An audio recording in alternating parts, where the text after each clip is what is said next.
Yeah, look, it started. Kinda.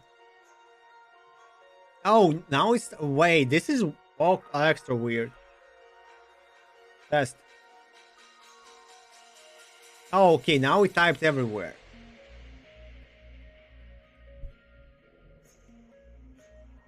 And now I see the messages that I made previously. Good.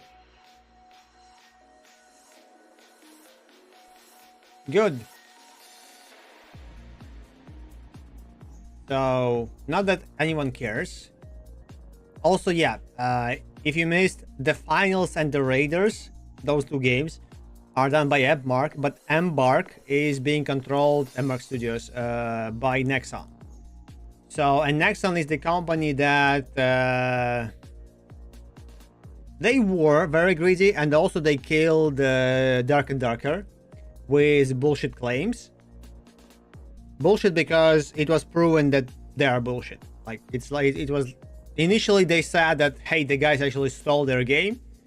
It wasn't.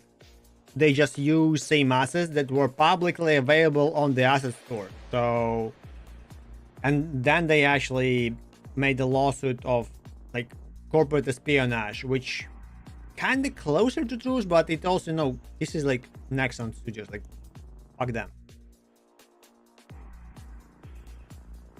So if you see that the finals or the Arc Raiders do some crazy shit, it might be not that the Embark Studios is bad, but it might be very well that the Nexon. Which now I'm scared playing these games more. Even though I want to play. I played over the weekend also Forever Winter. I will be playing it a little bit just to have, how it was called, the just to build my stash, upgrades, and everything else that you can have. So I will be grinding a bit.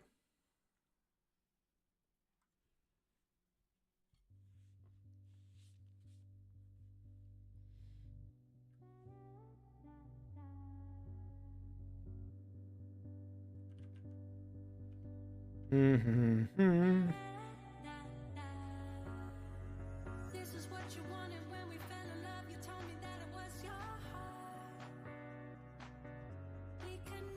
I have no idea what I clicked, but I somehow copy pasted. Not the power off. Yeah. But why?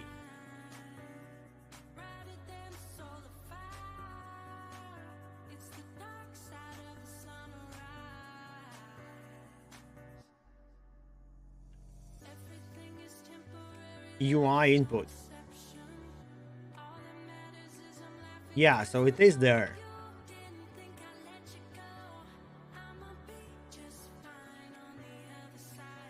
Sudo and Vim.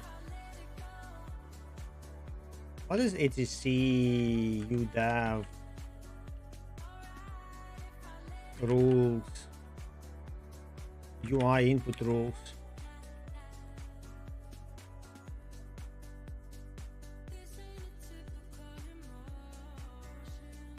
Won't it work?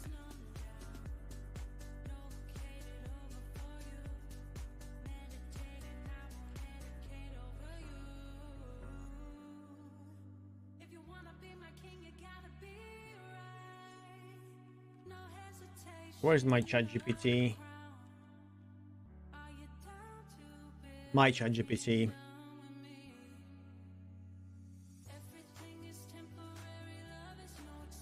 I'm on Arch with Wayland Hyperland. I have a script that remaps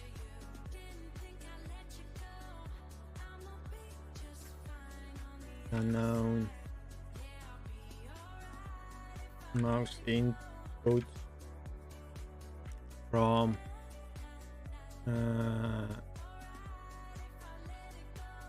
human interface device raw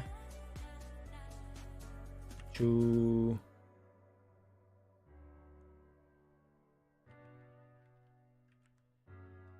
virtual events recognized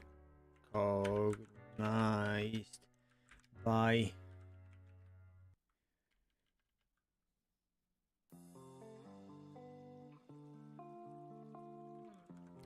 compositor and shell. How do I make my script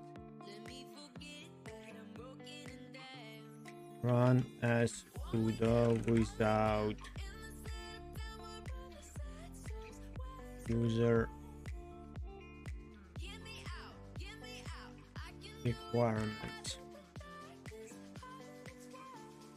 Here is the error example. Okay, be right back. Need to check the dog.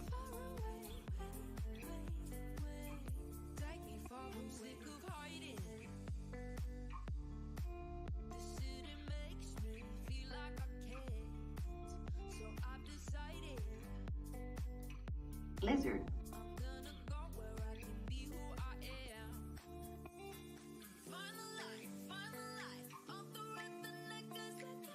Lizard, lizard, lizard.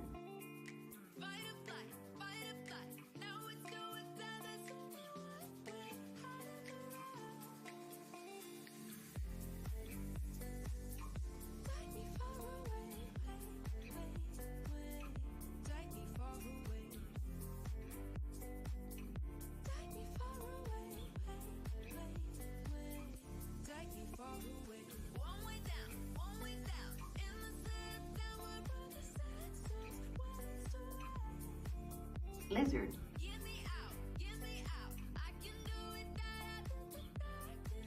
Lizard.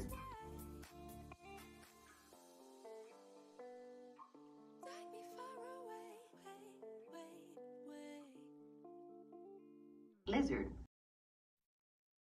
Lizard, lizard, lizard.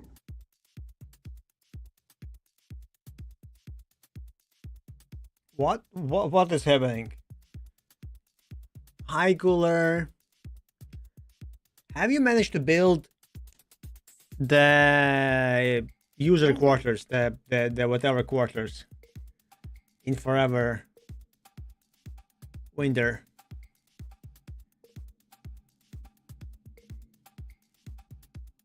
Lizard. Yeah, Lizard. The one that costs like 7.5 millions. I don't know, like 6.5 or 7.5. Weird price.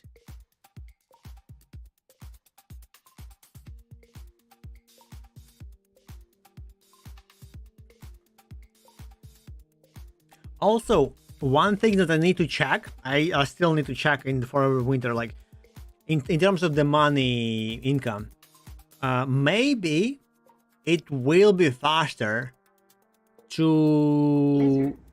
play, for example, to go to the later tunnels or some like end game locations, like pay water, play drone to teleport there, to run through them by looting everything, extract, and it might have higher loot value, so also having higher like more to sell, higher income, because it will definitely be longer by time. So before, as I calculated, it was way faster to me just to run same place, because I mean I kind of just go straight forward to the exit while looting 3 containers, then I just I use loot all, I don't shoot anyone, I don't do anything, and when like, so I basically can get back to the base like in 2-3 minutes, then I instantly click like load again and then do again. So I can have like what it is, like around up to 100k a run. So every like 3-5 minutes I get up to 100k. So this is what my calculations are right now. But maybe it could be more profitable, as you showed, just to go to the end location somewhere and try to grind that part. So I pay like 8 water, but I get back like 1.5 million, for example, each time. So do 2 simple scoops of water in the starter tunnels, then jump to the end game. Then a few more scoops and jump to the end game. It might be more profitable.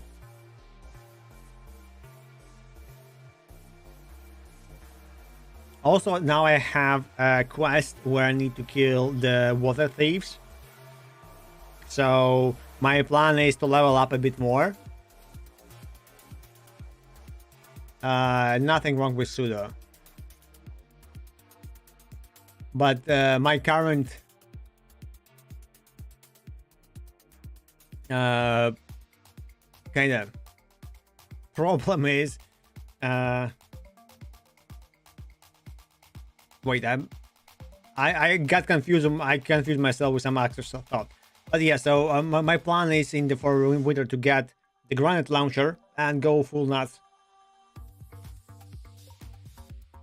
hoping that the dog won't spawn, or even if it spawns, that I will be able to shoot it down.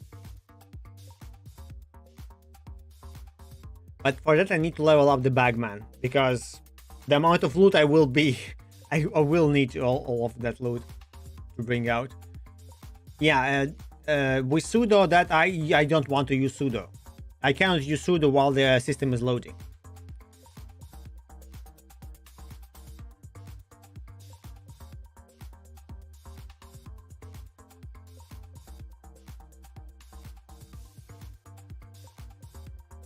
So I have this one.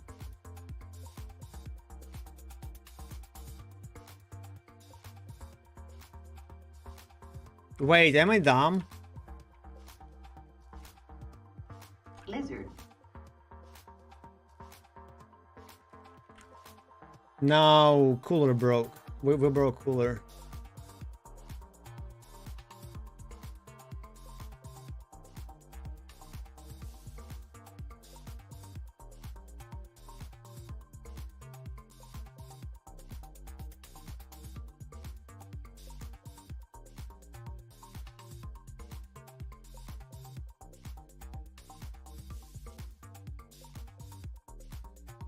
But this is...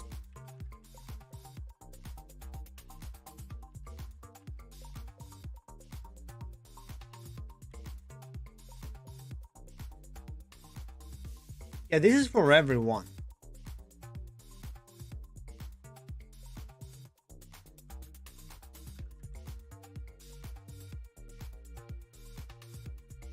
Maybe I don't need the subsystem.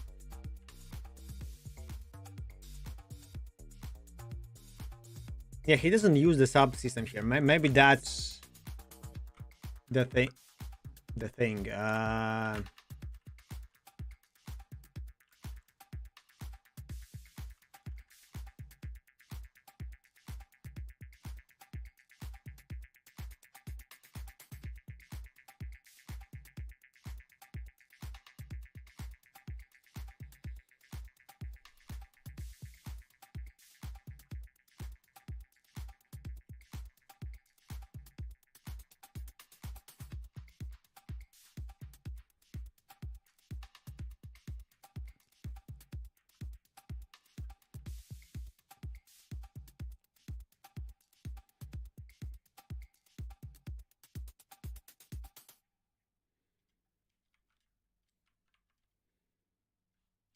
How it was?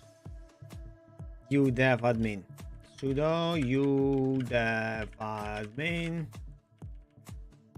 I need to fix that thing to make it work. Reload rules. Yeah.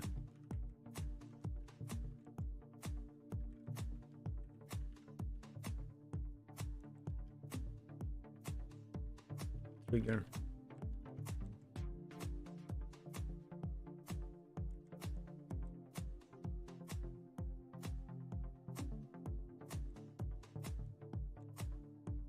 Nope.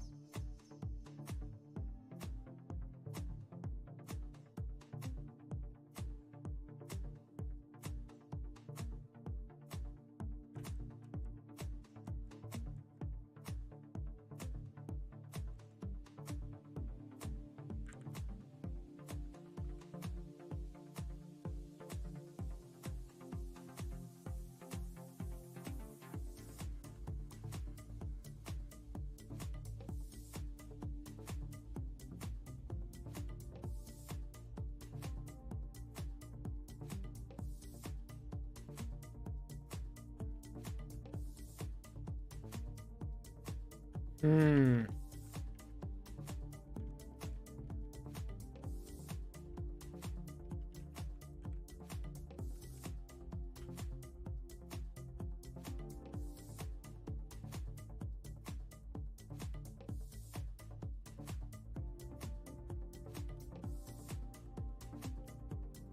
Okay, weird.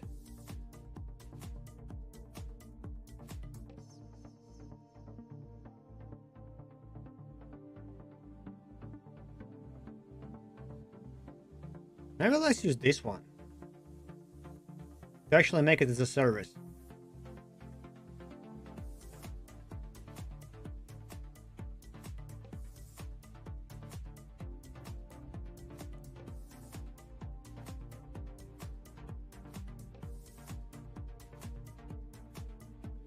Because then I don't need any extra rules and stuff.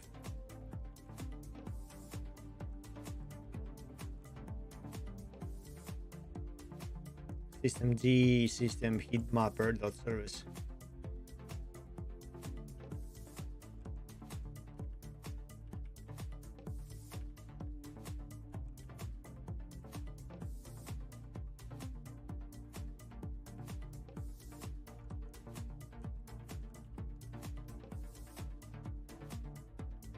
Service.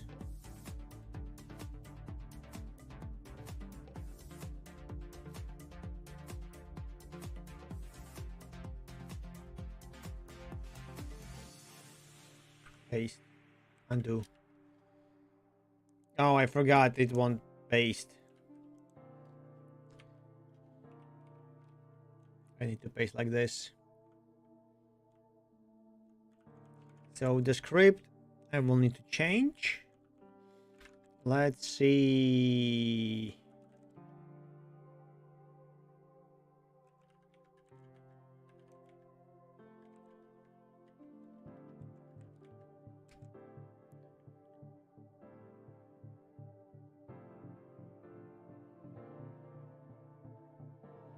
User bin. I can copy it there. So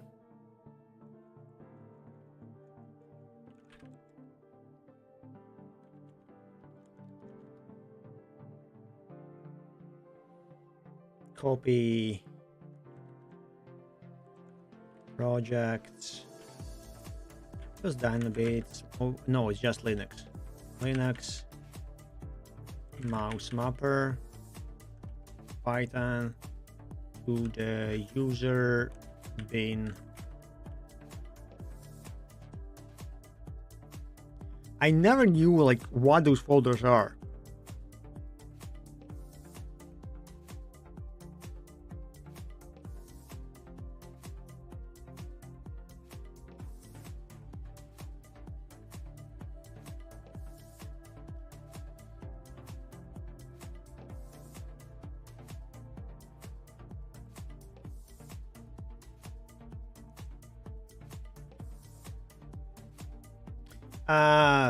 I started opening it up and then I noticed that my mouse still doesn't work. My script did not start as I wanted it to start, so I want to fix it and then go to Tab Commander again. And I need to finish it fast, the Tab Commander, at least to have the prototype of it, because yeah, at least now I know what I'm doing, kinda. So what I want to ask, user bin.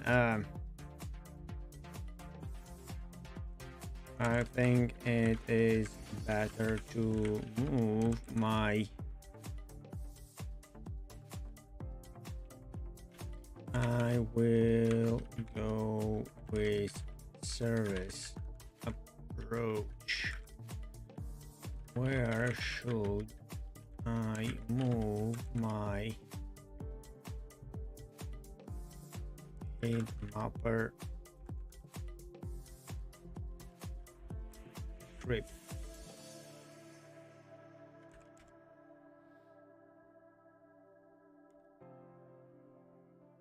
And we also need to start thinking about my next game jam. Why it's perfectly fine.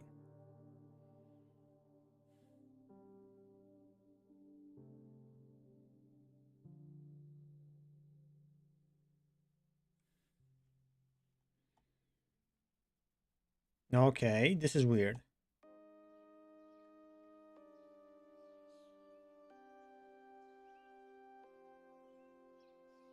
Music always had a thing for me since birth. Music breathed life into me. Shebang. I don't know what it is, but Breath out, okay. breath in. I guess this is Music this gave birth to me with prefix no basically, saying, but just love. I didn't know that it's called shebang. Unconditional harmony sang Sounds through me. inappropriate. Opened up my lungs to shout out like James Brown used to, and I held out my arms like Christ the Redeemer. Okay, I'm not sure how I should make it or where, And sound of the because that's the general problem. Like, okay, should I do it in Discord? Should I do it in social networks, or should I do it in on Twitch? drum, drum, I guess Twitch is fine. drum, There was realistic knocking and I missed it, drum, as usual. drum. And sound of the beating drum. Google for and then share the link. Actually, this did that might be a thing.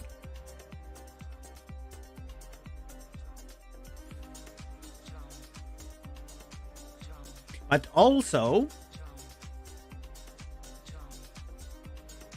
yeah, and put it in the description of the each page. And sound of the beating drum.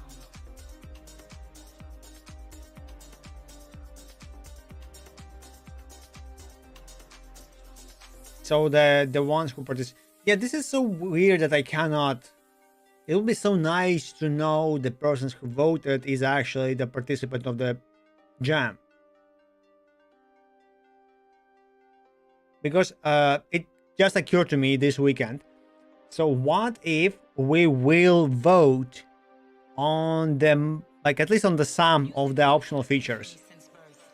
So what if we'll have a list of optional features and people will vote on them too? Breath out. So if your game kind of makes sense, you can like, okay, I have this already, I will vote on that because I have it. Conditional harmony Or I think this will be more interesting and more challenging, so I will vote on that. James Brown used to, and I held out my arms To make other people lose and like not be able to compete them. to the melody and sound of the beating drum. So it might be also a thing.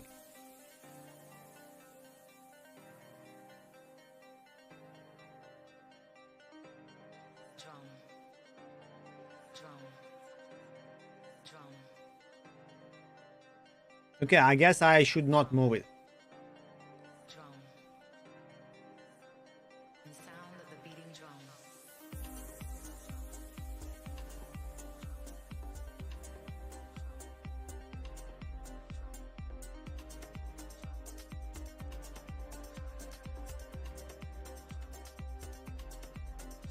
System control. Drum.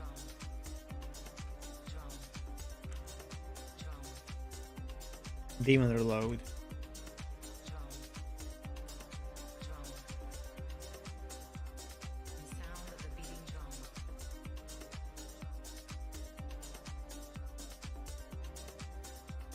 And sound of the beating drum.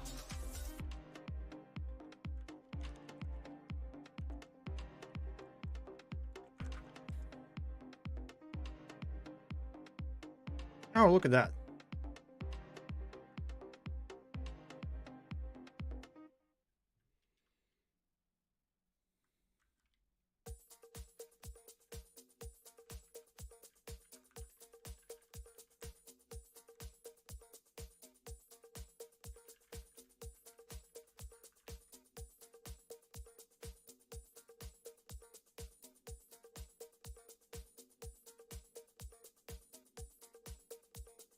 Hmm.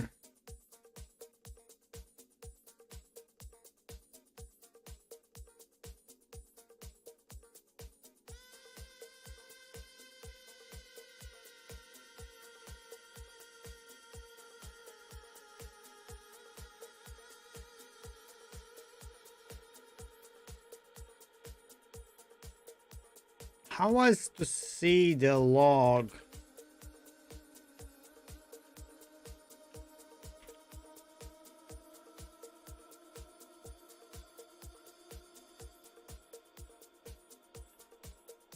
It was season journal, like, damn it.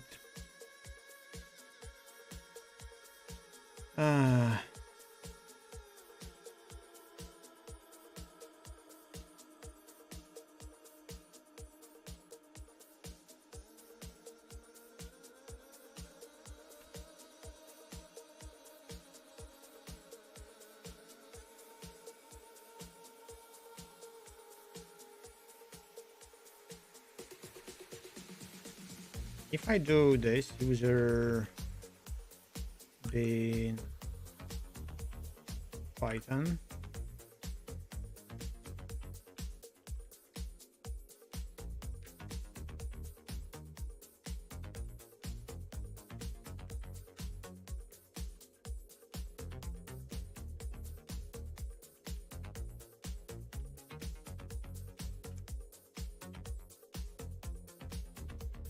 but it still cannot access it, or maybe it should now be able to do it. Okay, let's go to YouTube. Let's go back. Okay, now it works.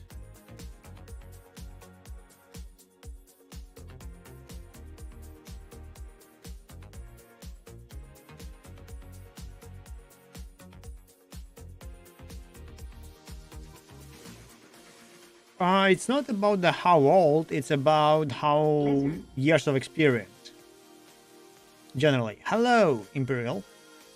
So to me, like, to be senior, you need to be at least 5 years experience in that tech. So, okay, you can be senior in PHP, senior in C++. Okay, C is completely different. Like senior in like some high-level language in like 2 years, I guess, maybe 3 years. But you need to be exceptionally good at that, because on one workplace you will grow up and you will get there. In JavaScript and full stack in general, I guess it will be around the same ish, but it very much depends. So like 2-3 years I think is the lowest amount, and it means that you were working every day, at least every working day, on like JavaScript and full stack, and also were like constantly reading a book. Because remember, like, the senior developer is mostly not about the specific language, it's about the mindset and experience of working in general with computers and stuff. So you know a lot about not the code, not the language specifically, but about how to structure the code so that people could work with it. So then they are not completely real. I mean, you cannot read the books, you can watch videos on YouTube and stuff, but generally, for example, like there is this Primogen. If you don't know him, Primogen, he also quit the job. He's basically JavaScript developer. He streams on YouTube. Yeah, the Primogen. This guy with the fake mustache. So yeah, he's now a media person. He was not a media person before, and he's actually a very, very high level.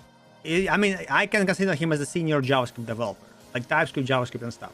Before even he went to doing Rust and whatever, and full on after Netflix and stuff to go developing. And he read a lot of books. He knows a lot of stuff. Just in general, so the background of his knowledge of how to apply and why to apply and why not to apply. If you check his channel, maybe not his channel, because he has actual lectures that he was giving in universities and stuff. He was doing few of them as a Twitch stream also. So he went to he had like the public, he was talking about why JavaScript sucks and why not to use promises everywhere like people do. I think the one was about the promises, the one that I watched. And you know, he has the legit. Okay, no, that's a fake one. So he had that, and he can argue and tell how the structure, how it works inside, why, and he can know the patterns and stuff. So Yeah, but generally the senior developer is the one who knows architectural surrounding of everything, and yeah, that knowledge comes from books, from experience, and from like reading. Not maybe books. You can also read the standards, a lot of standards, that the boring, developer text of how it works. So when I hire, I mostly evaluate not the skill itself of how you type, how fast you type, because no one cares about that mostly. But you generally, I value your ability to think.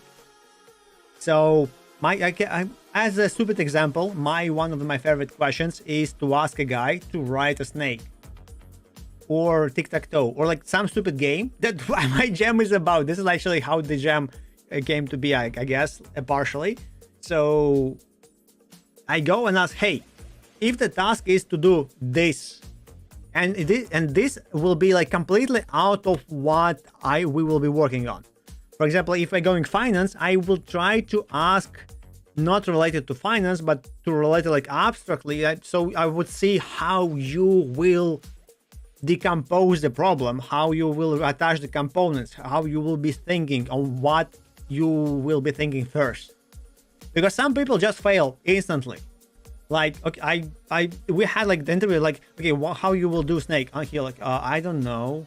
Like, okay, like what thing you will do? How you will like shift them? How you will? You're like, okay, I will know. There will be a snake class. Okay, good. You will have classes. Nice. Go on. That's it. And then he stopped. So we had those people. I'm sure that he will be able to write the simple code that I will ask for him.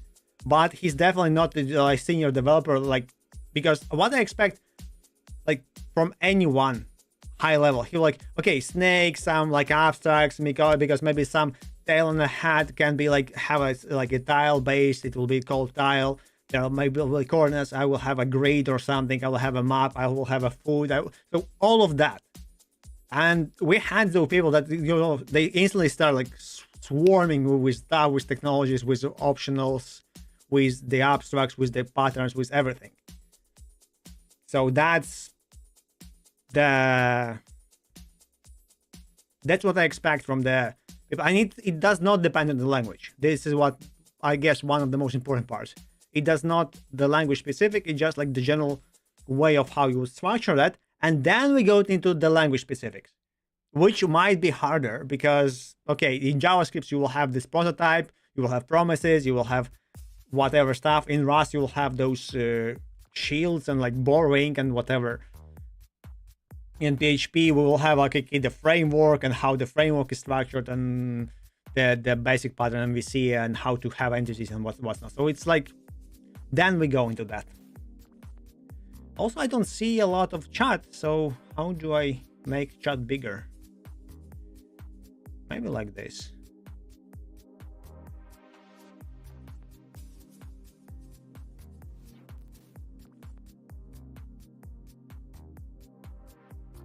My JavaScript experience, by the way, is very low. So I'm not scared to jumping in JavaScript. I'm just like, if you wish someone that will just write JavaScript for you, and you have the actual like requirements for it, then hire a JavaScript developer. Like some junior middle will be better than hiring me, definitely, 100%. If you don't know what you wish yet or how you wish it, and you will plan to expand the team, you probably want to hire me and having me as like structuring stuff. Unless you will hire a nice JavaScript developer who also in the free time does many other things and knows many other things. But again, it kind of goes to the team developer.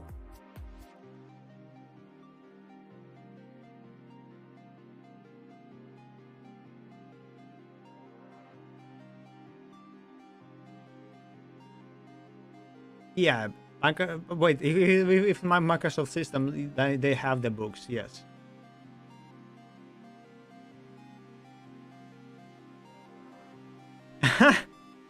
Yeah, instantly CTO after the game jam. Yeah, but technically, after the game jam, you will increase your skill.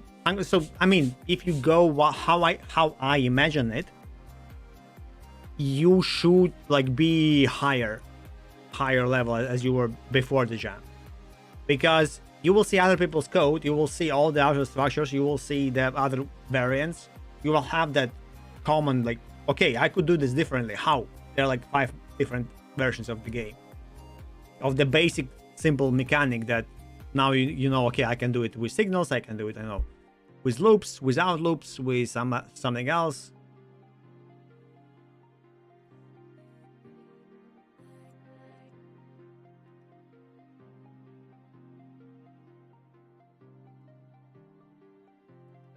I wrote Snake in 15-20 minutes using Pascal. Now I will spend more time on it, of course, and I didn't finish my Snake that I for the Snake Jam. I think Jackie spent like 4 or 6 hours on it, but it's with graphics and stuff, and maybe a little bit of polishing. Yeah, and because they are like, and that's what they expect. Like, it's not about like what to write, it's about how to write it. Because like, also note that if you will be working with other people, you need to adapt your code. It's not about like, okay, I can do fancy paradigms and abstractions and what's not, but if the junior developer that we have like 5 of them cannot work with my code, this is bad. This is bad for the company, not always for the product, but in general bad for the company, because now those 5 guys are useless. So we need to fire them and replace them, or like teach them your code and spend time on that, which is kind of good design, but people don't usually do it in the companies. Or you need to adapt, which is like, I guess, way better stuff. So you will need your code having like more simple, even that it might be damaging in the long run. But again, it depends on who your manager is, if you have normal proper CTO that understands this, if the juniors actually want to learn and advance a bit and like want to dig your code. It's not about game dev. I mean, so the game is the same as every other product. So that's kind of one of the opinion, because if I should ask you the question like, okay, if it's not gonna be a game dev, I will ask the same, okay, how would you make a high load payment processor? And this is harder than writing a Snake, generally. But for the Snake, at least we know, because we know the problem. For the payment processor, we don't know yet the problem. Or like, usually people have this weather application or like some other stuff that don't really matter that much. Like, okay, how would you write a payment converter, the money currency converter, forex exchange stuff?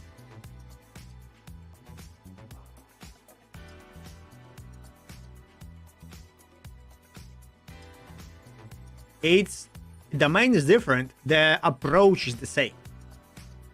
It doesn't change, which is like it will change if for some reason you go from like object-oriented programming to the procedural, to the functional one, or for the procedural for the functional. Then okay, approach will be different probably, and still the decoupling and the initial thought behind it will be the same. So, and I need that thought, or like, how much do you know?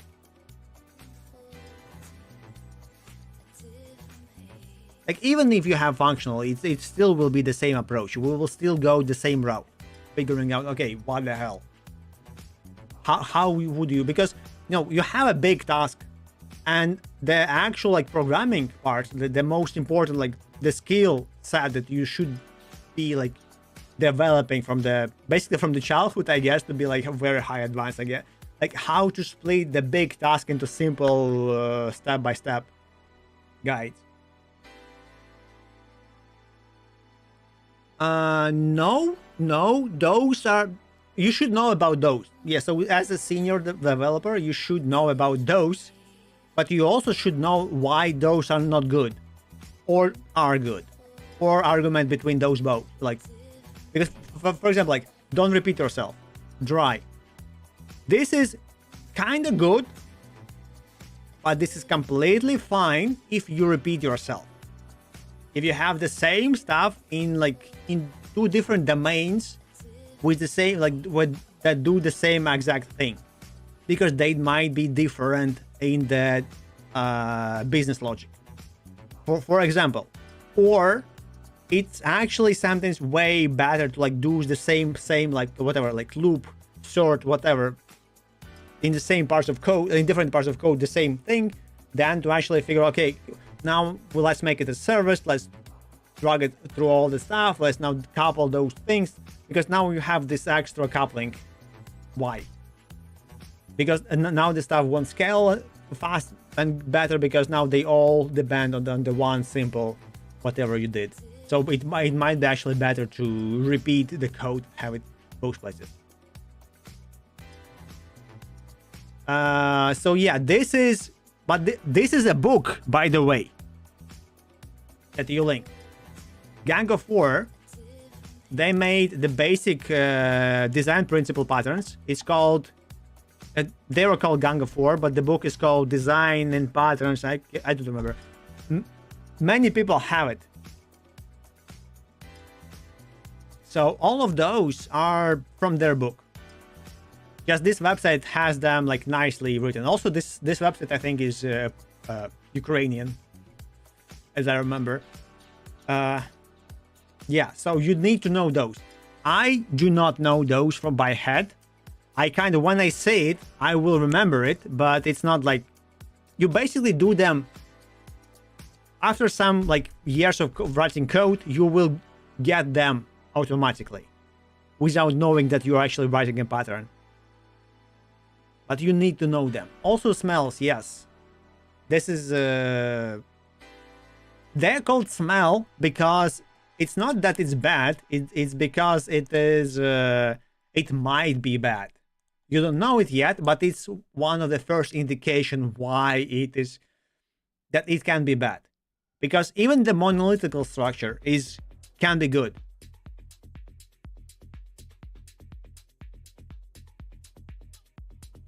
Yeah, some people ask about it. I never got asked about it, what the code smell is, because it's kind of being usually ignored. Maybe because we go higher stuff instantly, we don't go into this. Sometimes people ask about some framework and stuff, but it depends of if you want to go and do framework. Also, I missed the type racer thing. Okay, we go type racer this time or typer. I need to have a word there, what we're gonna play.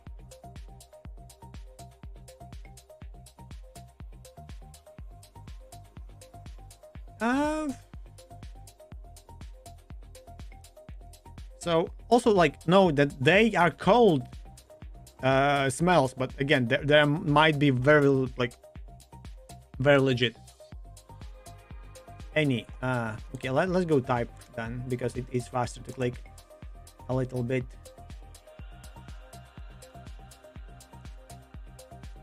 Hello, so my game will be PvP typing game, this one, which I didn't start it yet. Leak. This is on purpose. Yes. Where it is? This one. So yeah, we're gonna play right now the typer game. But yeah, I'm making my own typing game where you will play multiplayer, where you can see kind of scene and you will be able to type. Wait, if it works actually. Okay, it works. So you can type commands, and you get commands by the words. Words are being given to you randomly. So to build a house, you need to type flame. I type flame. As you can see, being screen, I hit enter, and there's the house building. It's the animation is shit, but it's not type racer. It will be kind of RTS, but you type everything instead of controlling with mouse and shortcuts. You type. Real-time strategy. So idea is to offset the type speed skill to something else to width basically. So I can, for example, like if you type faster than me, like twice as fast, first of all, I can give you a handicap, so we will be equal by typing skill and we will be still playing and having fun. So this is one of the kind of initial ideas for the game. So you will have, like, for example, twice longer words than me. So we will be typing different stuff. Maybe not really chess. Right now I'm working like on the kind of framework for the game, which can be anything. Like you can have chess, like you can have Mortal Kombat style, but to punch, you will have a random code word for, like, maybe punch will be called, you know, banana. You type banana, the guy punches every time. But then your enemy can have like special move that will change your code words, and now to punch you need to type apple instead of banana, or you need to type longer words. In this game you'll have, for example, I've built a house. House will produce workers. Workers will be typing words for me, so I can like type, hey, workers build that thing. Workers will be basically focused on building that part, and they will be slowly typing words for me, so I can like offset task of typing to some other like creatures. One of the also ideas that I will have, for example, like the magic tower. Magic tower shoots fireball. When I shoot fireball at enemy will see, hey, the projectile is incoming, and there's this fireball, and I will need to type the fireball name, and depending on my skill of my tag that I have updated, the enemy skill, the name of the fireball, I will need to type like 4 words to shoot it down. If I don't shoot it down in time, it damages me. So I'm writing it in Godot. Oh, thank you for the follow. So I'm using it in Godot GDScript because it's easy, it's fast, and kind of nice to do. So how to exit the game? Close panel, then I type pause. That's a pause menu. Very much menu, but I can exit game now. So it will be like that. You basically Unity. So first of all, I like Godot. It's way faster, way better, way easier to do and work. It's like very great game. Look, I have 2 dinos. Nice. The next thing is that Unity shot themselves, and before that, so I didn't really wanted to go back to Unity. Also, Unity is very long to start and to have this like basic testing loop. It's like very slow because C# needs to be compiled. Unity also tries to recompile itself sometimes, so you need to know how to make an assembly to have your part of code that you're working on as a part of assembly, so to recompile only this part, not the whole part every time, which a bit drives me crazy most of the time, but still it's what it is. Godot doesn't have it. It's way faster than that because I think the language is more interpreted than compiled. You can work in C# also, so it's not that. You can have like any language basically with Godot. I'm using just GDScript because it's like easy and fast. So hosting, for now I think about the PlayFab, Microsoft PlayFab. I very much wanna have it as Erlang or Elixir servers. So I don't want to have networking by Godot design, by those like RPCs and whatever they have built in, because it doesn't really make sense because the game is mostly turn-based and mostly text. So there's no real issue of having it separately. The first demo game should be on itch.io. Second, everything will be... Wait, did it change the link? Oh, okay, if you refresh it changes the link. I didn't know. Sorry. Oh wait, I can click by... Okay, I won't be able to start if I click again. Yeah. So that's general idea. First, some of the first iterations I will try basically one Twitch chat can connect or can like send me wars and stuff when you just play on your own. So it will have some kind of Twitch integration initially, because having a server fast will be harder. Also, that means that I will need to share a game sooner than it will be ready. Which I should do, it's just like I need to get damn it.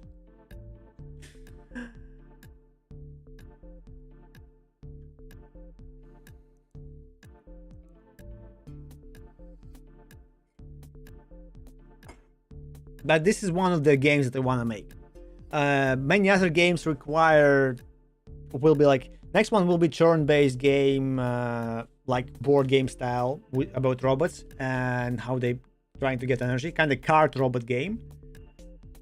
It will be different in style of other card games that you can have, because robots can move on the map.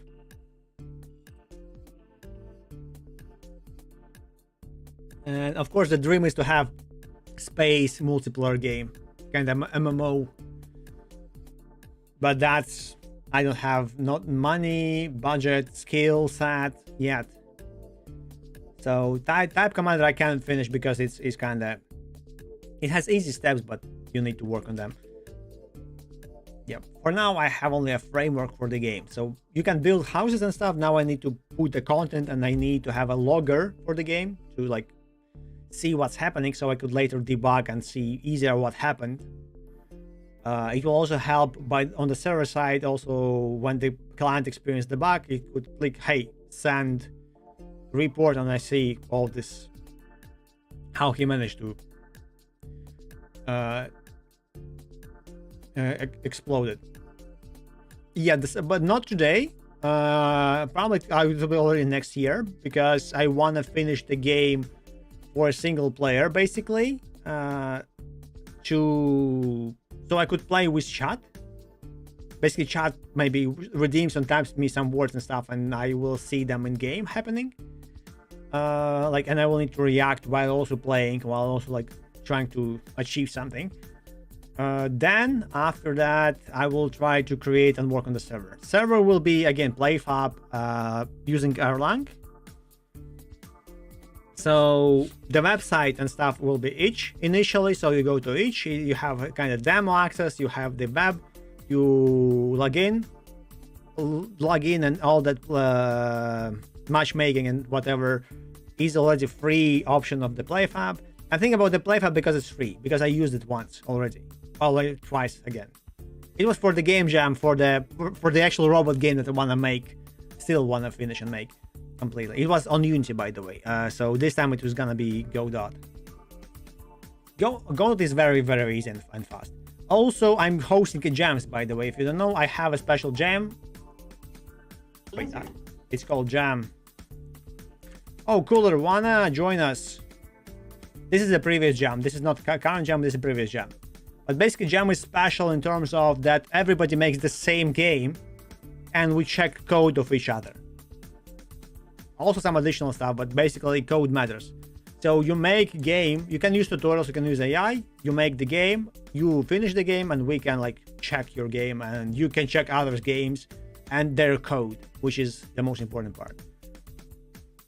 So you learn how to make this particular game and how others did, so you can see other things. Okay, let's type. Okay, Cooler joined. Nice. Now we can play. You can join. We're playing 3 rounds. 3 rounds, 8 seconds, 7. I usually lose, so no worries. It's just for practice, and no.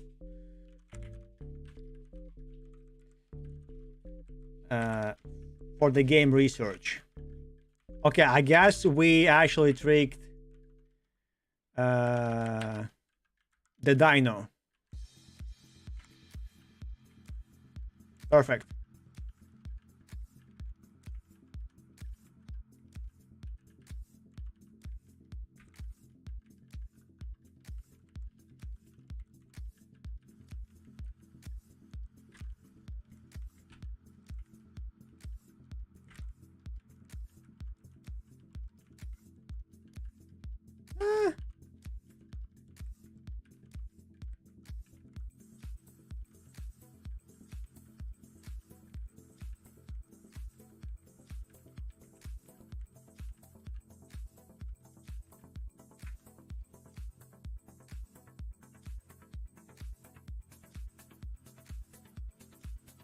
We tricked Hurricane. I guess Hurricane, but we don't know. Lizard.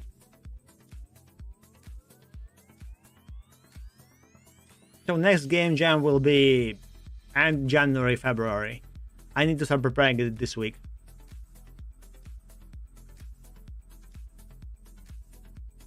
What? 5 errors only? Okay, 7. Still, I'm the biggest errors here. They are. Look, Cooler is the fastest.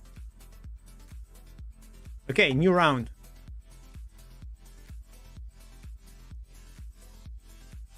White, red.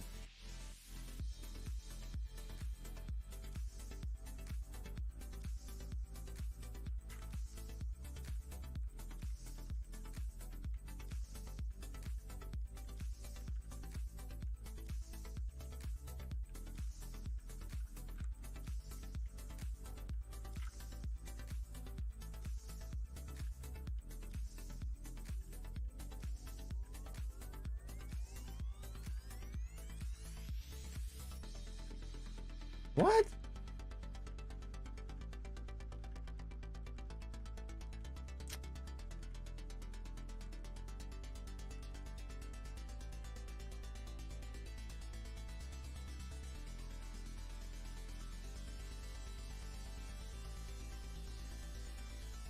I was faster for a second there, and then I made 24 errors. I think it actually counts. So if I make an error and I continue typing, it also counts each next type as an error. So if I miss the key, but I also type the word completely after that, it will type like have like 5 errors in at once. Probably.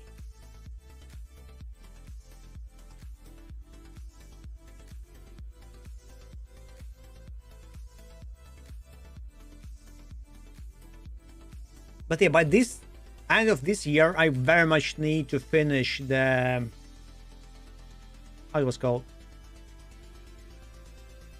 There's some kind of prototype, so I could share it with 3D artist, 3D designer, so I could have kind of visual looks. And I guess we will start with the first initial concept of the how it was called, the damn it. The RTS style, basically, with mages, elves, gnomes. Don't know if we should have races or you play as one race. Initially, I guess it will be one race, everybody, but like mixed.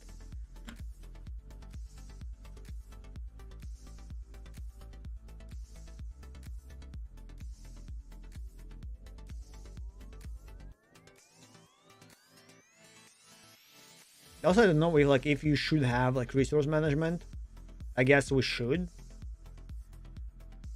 but all of that still should be after stuff. Also, the second Dyna is winning, of course.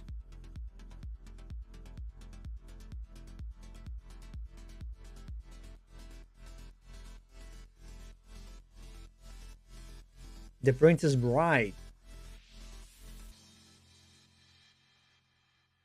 I didn't notice that it's from Princess Bride. Nice. Should we click the new button or should we wait? Okay, 2 minutes left. I guess we should wait. I will have a drink.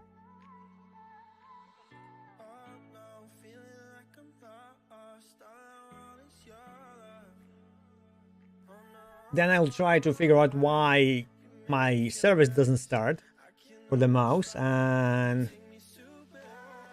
yeah, I can hide this one. Actually,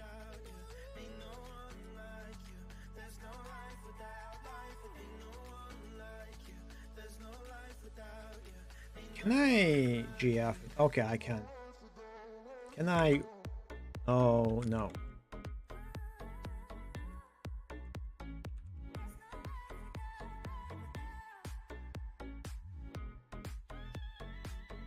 Hmm.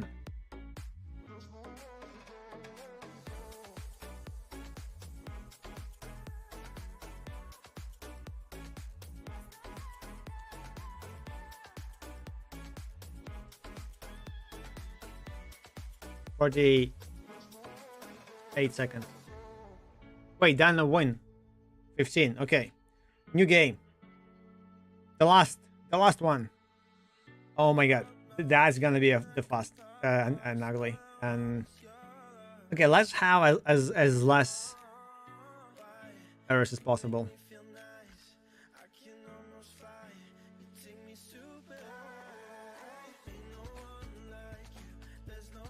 Come on, I already made tons of errors. 5.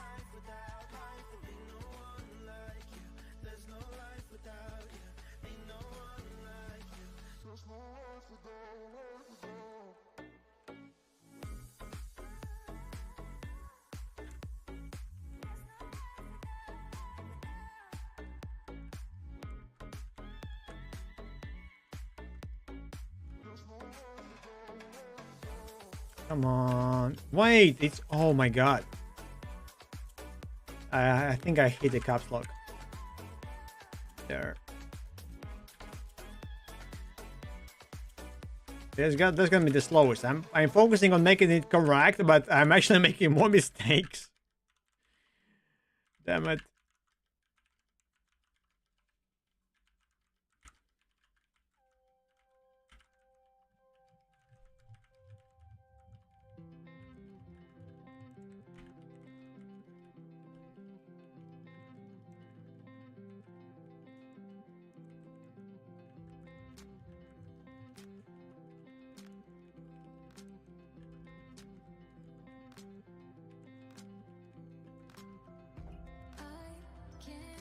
Look how rad my input is still.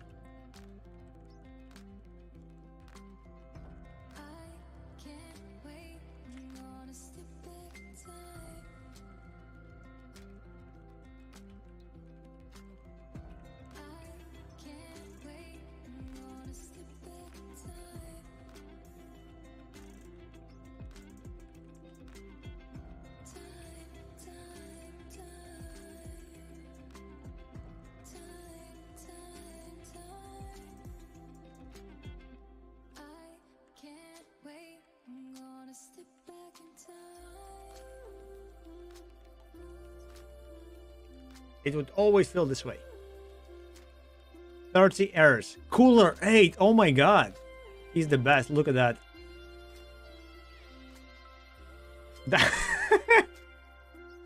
True. By the time at least. But look, Cooler 8 errors. That's okay. Soon he will be typing like way faster.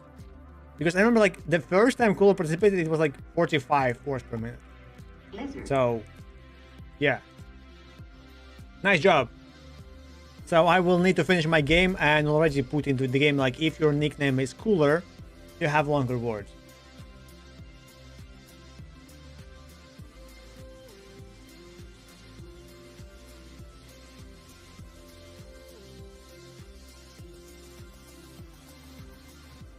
Okay, who remembers? Okay, there it is. The journal. Oh, a journal control, not control journal. Damn it. See how fast you forget stuff. Wait, really? Journal. Okay, it works. Oops. Minus you, hate mapper.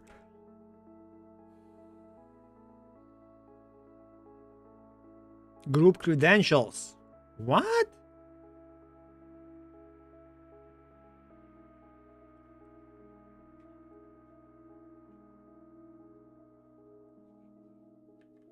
Oh, so it might be something fancier than I thought.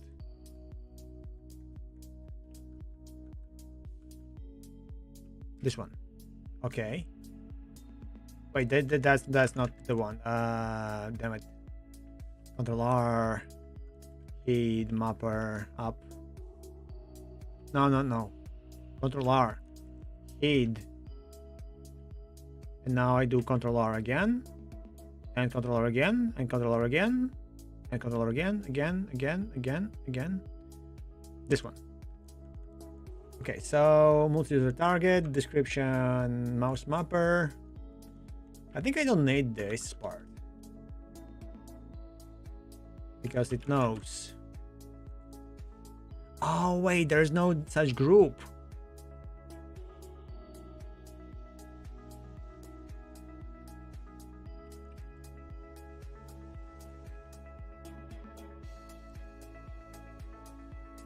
Now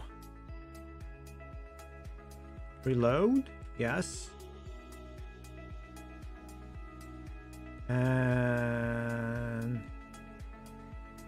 enable. And now I want to status.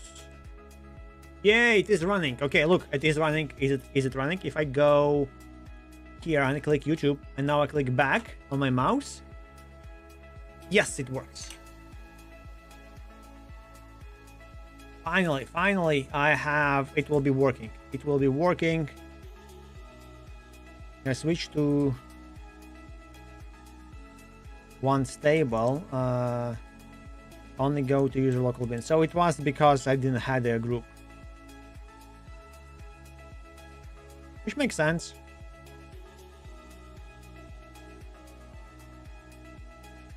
Okay. Don't need ChatGPT for now. We can go back finally to the best game ever, Tab Commander. Actually, I forgot to check one thing today about how it's called. The game, the work. I want to check my freelance stuff if I have new tasks there. Not that people actually care about it, but still need to check.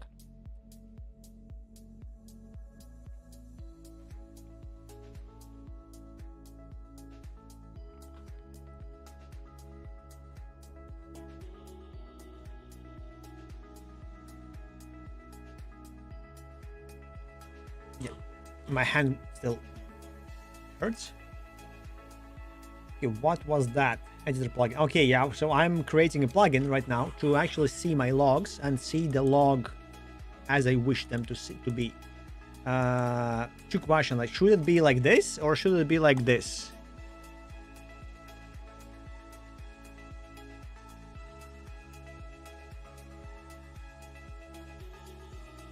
I somehow managed to open both of them.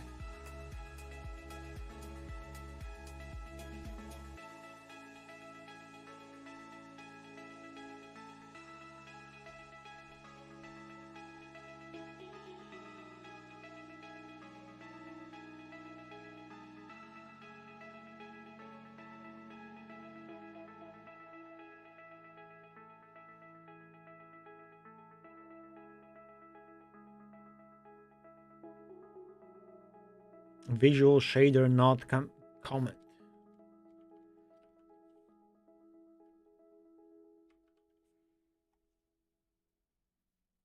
I guess I cannot like just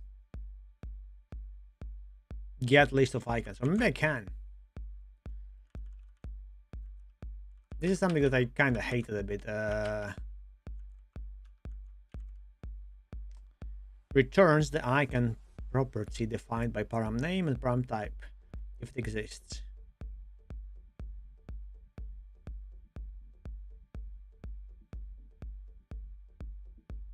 See theme GB fallback icon. Wait, theme DB, so I can have a. Okay. Oh, because they have themes now. Maybe because of that.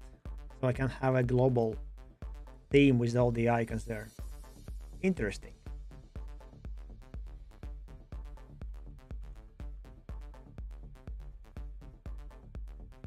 Okay, what has main screen?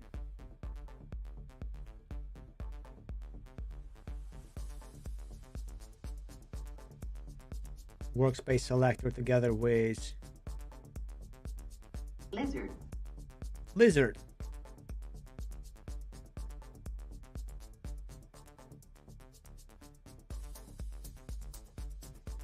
Lizard Wizard. I watched today the Josh Strive's video about the Druid, and if Druid is good in Path of Exile. Yeah, I remember that one.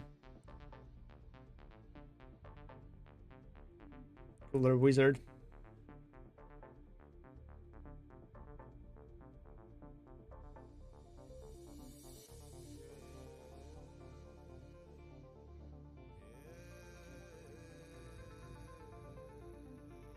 Mm-hmm.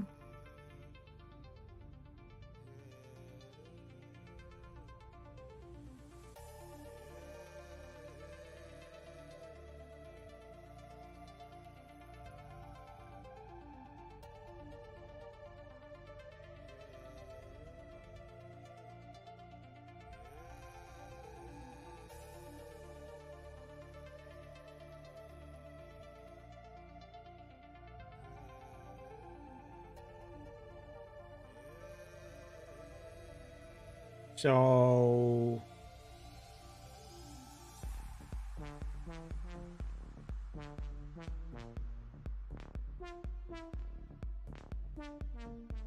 do I wish to have a singleton for holding the logs and stuff? This actually makes sense. I mean, it kind of makes sense, but I saw, for example, like the Symphony and the other like platforms, frameworks don't have it as singleton. Initially I thought, okay, this is actually one of the things that makes sense is to have a logger global as a singleton, but then I found out that actually having it as not as a singleton is better, because now I can have better tests, better environment, better everything, because I can actually pass the mock-up for the logs and like verify it and like do other tests. So it's generally better for the from the architectural side.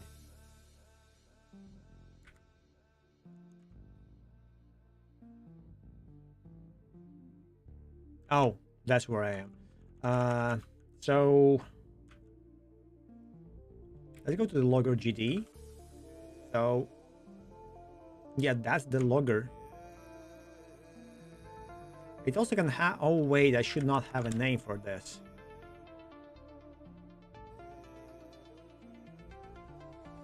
Oh, I think you allowed it actually to have this Dino Bongo on me on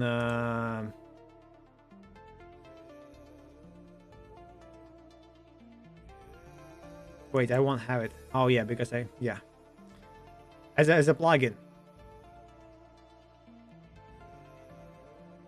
This is nice. There's actually a chat bot event, like if you like to manage to build the pyramid and stuff and get achievements like that. I think it was like the night bot or like the streamer bot actually have those. Streamer element, I mean, that one. Also, I recently went through the VIPs and subs, and wait, not subs, VIPs and moderators, and removed some of the bots from the channel. So now I have only sound alerts, which I still don't know why. I guess for the because it needs to redeem the points and modify the stuff for the points. Yes.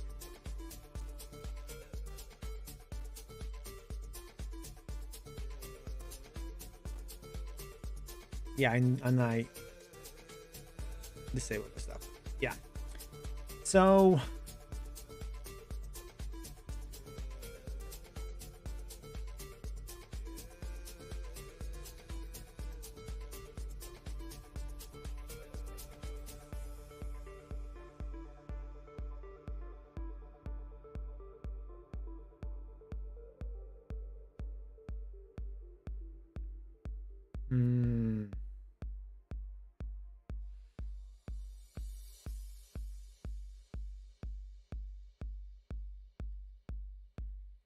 can I do it like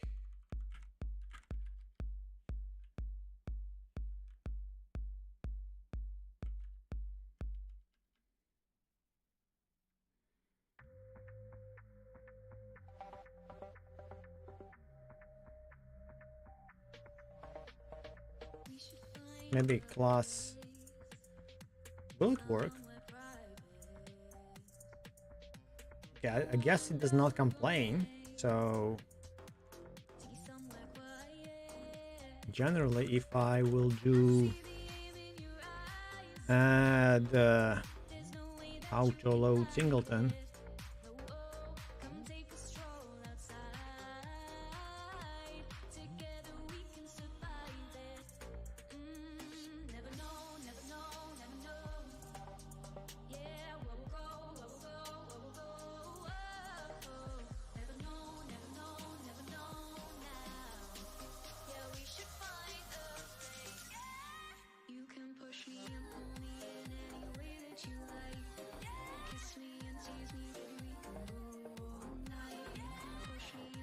so it will be like this.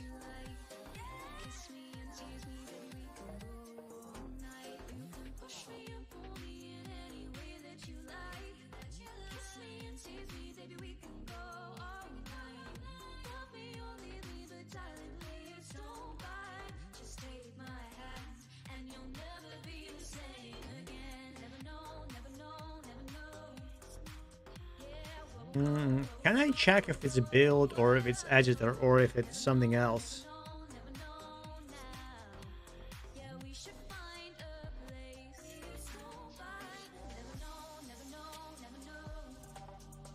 There was a way to check it.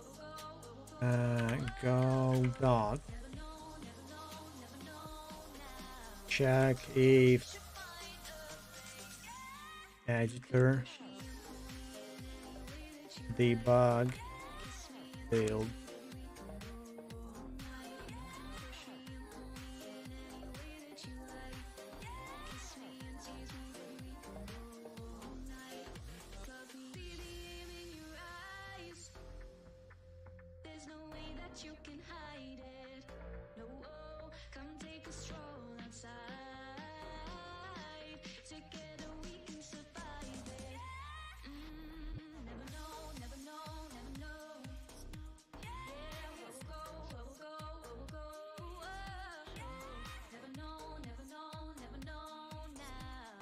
Okay, it's OS.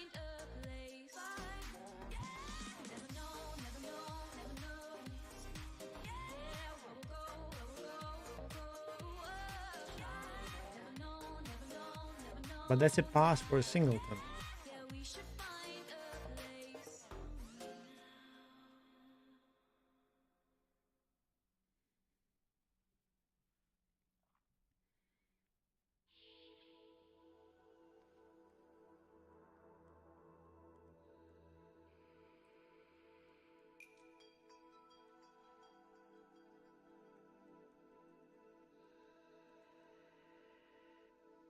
Interesting how useful it will be, like, to monitor the tree, and if something enters the tree, check if it has the logger or like if it's like in the group logger, then I try to set the log on that class. Technically the class can grab it on their own. I don't know. Probably nothing but the big thank you for being extra year, which is bearing me extra year. And also before that, we need to prepare for the next game jam to have it big and nice.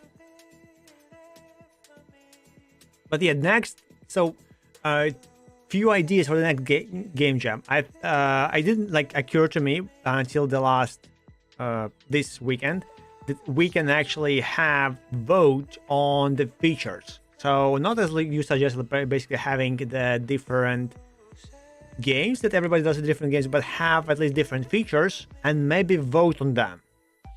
So you could decide how you want everybody to shape the game by voting. And also vote, I need to make it not on Twitch, I guess, but as a link to some voting website like Google Doc or whatever, through each page. That was suggested by Overking today. Google Sheet, Google, I forgot how it's called.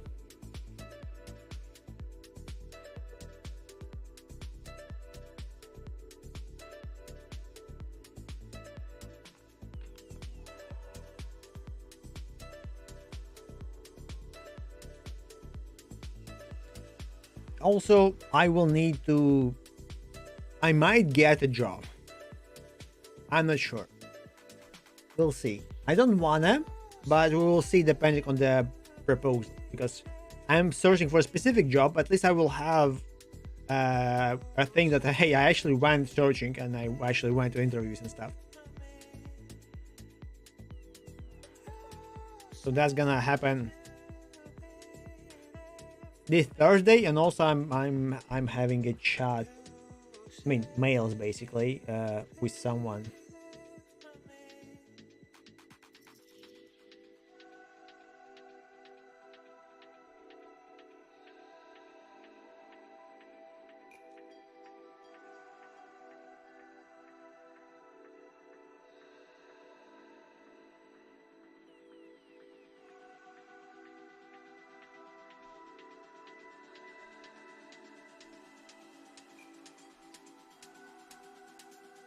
Okay. So, by the way, how I was searching for the job and how I got like at least maybe one of the I don't know. We will see Thursday the proposal that I got, and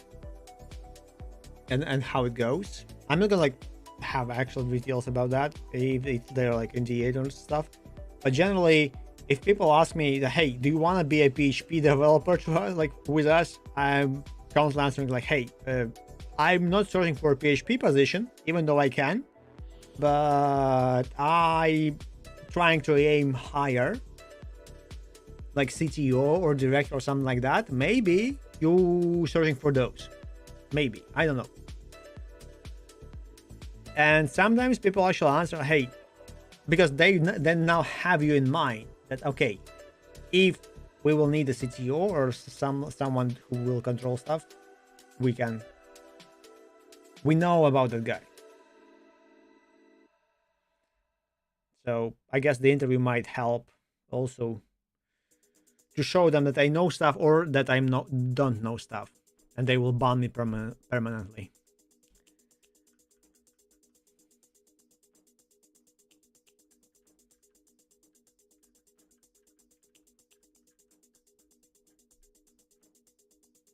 Okay, first of all, I wanna have different loggers. So okay, maybe I'll do this. I will add null logger.gd. Maybe let's add just loggers, and then I will move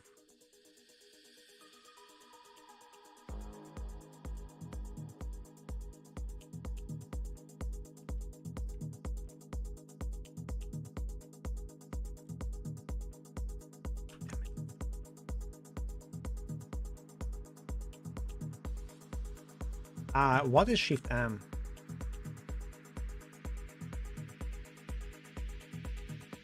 Can I Control G? Yeah, I can. No, I can't. What? I can. Yeah, there is no Shift M.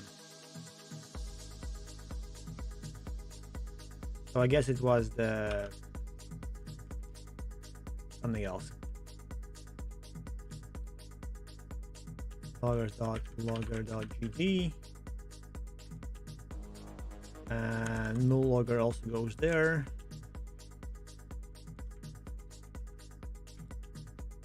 I could actually copy pasted it. Shift R. Yes.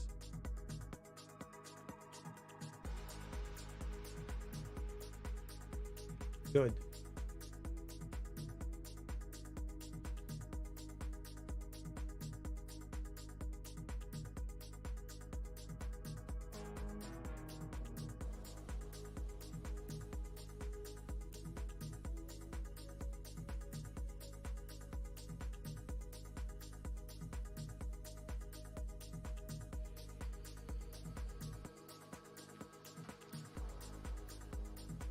So they all should be called logger as a class. So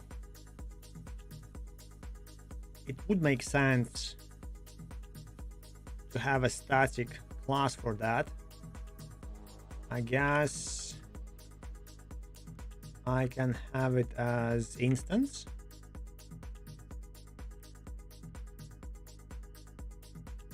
Oh, not function.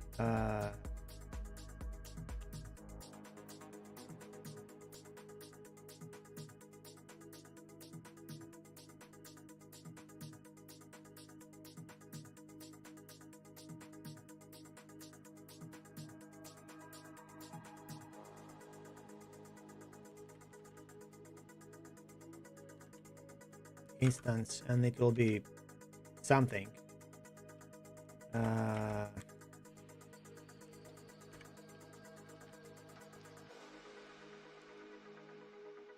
And it should be logger because it always is a logger.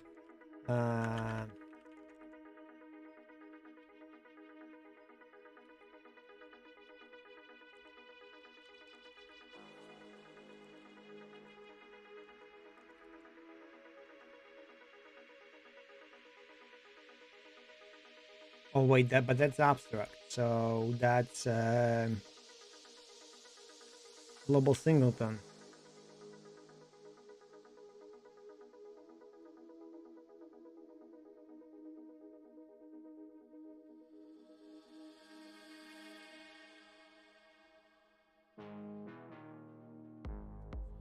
Maybe I don't need the autoload. Maybe wait, there was a way to add the class. No.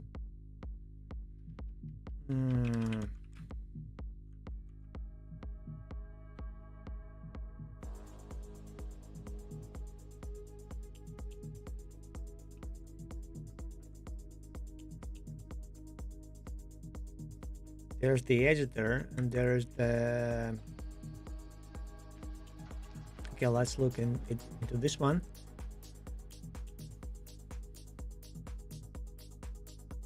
Display folder.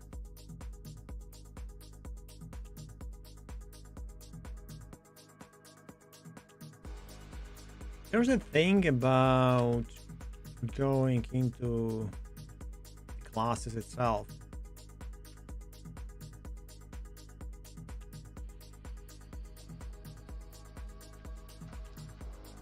Under ready, display folder.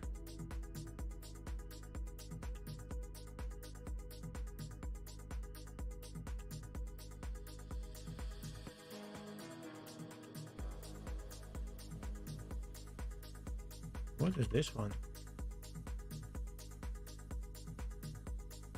Get source pass base dear.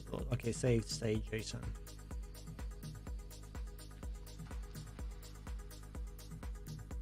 Okay, that's not this one. Maybe I found it here somewhere. Yeah, class name, dictionary.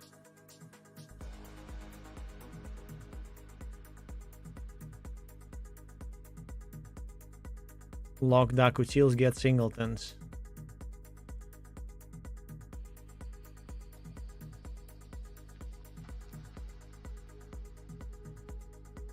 Because I very much would like to see the singleton notification, like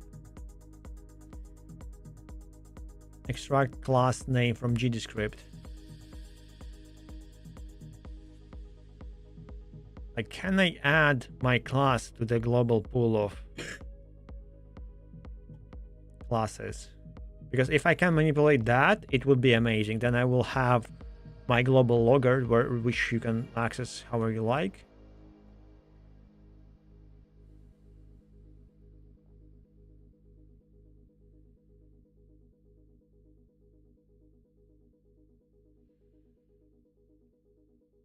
Have the general real interface.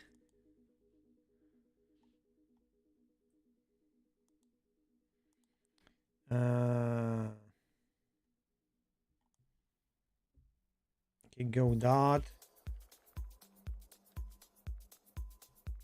add glow add class to global C#. Okay, not C#. Global classes. No, C#. GD script.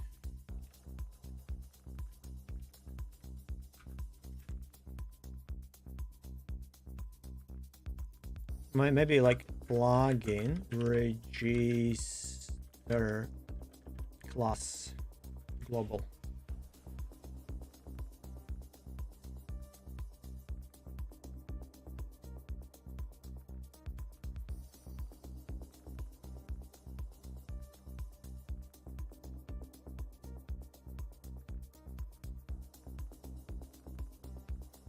This has a problem because it will have a namespace collision.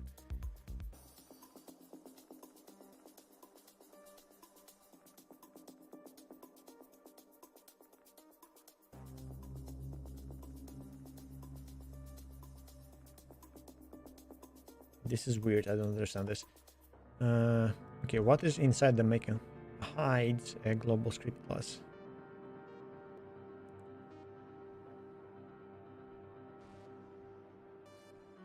Yeah, my plugin, etc. Semantic versioning, editor plugins, enter 3, exit 3, custom node, Rust Connect.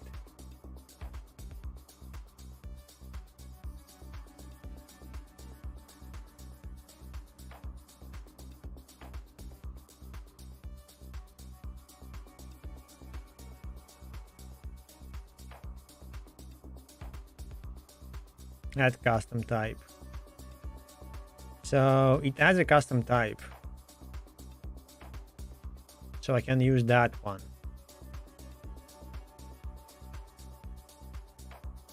Then I can have a custom resource. That's even better.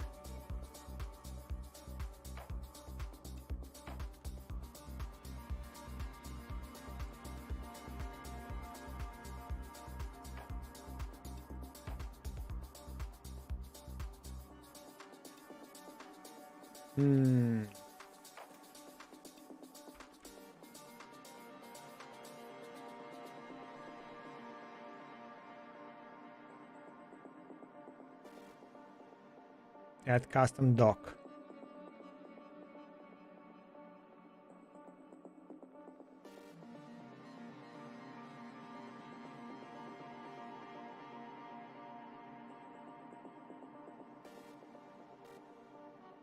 Add control to doc. This is the latest, yes.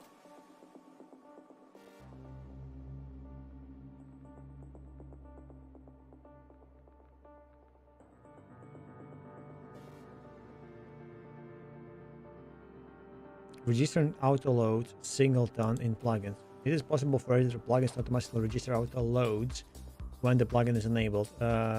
This includes unregistered auto-load when the plugin is disabled.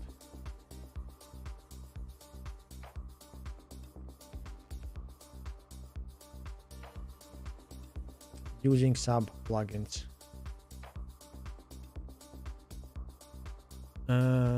Often the plugin adds multiple things, for example a custom node, a panel. In those cases it might be easier to have separate plugin script for each of those features. Sub-plugins can be used for this. Okay, first create all plugins and sub-plugins as normal plugins. Then move sub-plugins into the main folder.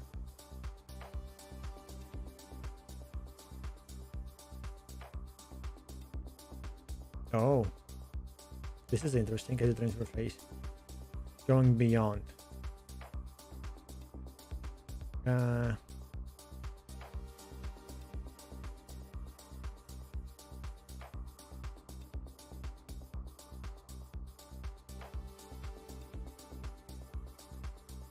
Add custom type together with class name.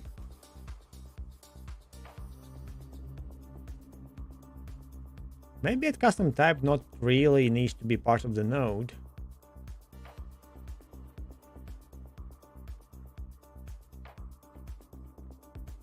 Oh, because it's a... yeah, I'm dumb.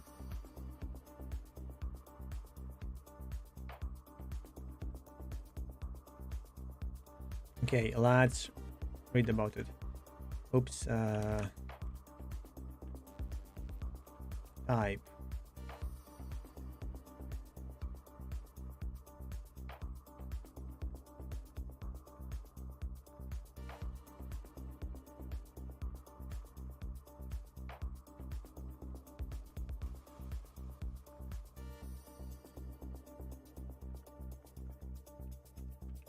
Okay, I will just read. At custom type, which will appear in the list of nodes or resources. So, yes, I can do this. I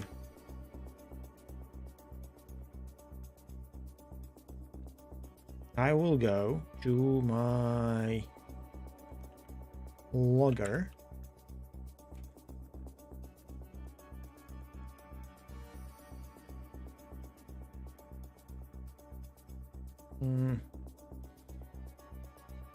Oh, Gil, hello.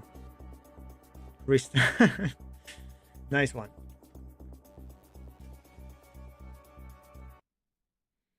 We could use that somewhere in the game.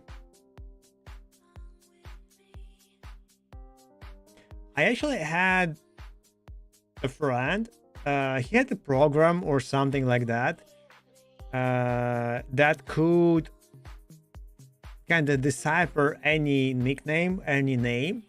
So, and it kind of replaced every letter by what it could mean, so that whole sentence would make more sense. It was like before the AI era, so it was very funny. I think my name was like kind of destructible laser against humanity. I don't know how it was actually said. It was like dinosaur or something like the actual words, and each word made a meaning.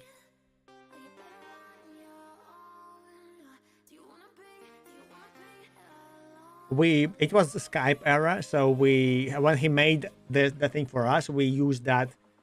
I put the description, the how to call it, like decipher of the nickname to the Skype mood or whatever it was, that Skype nickname. It had this extra slot where it said like not only you had the nickname and then you had this kind of, usually it has mood stuff, but it's not the mood, it's just like who are you, about you basically field. Also, I didn't see the whole what those mean. Object-oriented abusers.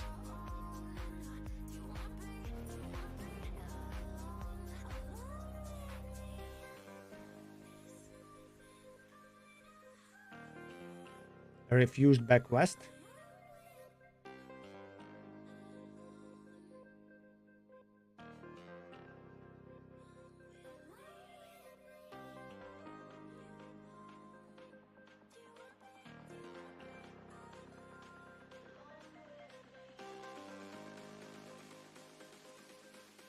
Shotgun surgery.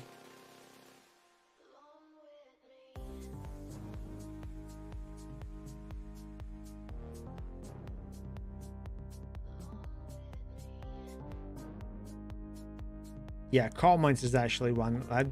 I'm actually very much. This is me in the old times. I mean, old times quite recently, like 4-5 years.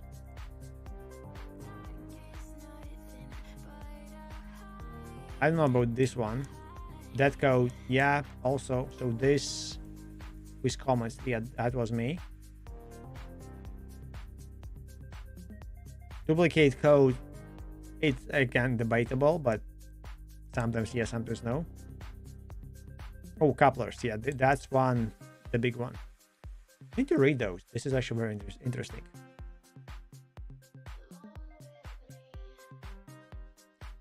It depends on the timing of how long it's gonna be, because I need to prepare my next game jam too. So, but I would join yours depending on how it's structured and what it does, and of course the theme. So,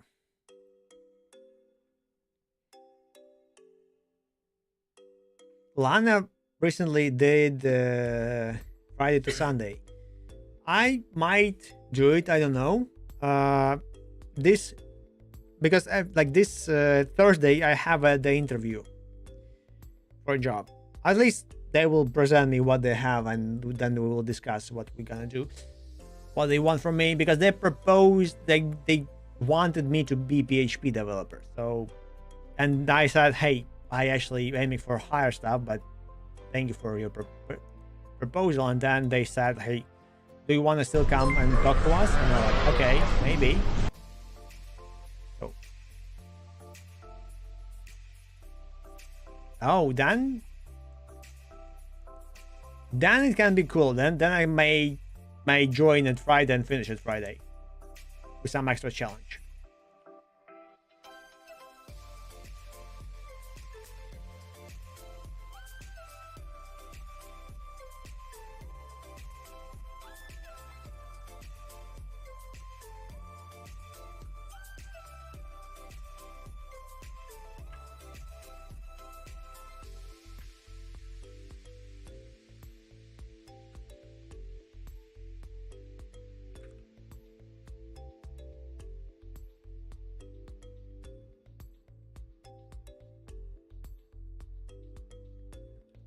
Okay, wait.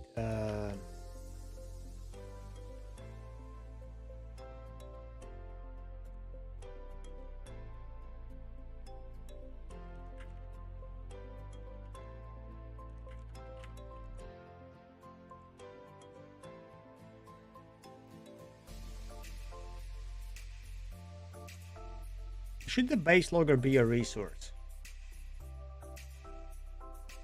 If we'll tell that it's ref counted.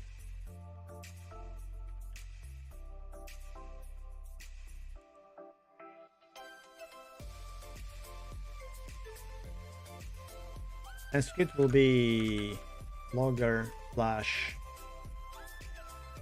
logger.gd. An icon I generally don't care.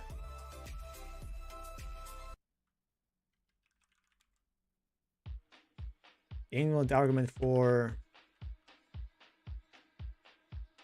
3 should be a script, but it's a string. Oh.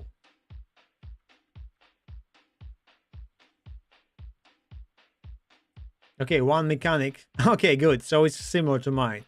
Then we can do it, I guess.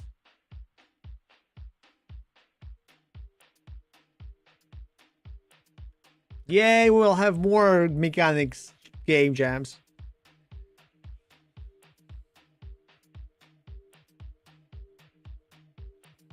I wanted to have it a smaller scale initially, my jam, but it had this kind of feeling, you know, there's not enough creativity, and it's a bit, it can be boring. So after my first, I guess the second game jam, I started having it bigger scale. Lizard. But maybe yours going smaller scale, it can be even better.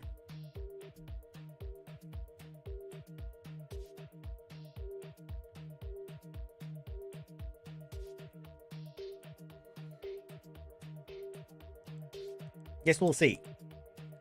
So I will definitely look at that. Not promise to participate, but I will try.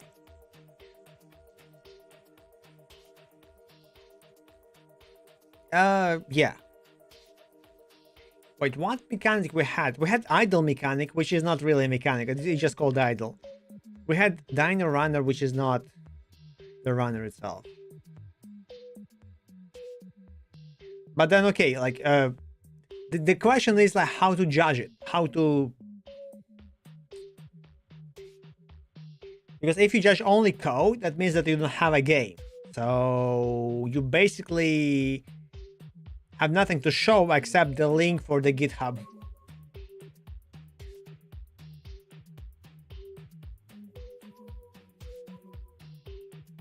So yeah, it's compilable and you can like implement it, but maybe, okay, it actually, what if it's a plugin?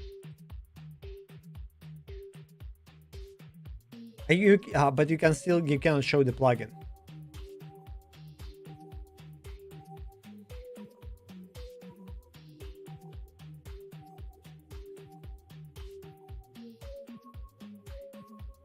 Yeah. My next game, I read this, my button as my butt, like this, my butt. My next game jam will be, we will try to have something that, as you say, but it will be voted by people. Like, okay, we'll have a game with mechanics and optional features, and we will be voting for features. So I need to aim towards what you were just now explaining, but kind of voting part. And you still need to wrap it in the game. So yeah, the biggest problem is how you wrap it into a game. So that's why Snake, that's why Dino Runner, because like Infinite Runner is a mechanic, but the games will be same, kinda. Even though people make them completely different. Like you made yourself the one with the wobbly finger. Kinda cool one.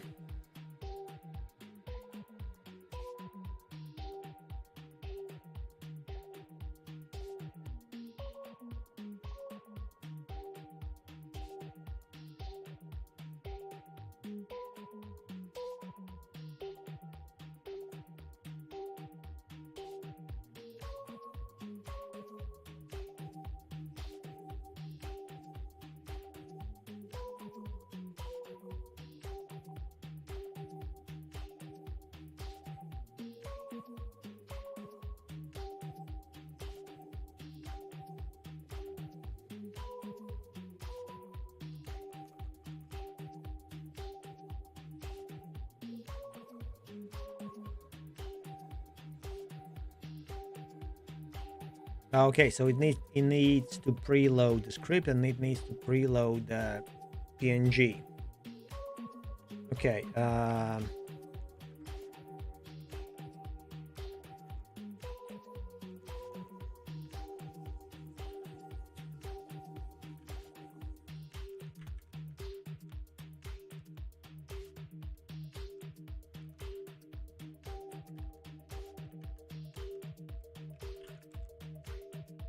So can I do this? Okay.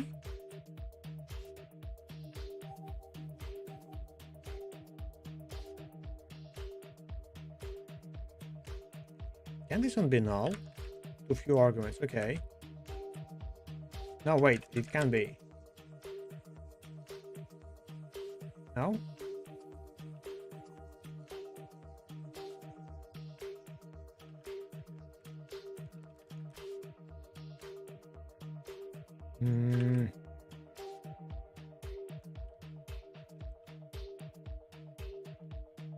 Okay, maybe.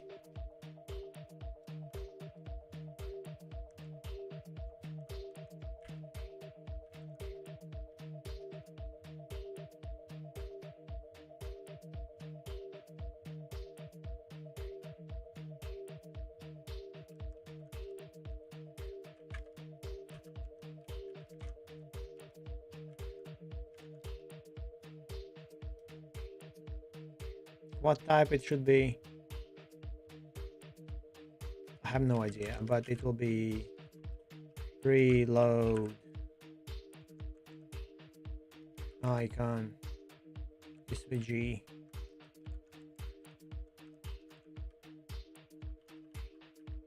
and insert icon.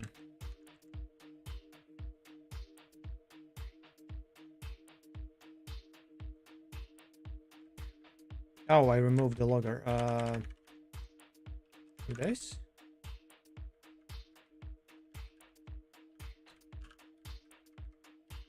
What you don't like? Auto. Oh wait, how I get into the auto single?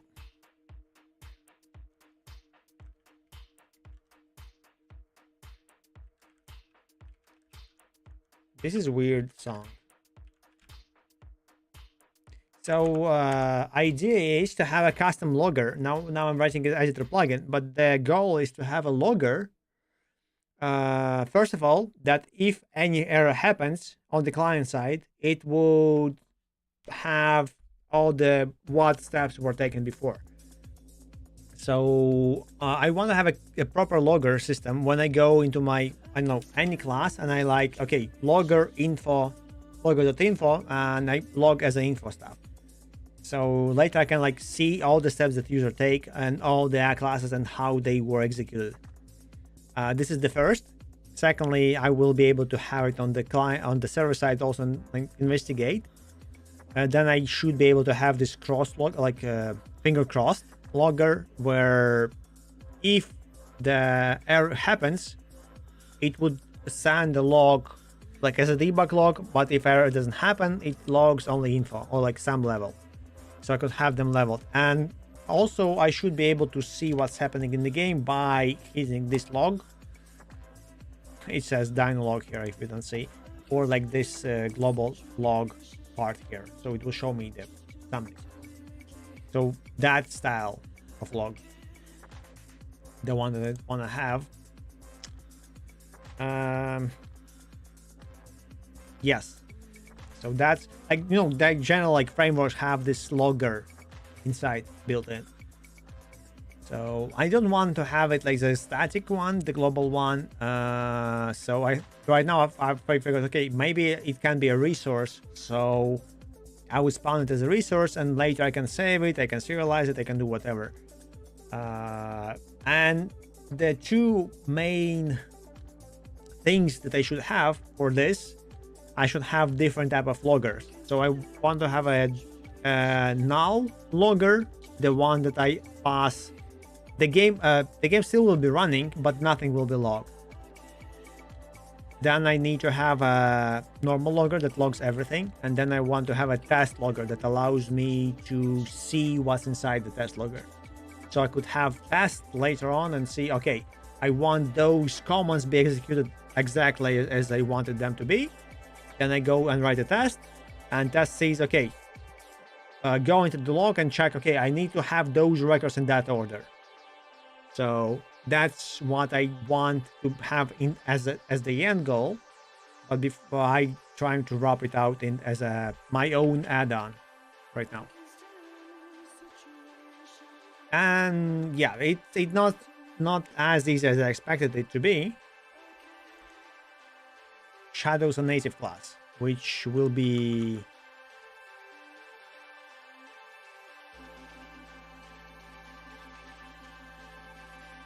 I guess a logger or something.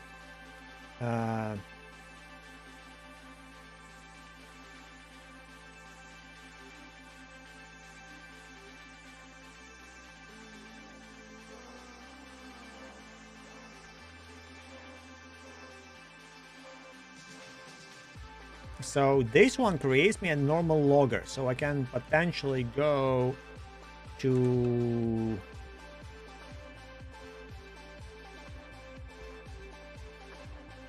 let's go to the, I don't know, but they are all abstract, so context, oops, undo.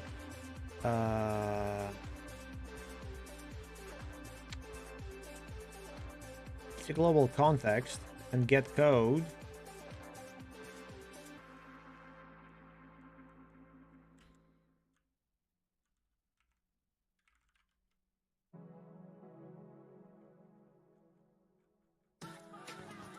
Okay, wait, no, maybe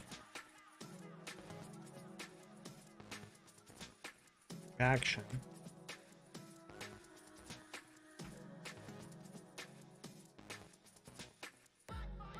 That's a resource.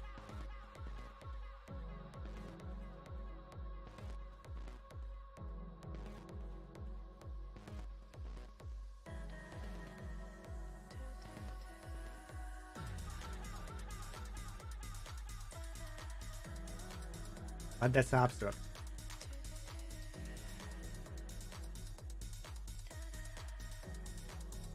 I thought, okay, maybe I can have a function here called get logger, and it should return a logger basically. But maybe I can have like internal logger where I will set it somehow from outside, but I can, yeah, then it's private. Doesn't really make sense. So I guess I can have a logger context where I will pass it as a context, or like, I don't know.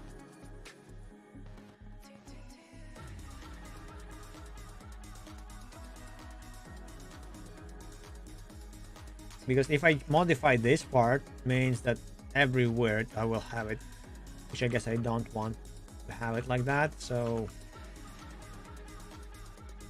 string name and the context.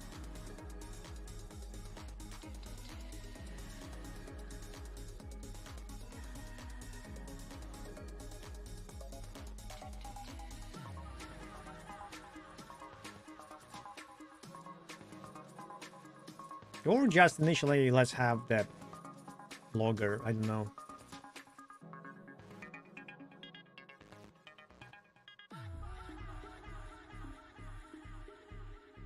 Yeah, I can have it like this. Logger, and it will be type logger. Oh, look at that. Function. Set logger.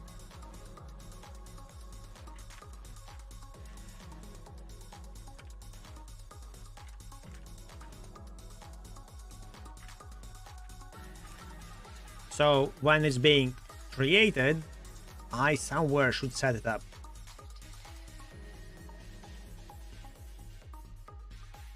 Because that's a resource, and yeah, I will set it up.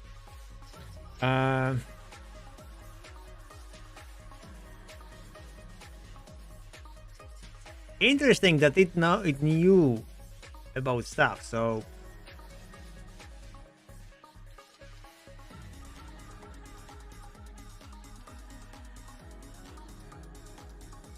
wait, it invalidated itself. All the actions got invalidated. What did I do? I changed I changed the global action. And I guess it recalculated all the other actions. So now I have this warning everywhere. That's how I managed to get this problem. Yeah, it doesn't know how to change the resource IDs and stuff. It didn't like recalculate them, and now it's problem. Oh, I forgot I have a piano.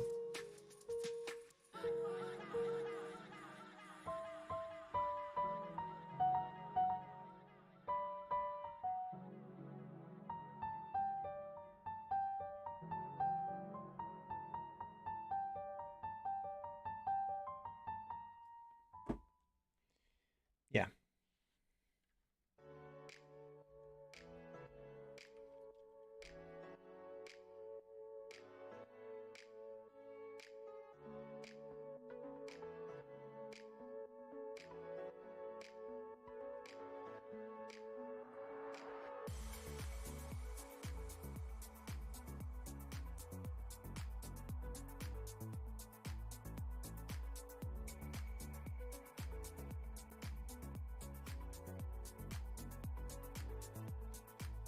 Okay, logger.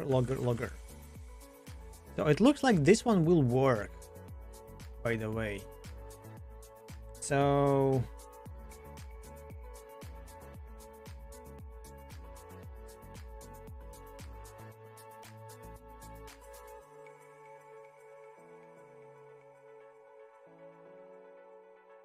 the thing is that now I need to figure out what logger to set in. If it's possible, it will be amazing.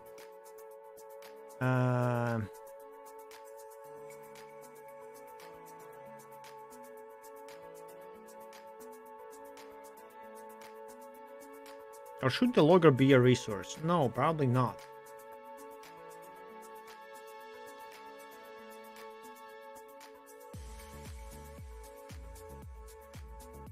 Okay, what does it know here? So dot error type.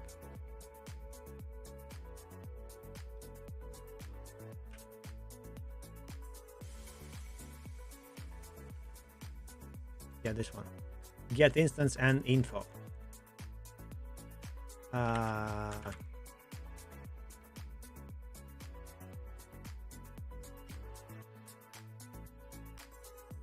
Print message text.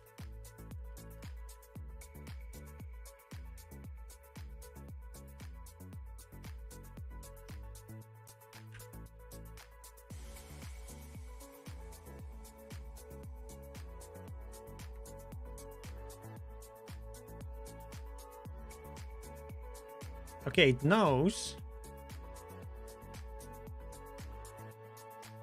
Logger task.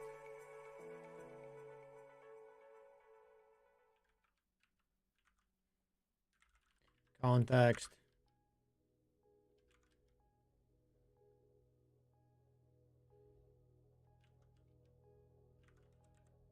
My context. I don't know.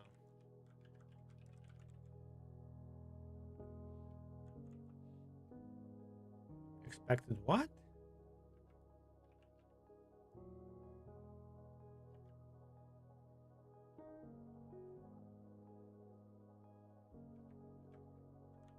It's not array. It should be. Oh, okay, maybe it should.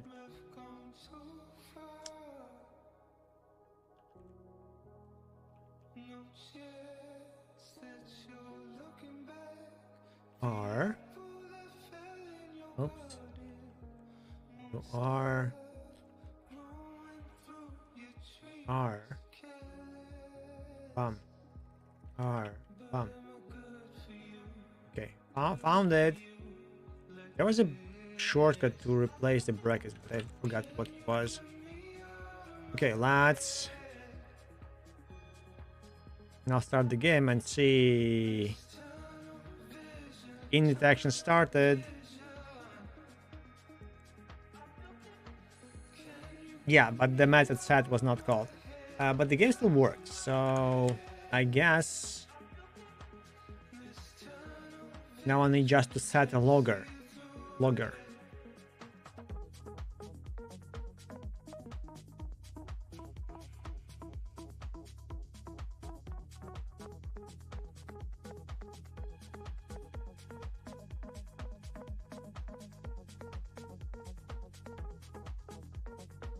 I can call it logger interface because of how it works, but it's not really interface, so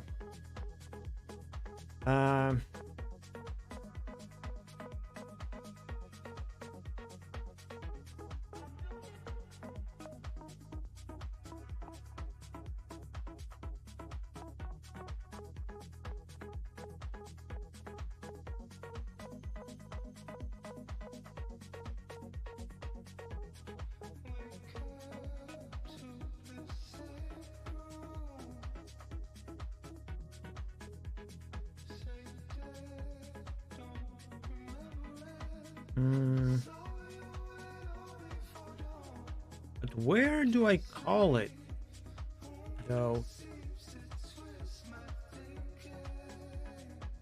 The context that are being included, the actions at least.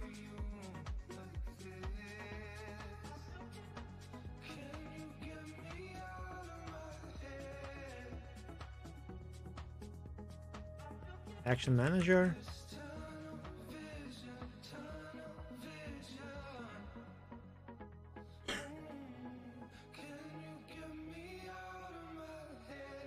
Who calls in into action?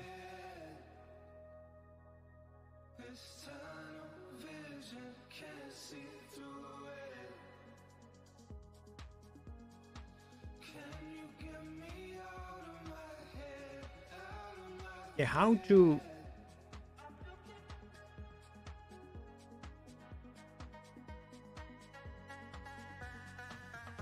And this is also action.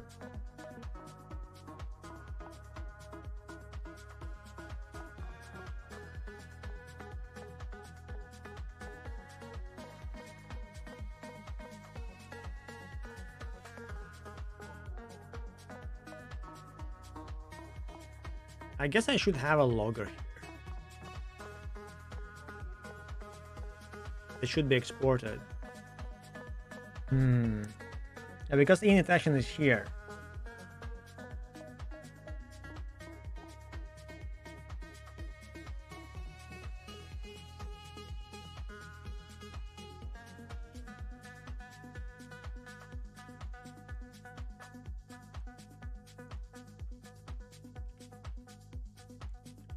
Function set logger.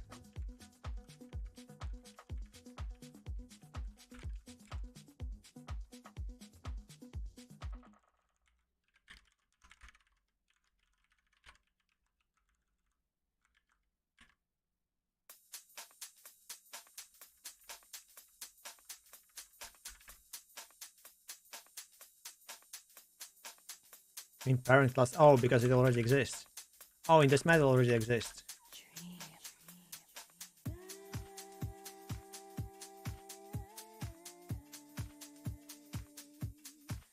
So the level, how the level class is called? Fantasy GD. Yes.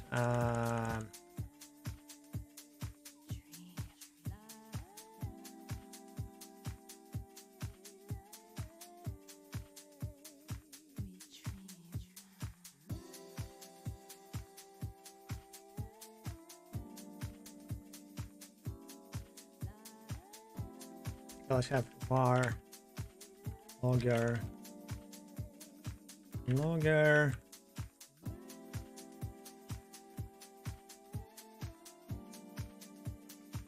Now logger dot logger equals dot new. I guess it should fail because it's abstract. And then I go to init action dot set logger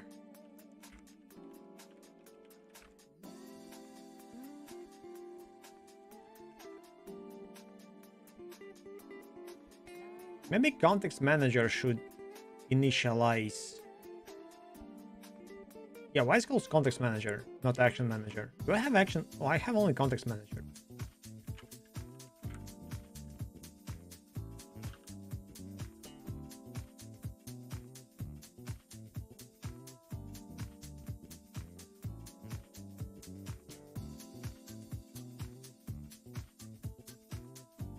Yeah, it finds the context if it needs to add to the action in it. But before doing action in it, it also should do action dot set logger with some kind of logger. So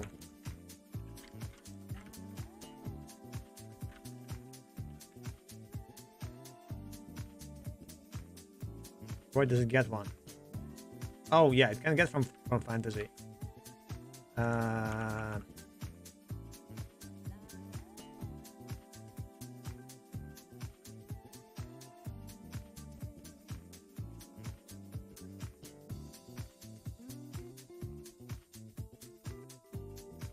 Function set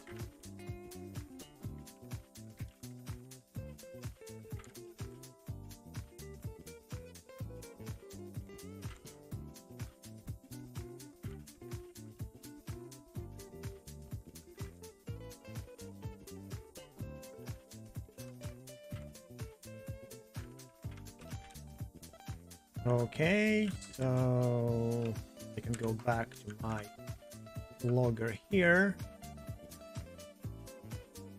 I don't need to do this. I need to add to the context manager. Oops.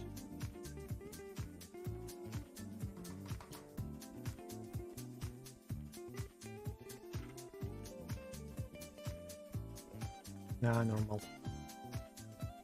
Okay.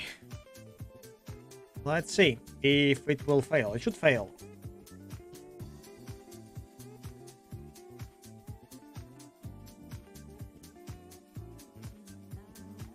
Action and function set logger. Wait, don't tell me that you lost them. Logger null. Context manager init action.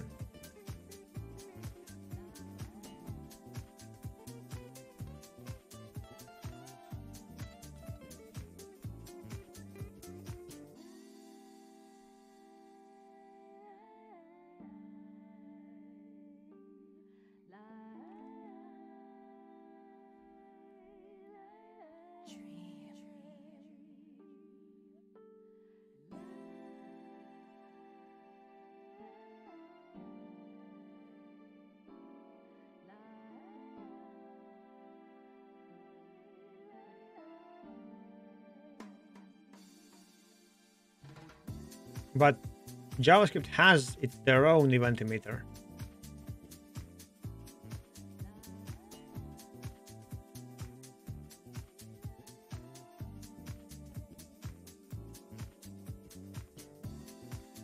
Oh, okay. I mean, it's not. I think it's language specific, so it's not like that.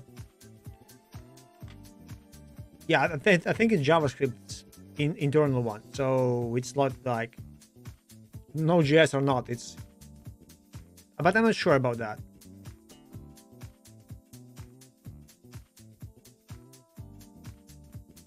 Still very useful stuff to understand how it works. Not that it has anything in particular, in particular. In Godot, you will do it not constantly because you don't have the global ones. You kind of will go with the buses and everything else, so you will have something similar to the event emitter stuff. Really? I mean, okay, for JavaScript, you generally can't have questions about that, I think, because it's very confused topic. Especially that, you know, having a JavaScript, you will have this, I don't know how they call, but basically two stacks. And before it was one stack that it constantly calls, but if you you can deadlock any JavaScript because of that stack. So now you have an extra stack.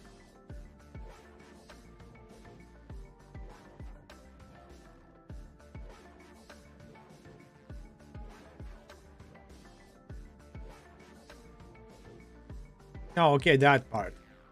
I still don't understand some of those extra topics, especially if of the promises, or like, okay, not really promises, but the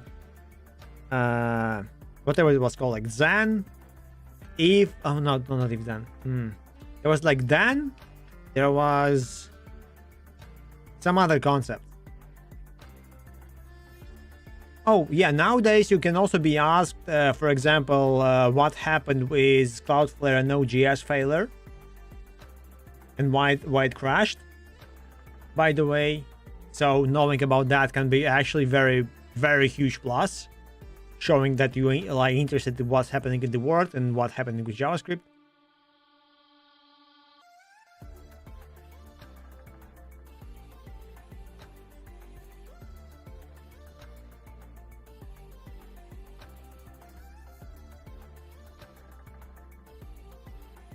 No, you follow by the patterns, I guess. But the actual patterns. Is there a patterns? Yeah. TypeScript.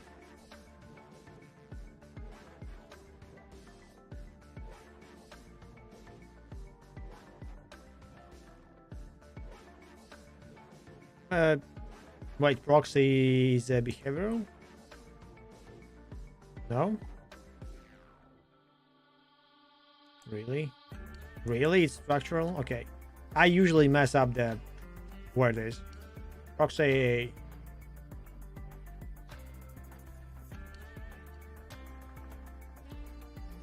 There can be like 20 different types of wrappers. Like decorator, for example, is the most common wrapper that you use. I like this. He gets hidden inside.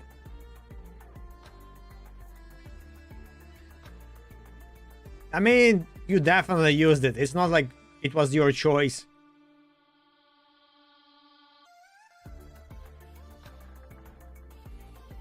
I see it. It's just the same stuff.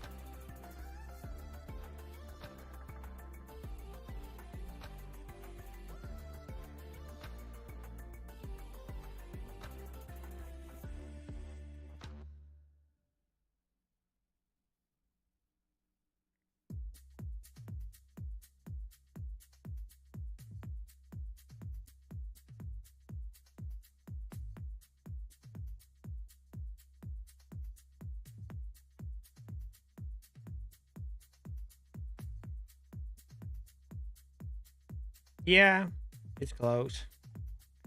I mean, this is actually... by the way, some of the...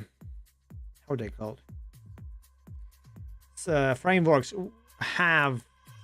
Even languages have those patterns as words.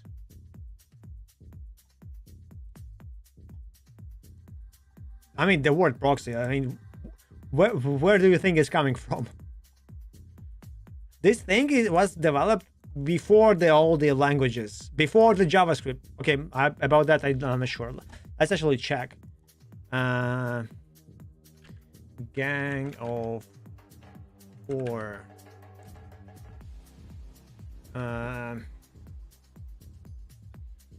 Why they wrote their famous book.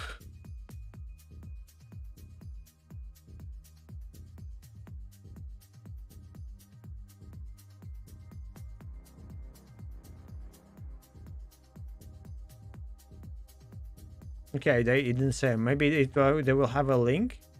Wait, that's not the... Okay, that's not the punk group. I wanted to do this one.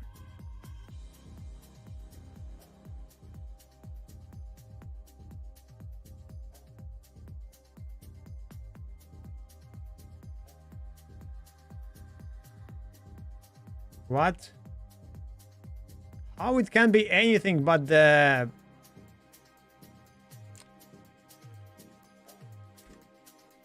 Before Google would know what I'm Googling. Now, it's shit. Of course, Udemy. Okay, finally. 1994. And JavaScript was made somewhere there.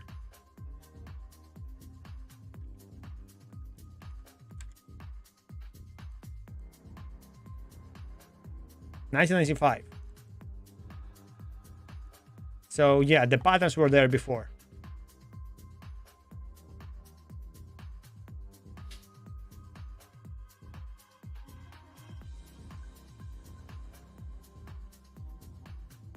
Yeah, you can find this book many wait, I cannot zoom in. Oh, I just used my back button on the mouse. Oh, such a nice feeling. It works because I made it work. I mean, that they're bad JavaScript developers. And it kind of accumulates the hate of everything, of all the other developers about JavaScript. Because, yeah, we will make 20 different libraries in Node.js, and then something will fail somewhere. I mean, yeah, it actually was the general concern and the hate over JavaScript, because it's kind of easy for people to get into without actual knowledge of stuff. So, yeah. That's how it goes. That's how it initially started, that kind of, hate. Hate, like, it's not really hate, because no one actually cares about nothing. All the other languages, every language is bad. Just pick your poison. That kind of situation, so... But general stuff that I remember about the JavaScript, because it was so messy, because no one knows what they're doing. No one knows the design, no one knows how to do it properly. Except, I mean, the creator of JavaScript knew obviously, but many stuff and websites and whatever happening didn't know. Node.js was just like fun experiment. It was never intended to be a server-side JavaScript. Like, who in the straight mind would do that? But people decided to do that. So now we have it. Now we have games that you can download and play in JavaScript stuff. Like, why? But yeah, because why not? It still has a lot of like its own paradigms and functions, stuff like that.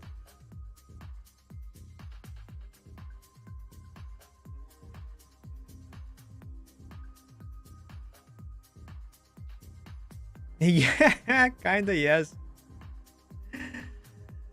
Because JavaScript, okay, if I would go JavaScript, I would go TypeScript, definitely not JavaScript. And secondly, I hate it. Okay, I'm not really hate. I kind of enjoy doing TypeScript in even under JavaScript. It's slow. It's just like whatever you do, the word is slow. It's not faster than Godot. Okay, Godot is kind of slow too, but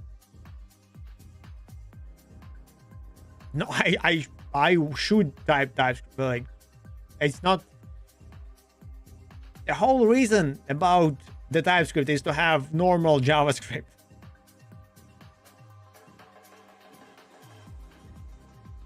Because then you have those structures that you have a class, you have a prototype, you have a prototype's function, you have a create of this function, and then you have the function that returns, how it's called, the, damn it, I forgot the word.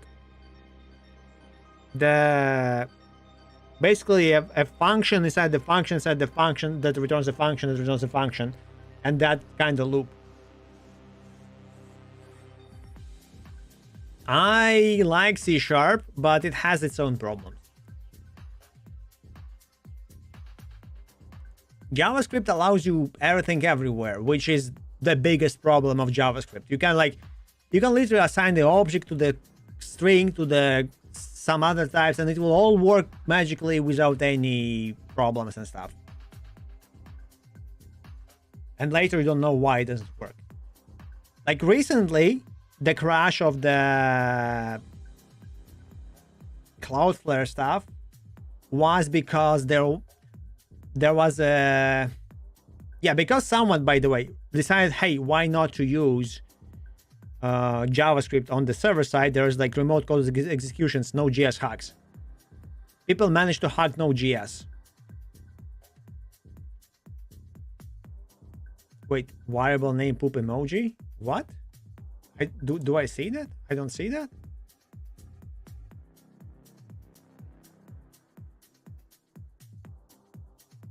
Variable name is poop emoji. Actually, you probably can't do it in JavaScript. No, it is like, it's hated because devs who use it most of the time are writing bad code. So all the code is bad, but when you generally, like in average, will see the JavaScript code, it will be worse than all the other bad code. Yes, that's how it's perceived. That's how it started to be hated. Because anyone can do JavaScript code. It will crash if after 15 minutes of running, but no one cares about that because people should leave your page already. And that's how it all begins. And then it's becoming, goes to the server, and then you have promises, and then you have those, how this called, damn it. When the function returns the function that is promised of the function and all this stuff.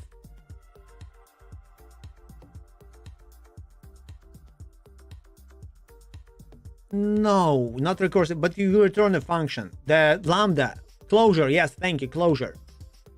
So you have lambdas, closures, and stuff like that all over the place, and you will never be able to read the code because you need to know the specifics. You can, like, if you can go to the, for example, the PHP language and see the code inside and see how the packets work. You will be able to understand them. It's still hard because some of them are still shit for like PHP 5.6 and stuff, but there is the progress. In JavaScript, some of those you won't be able to understand. Especially that most of it goes as a strings and some random variables. You don't know the types of the variable. So when you have a function, you see that there won't be a type inside.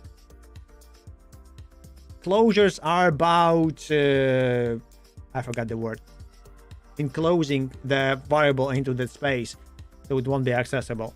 It's the JavaScript initial specific thing that people you are doing.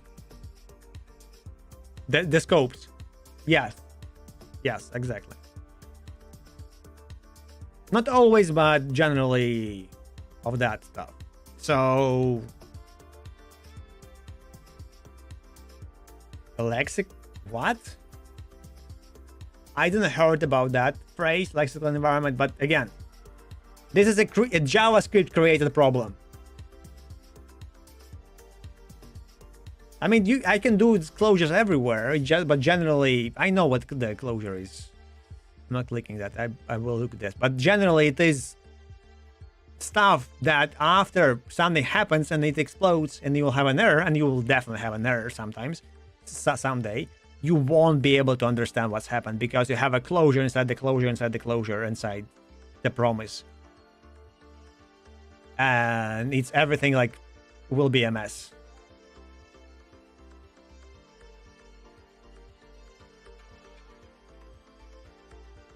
I mean, I know what the difference are. Why you're sharing it?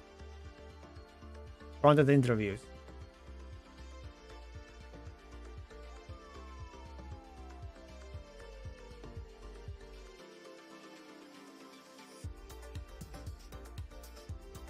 This is why I'm using TypeScript instead of JavaScript.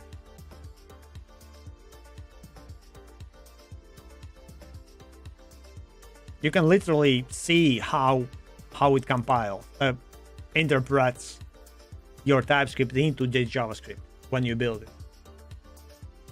If you have a proper mapping and stuff, you can actually see the JavaScript that goes outside.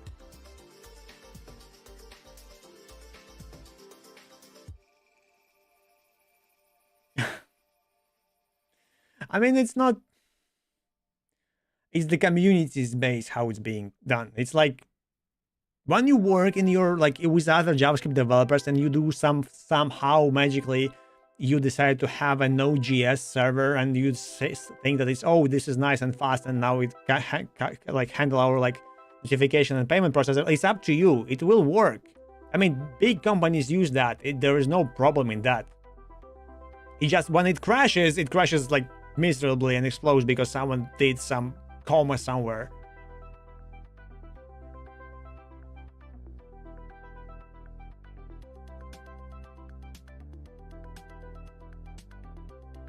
Like, I like TypeScript mostly because this will be kind of enforced when it's being created. Still, you can like in TypeScript, I can like in JavaScript, I can ignore all of that and I will go and like, create it manually, or I do duck typing on like stuff like that.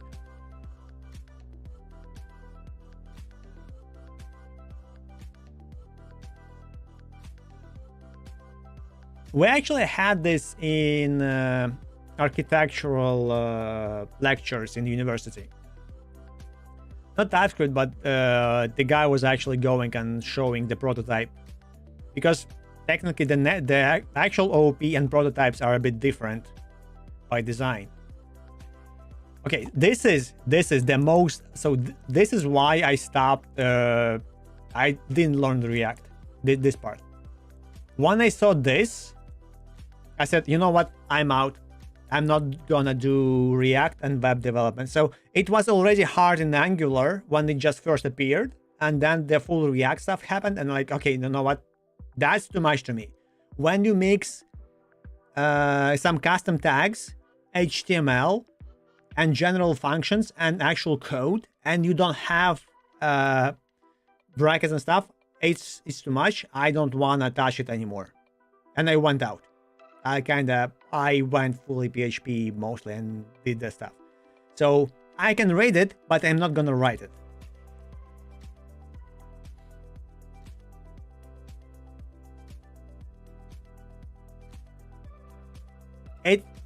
You can think that it's good, but then it will be bad. Actually, it's called union types.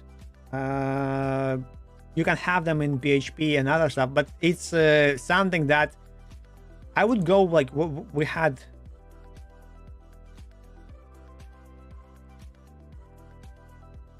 Yeah, it will be somewhere here. If I have union types, I will put it somewhere here.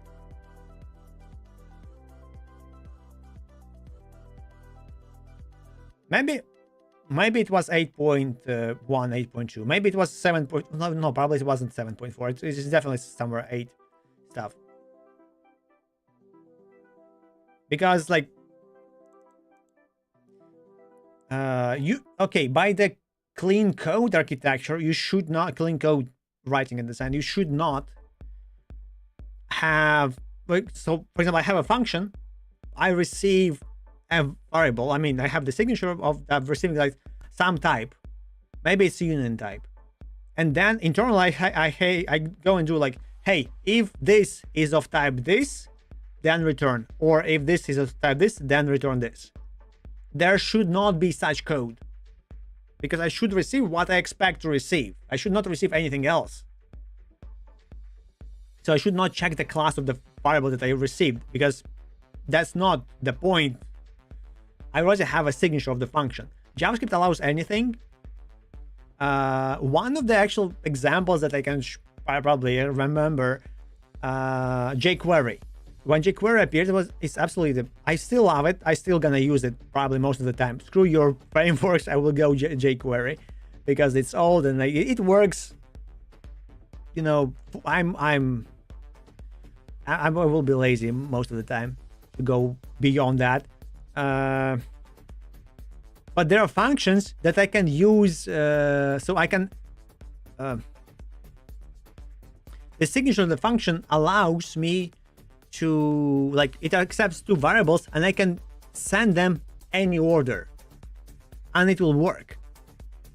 Like I can have, I remember it was like a string or something, like, or the division. So I don't remember what, but it basically was that I can like replace them and it will still work because it checks what variable it received, what type it is, and assigns it properly. So it kind of duck types every of them and then it works.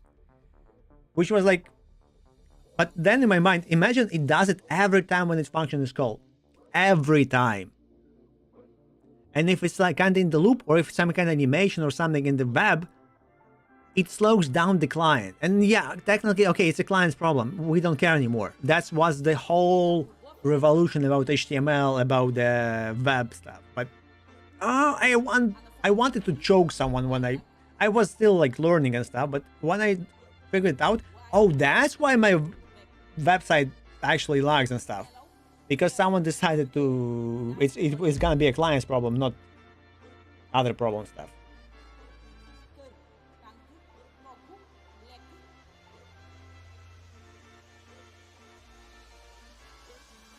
Yes, but then you need to check if you receive X or Y. You generally should have an interface of X plus Y, and then you receive that interface. That's how big languages will do. You will have an interface that will be called XY interface, or like whatever syntax you use, and then you will work with that. So this is like union type. It's kind of neat feature for fast prototyping, basically, but you should not use it like in general. I would put it into Smile, same as like, for example, PHP, and I think even JavaScript has that called what was the name?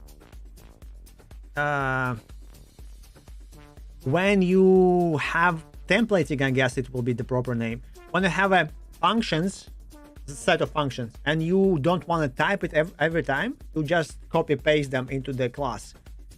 You basically import it, but you import it not inside the class. So you will have a class which will have set of functions, and you don't need to retype them every time.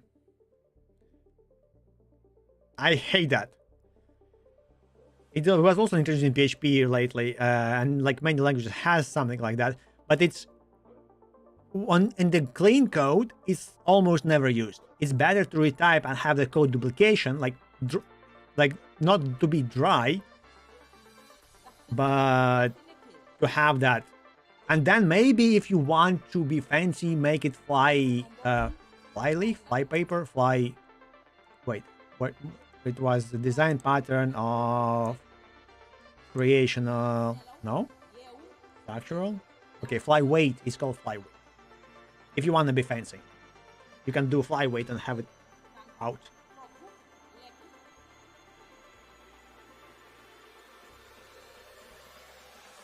Yeah. Now I think this is like weird stuff with the AI stuff and vibe coding. If you have an error, many times as I see, I didn't check it myself, but I saw the Brahmation, for example, and some other streamers and YouTube videos, that it just makes it any like a problem fixed, which is like, what? It doesn't fix a problem, it's just like stamp any and fixed. but then now it works. And now we deal with the other problem on the other side. I think to explain to the guys and like people why JavaScript was hated and like generally how it came to that. You first of all, the Brax does a very nice thing. He goes and repeats some steps, which is very nice. You need to know how it became like node hell, node modules, why it's so bad, why it's hated. And second thing, I guess you need to try out functional language like Haskell or Erlang, and maybe something like Rust, where the whole concept is to not allow you to do stupid stuff. Because for example, like Erlang, you have mutables, immutable. So every variable is immutable. You cannot assign value to a variable. There is no thing like everything is constant. Like you generally now you have this many times, luckily, which is like this is actually what's huge plus for the JavaScript, which I like, or maybe TypeScript. I'm not sure if it's. I guess JavaScript should have it too. I don't know. Probably yes, where you will be having constants everywhere. But everything is constant, so you cannot reassign the value ever. And then this is like the first limit, and you're like, what? I cannot have an increment. I can do with that. Oh, you don't have loops. You cannot have for each. You should use tail recursion, particular tail recursion. Why? Because, and that's kind of also another limitation. And then after working a while, it kind of clicks. And then, oh, that actually makes sense, because now the compiler, the system, and everything else just works. Because now my code, I can't write like error in the code because it won't even compile. Or when I try compile and launch it first time, it will infinitely run or like explode instantly. So but it comes again with experience, with practice, with different languages and stuff. So it's like, not that it's bad or good, it's like something that will happen. I want to have my network for my game using Erlang. I still think like maybe Node.js is prototype, like fast prototype, and then see how it goes. But every time when I think about promises, I feel a bit sad.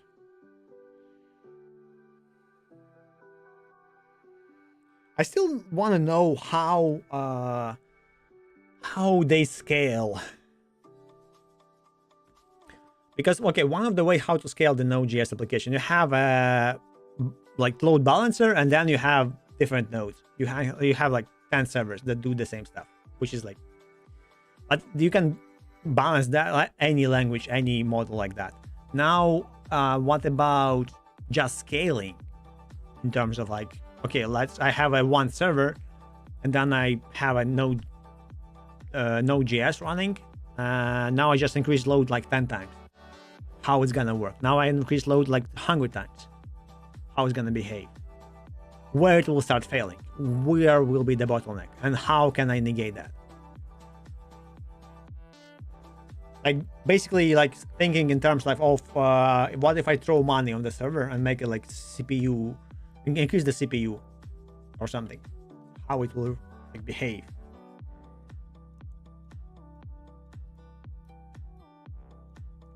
In base nil. Okay, I was doing int stuff.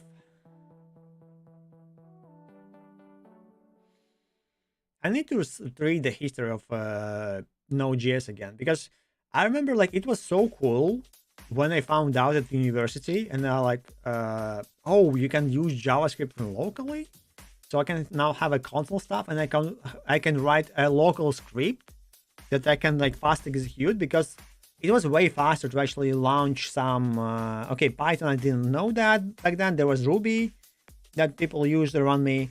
I knew a little bit of PHP, which was also like run PHP script like to test some files was weird. Lua I didn't know about. So I was like, okay, JavaScript. I can do JavaScript fast. And there was like this module that allowed me to access files and stuff. Oh, cool. But then it somehow became the actual web server and everything else from that, which is like cool, but you shouldn't have done that. What was the latest crash? Maybe I'll close this one. No, Node JS.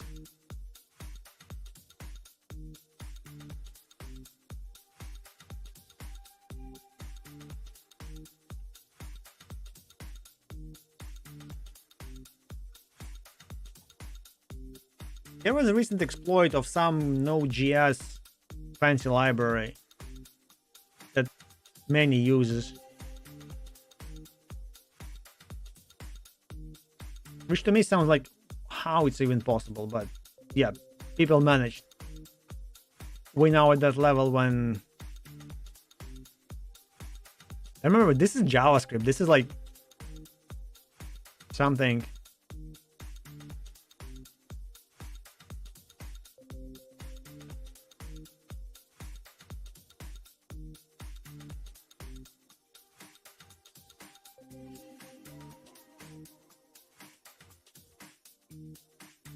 Is it the latest one?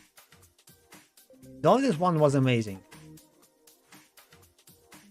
And it was kind of obvious, but somehow no one would see that.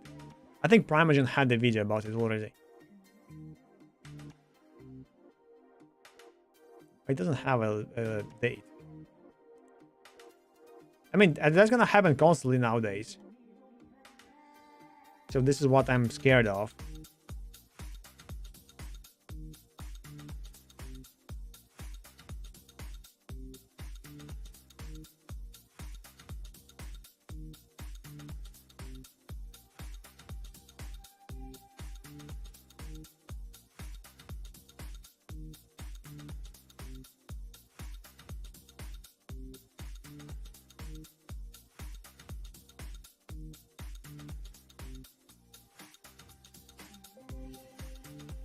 It was actually something with closures. Actually. The one that I remember. The last one.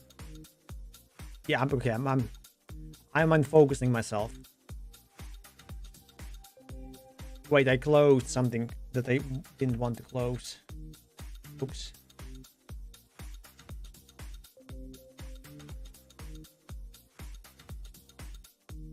Wait, did I close? Yeah, I closed no, make a plugin. Here it is. Editor plugin, yes. Editor interface. Let's have it like this. Why not? This one works. This one actually can be closed. Good. Let's make a short bathroom break. I will eat some candy or maybe some cookie and be right back. Need to make some water. More water.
Almost back.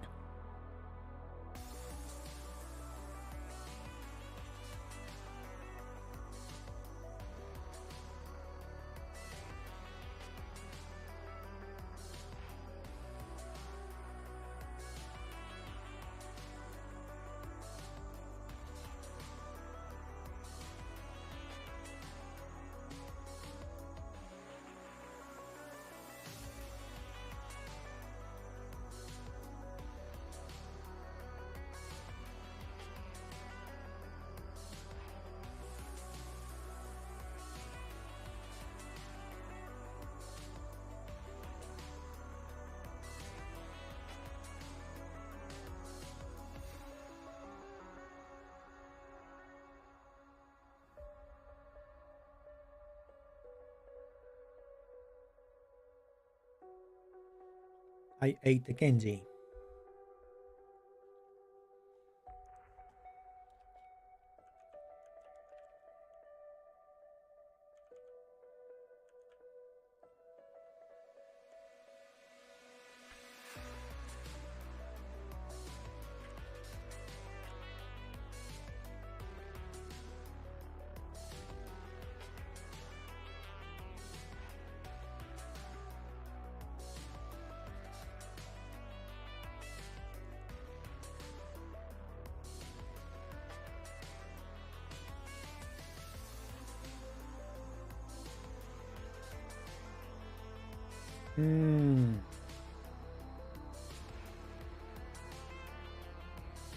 Yeah, context manager runs sooner.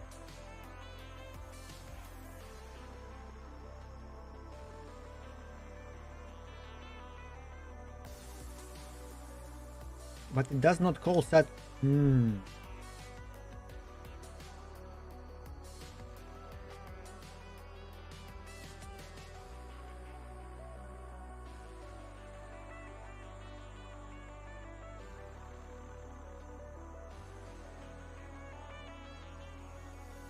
Yeah, this one is not being called. How the hell we got there?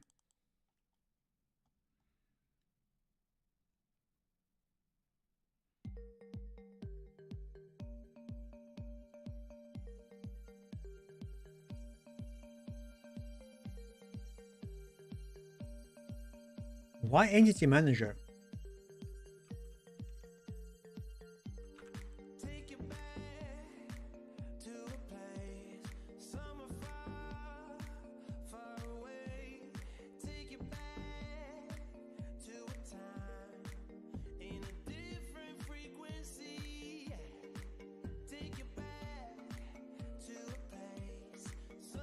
Okay, it initializes the action on the entities.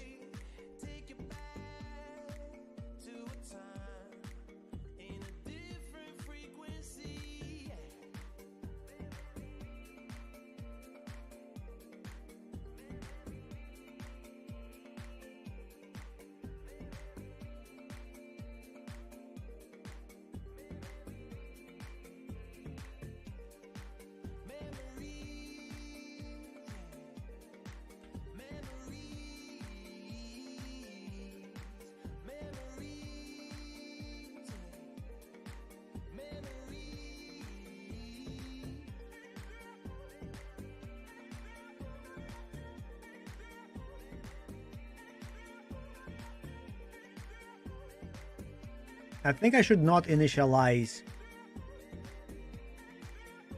anything here.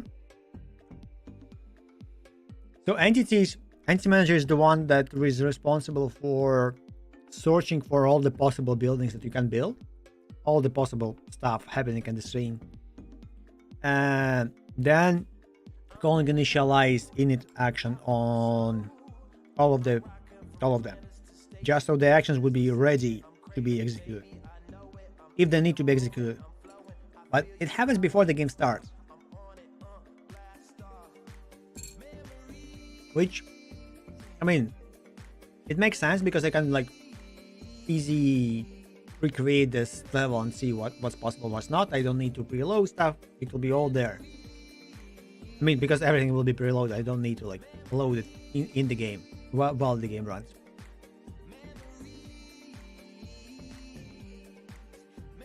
Which later might have some problems, but for now it's not a problem.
What's this action context?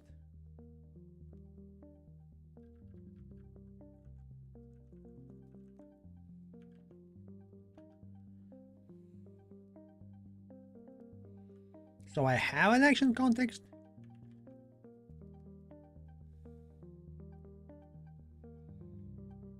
Okay, so the manager...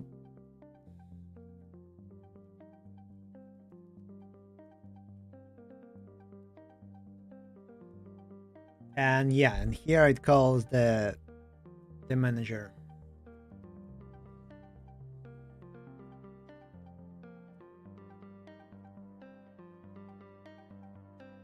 Which is not really correct.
What if I move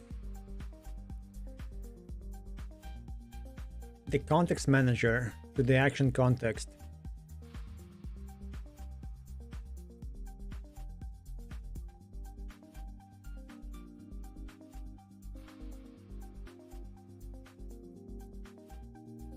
I just don't know how to deal with the tree of the events and stuff.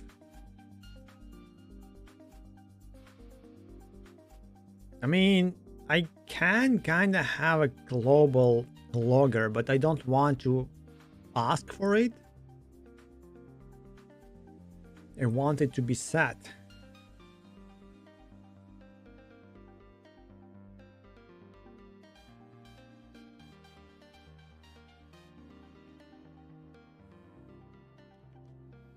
So I have a system here. We have a context.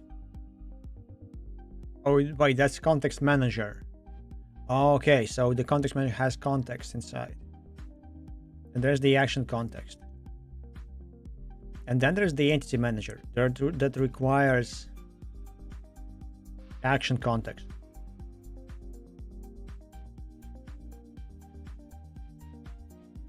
So, but here in the fantasy, it requires context manager, not action context. So this thing I will rewrite now. I think it actually makes more sense. So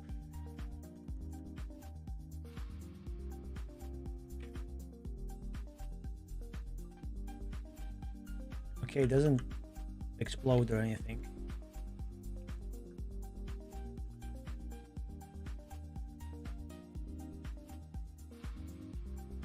Oh yeah, it needs required context, which it can get from basically from the parent.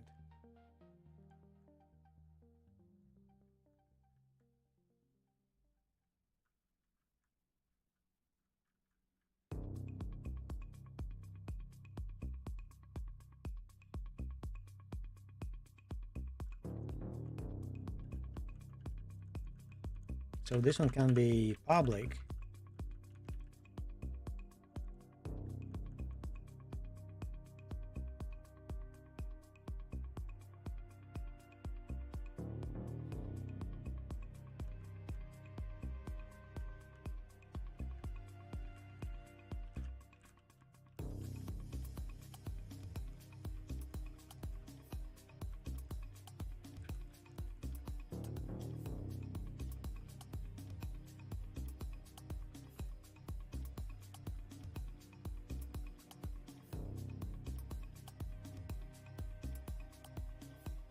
Under this.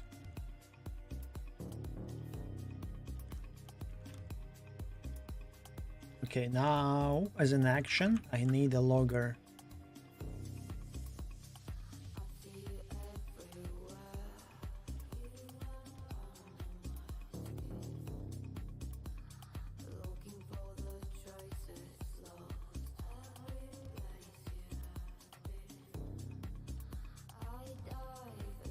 It could be easier to have a logger resource in this case.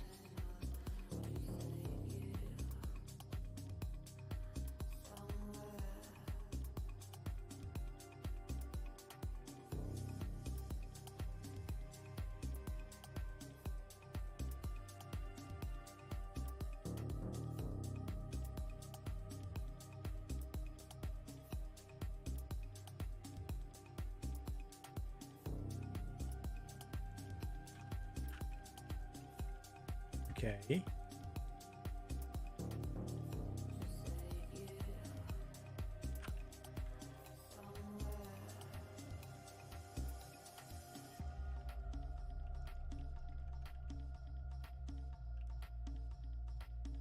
Maybe I can actually ask for that.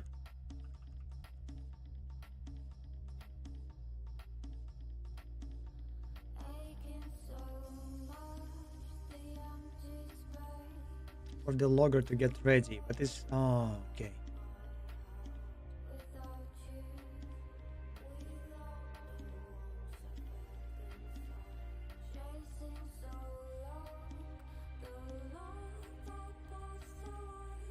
Okay, for now, let's have it as I wanted initially, so logger.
I can wait for the owner to be ready in terms of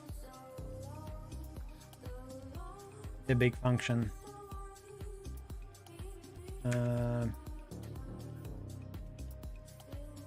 Here I need fantasy, it was GD, so it's not context manager.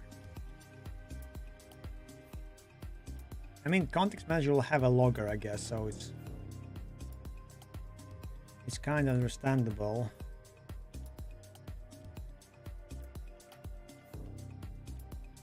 But I need action context.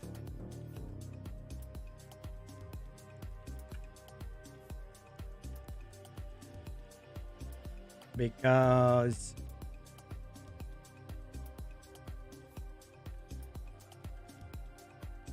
action context start.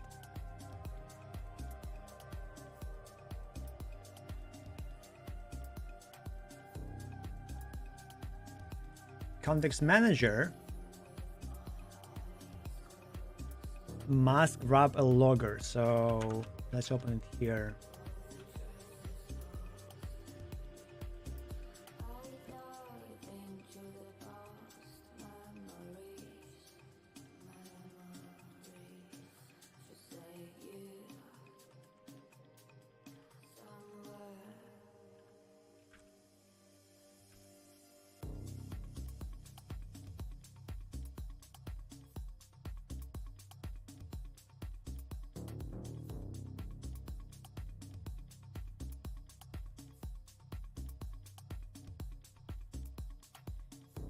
Do I need to go through that now? You know what? Let's do this.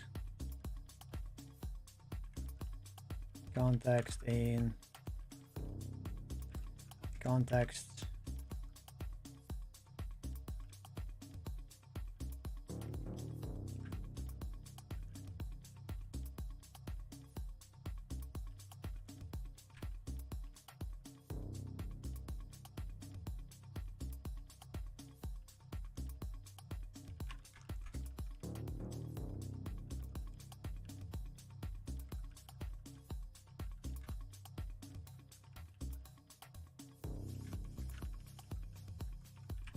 Okay, like this.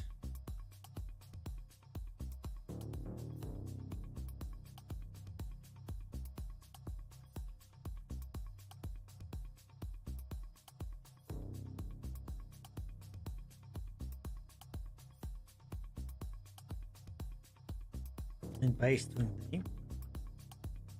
Oh.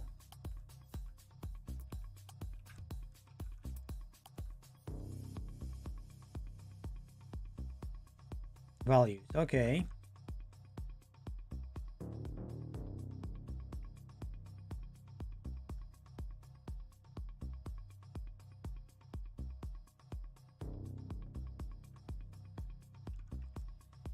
Now, where was the initial problem?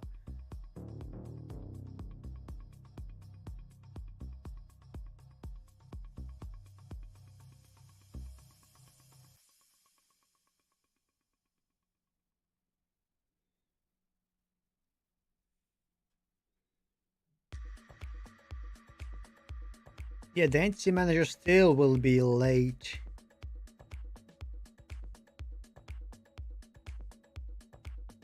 Because it will ask the context.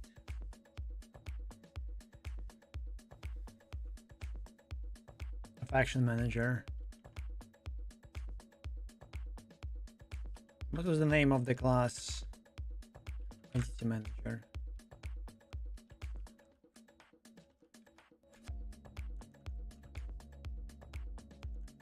Because of this one.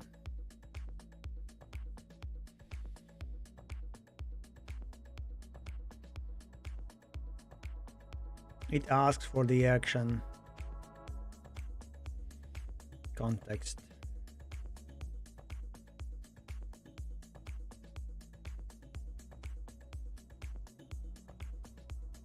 Okay, you know what? Let's do this.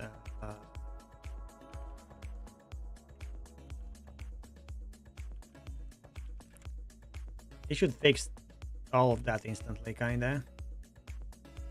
Now let's reassign a bit. Let's see if it works or not. Okay, still same, but where it starts. Fantasy, ready. It goes to action context, innate. Action. Okay. So the logger is here.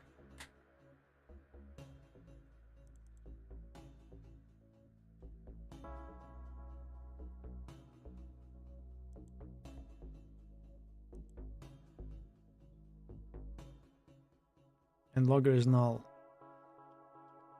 Because the action context is null.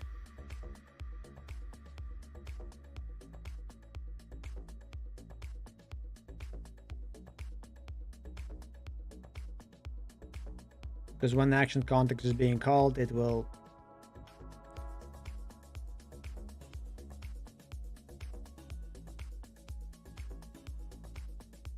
how to propagate the general stuff. Of course I can do it simple. I can make a resource of it and like screw it.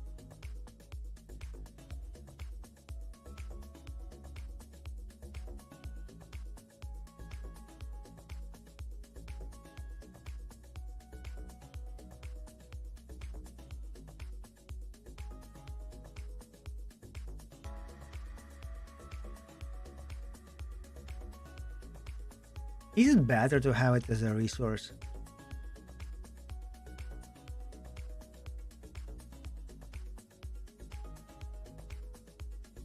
It's definitely easier and more readable, and I guess more decoupled.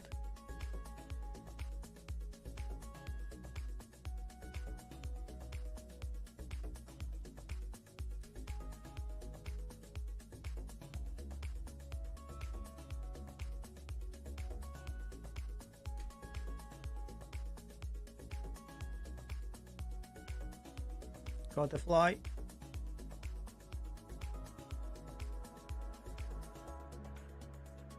Yeah, my brain is melting a bit.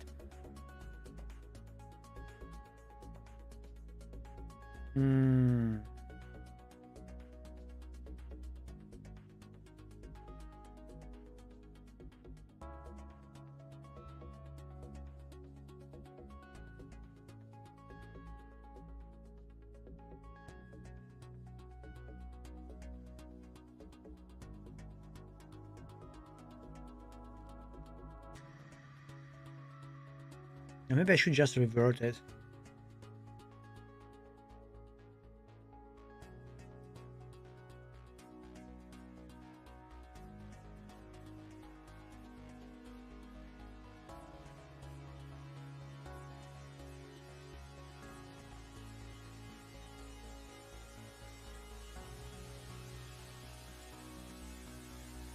I can have a logging context or logger context.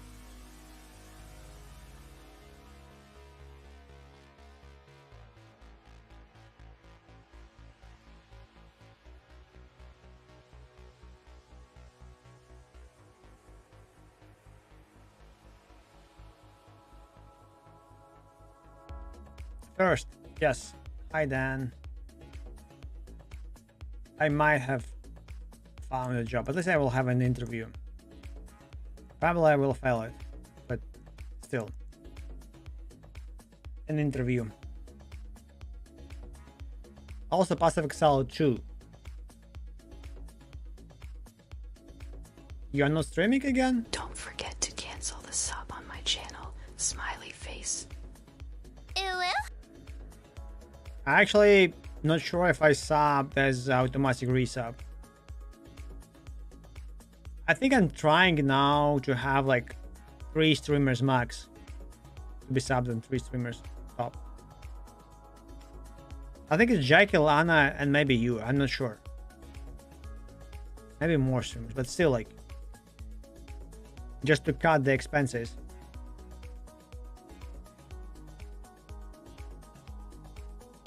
But I didn't see your stream today, or over the weekend. However, it was close. Maybe not. Yeah, I have no idea. Probably you didn't stream.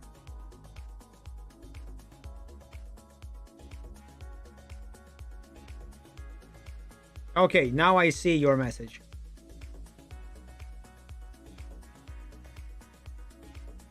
Okay, thank you. I didn't see that. I see that I have many announcements of your server too, but I didn't check that. Okay.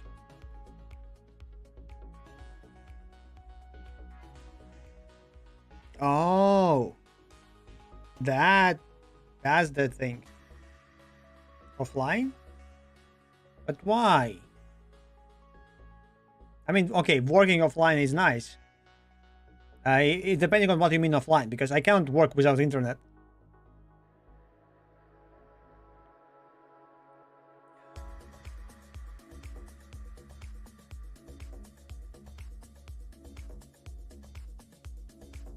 Okay, that's that way. Yeah. I generally would make less because it's harder to focus for me. Because I will try to do some. I mean, I can go into focus mode and do a lot of stuff, but I, in the same time, can, on accident, not do stuff. I can like, okay, I will watch this one movie or this one YouTube channel, and then I lost like 2 or 3 hours. Because on stream, at least I feel that, okay, I lost time, but it was still beneficial. Because I had some nice talks, some discussions, maybe good, maybe bad, but still there was something, you know. But when you spend like some few hours just scrolling shorts on YouTube, it feels very bad after that. It's like, oh my god, why have I done that? Then, what you know about loggers? Logging stuff. You definitely have some logging things in Go. How they work? Do you actually inject them? Do you require them? How they are being acquired by the classes? Okay, so you don't have anything.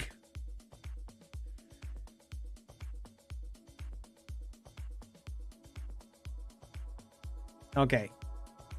I just want to have a not normal logging, just to have it like. Yeah, you generally, so you write in like this log. So log is global variable, I guess, because generally, if you go to like many many environments, there's this huge libraries for that. You have a package, and you generally, like for example, monologue is the one of the top ones. So you will go in your code, you will have this somewhere away, like somewhere far away, and then in your code you will have a class that has this one injected. You will call it like log, and then in your code you will do log warning, log error, log something. But your every class and start somewhere has this, hey, give me the logger, I need it.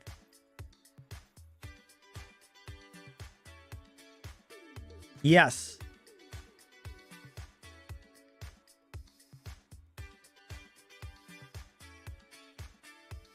Yes, exactly. So you inject it, you inject the logger. So, and then the class itself asks, like, works with that logger. So Yes, okay, so this is like the classic scheme of how the log works. This is what I'm trying to recreate now in Godot. Because all those other libraries, many of them do just, hey, here's the static auto load of the logger and use that. Which, I guess it's easy, but I don't feel like it's very correct, so I don't want to have that thing.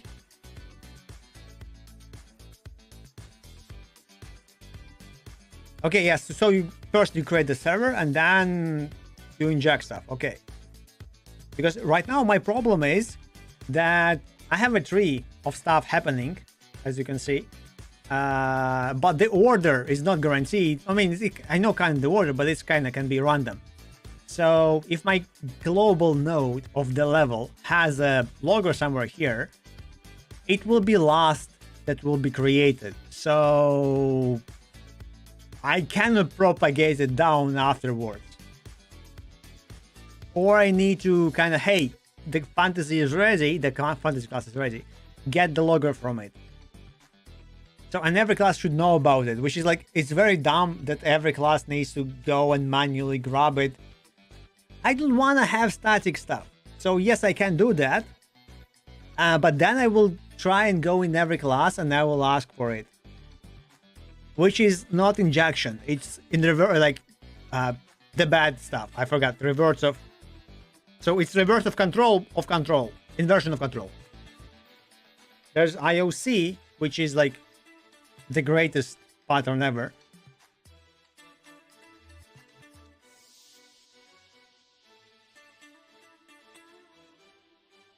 What the hell? How did the bot react to this? Bot went rogue. It never did it. What? What? Look at that bot. Yeah, so this is... I think I will make a resource. I think I will have my logger as a resource, and each class that requires a logger will have this export stuff that I will need to add. Hello!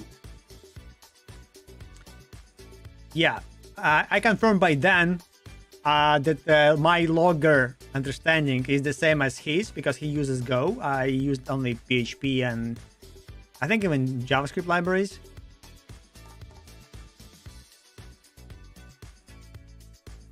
Yes, but the signal is something that it will have like layers of loading stuff, which I'm not sure if I want to have that.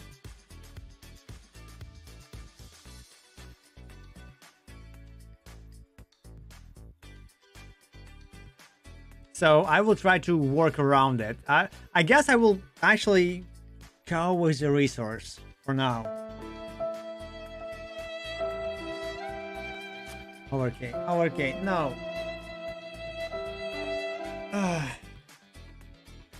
I hope you squat as a druid.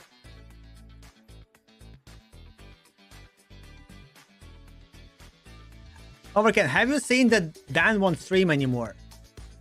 He said that he will have a life. Imagine that.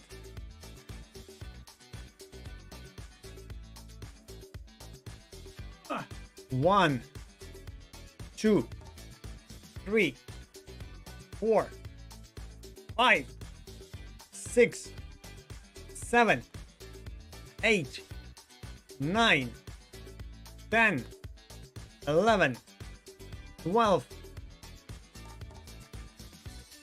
Also, it shows me that I have a viewer on YouTube. Oh,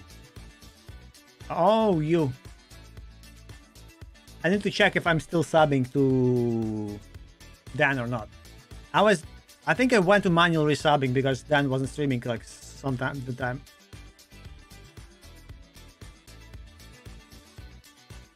Oh, nice.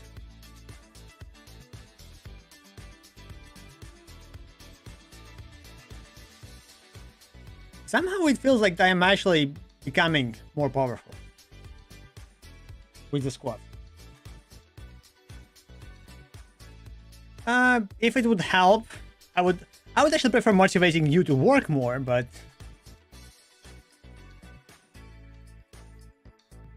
Yeah, actually, I think you are the top one. The only one, I guess. Okay, we had today 2 subs. Because the person was very happy. And it was okay. I will have not sure the oldest, because I over the weekend I went through my mods and VIPs and stuff, and I had like 7 years old VIPs. So there was a guy that 6 years ago subbed and gifted subs. So, but he didn't continue. So you're the longest one, definitely, 100%. Sure. No.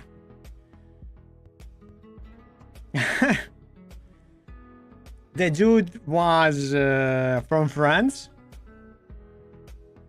but he has family and child and stuff.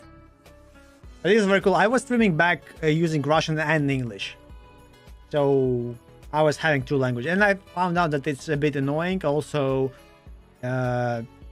it's kind of a clash between the people speaking, so it's like, I thought, you know what, let's stick to English only, and then we can have fun like translating and doing stuff. It's also like, I see that some people like stream, for example, like the French English, German English, which I like watching them, but it kind of ruins my experience sometimes when they use like, okay, French people generally is hard to understand. Definitely.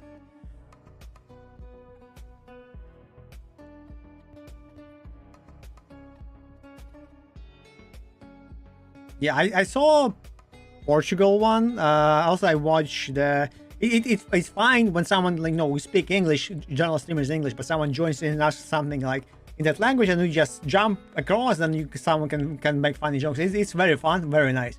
When it's in reverse, it's very different.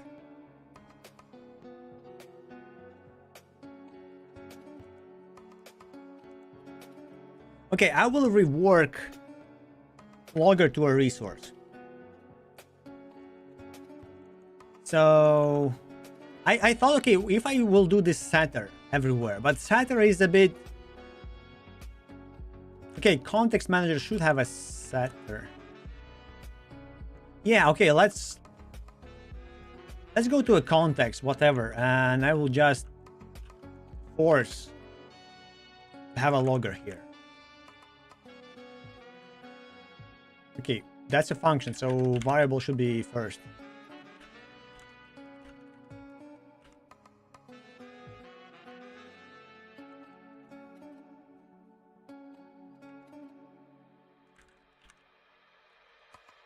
Why private set?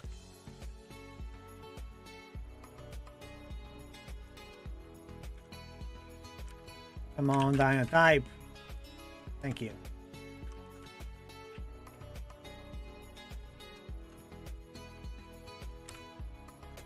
Okay, what? Well, Gogger, because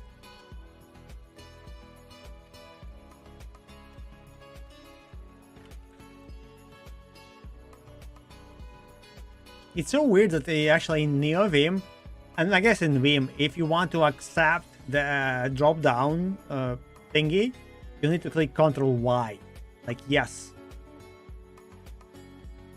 Kind of weird, but very fun.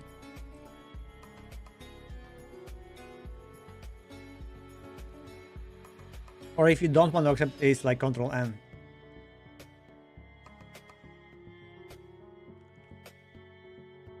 Okay, why it's up? Oh, because 2 spaces, yes.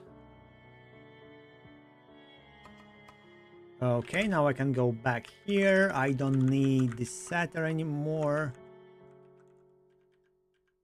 Also, I found out why I had this previous yellow thing before the bug. Oh, it won't me show. So I had a parent resource as an abstract and had child resources, like many. And then I changed the parent resource and I had many yellow warnings about the child resources changing their IDs. It's had like, okay, couldn't find the ID using the actual name of the class, the path for the class. It was a bit awkward because I had that bug before and it was working, but it was always warning out because you can't use ID. So it required me to go and like delete the IDs and change them and basically recreate the class, the whole class. Or maybe I think I probably actually went in the resource file itself and changed the value, or just deleted the value so it would update. I don't know. But something I did and it fixed and it was gone. And I had all green and stuff. Yeah, so I want to have this, but my additional goal for the logging for the game is to have 3 types of logger. So if nothing is found, then it's null logger. If logger is set, then it's whatever is set. There should be like debug logger. There should be a big logger, and generally to have a logger config. So for example, like if I do tests, I need to have a test logger, specific logger, where I can look into the logger and figure out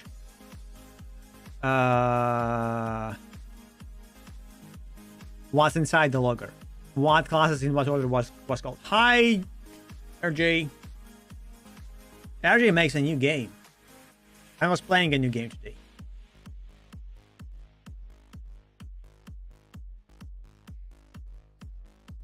The Minecraft. I actually didn't check who it was. I saw the guy, but I didn't check him out if he has anything else. Wait, was it today? I think it wasn't today. It was yesterday probably. Oh, those days are mixed.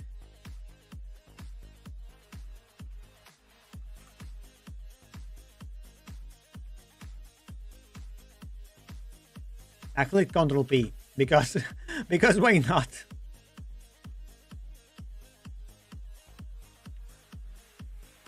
Yeah, there might be a logger for my logger. Actually, this is called I forget the pattern name. We just talked about it before with Brax.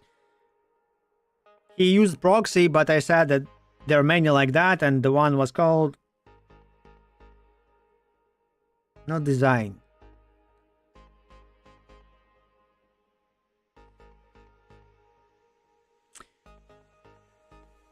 I forgot the name. Oh, I have it open. Decorator. Yes. Almost same time. See?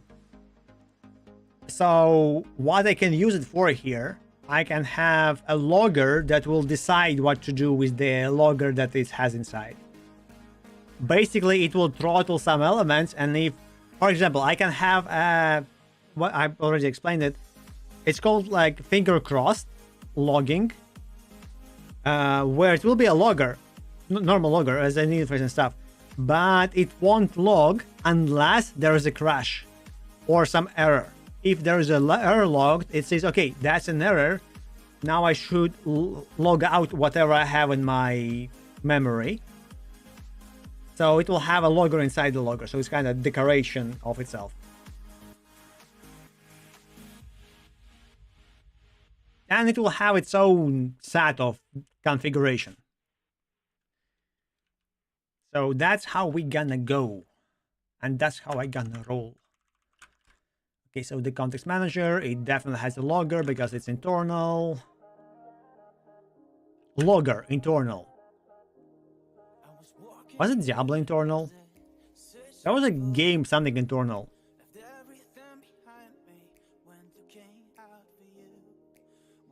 I'm now actually curious, are there loggers for the... There should be loggers. Node.js logger library. There should be some specialized ones. Top 8 libraries. Oh my god. Pino. Never heard any of those. But I guess they all do the same stuff. Winston. Okay. Okay, this one. This one. Everybody heard about this one.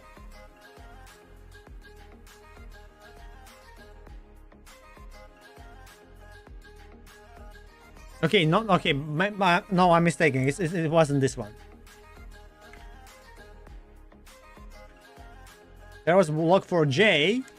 Log4j is different stuff, but it's not node related.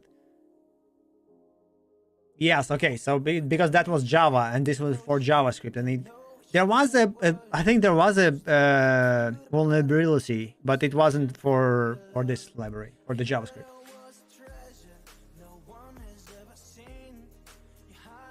Yes, yes. The sad part is that I think with what I thought about recently, that for example in PHP and like some other libraries, even Java libraries, that old stuff dies out. In JavaScript, it's for some reason doesn't die out. So okay, jQuery, the big one, dies. I mean, it's already like, I mean, it's still used a lot, but it's not as used. No, but the Node.js parts still be part of some other part of some other part. And it doesn't die out because of that. Even though it's garbage and can be rewritten, it should be rewritten. Or not even used in the first place, but it still will be as a dependency.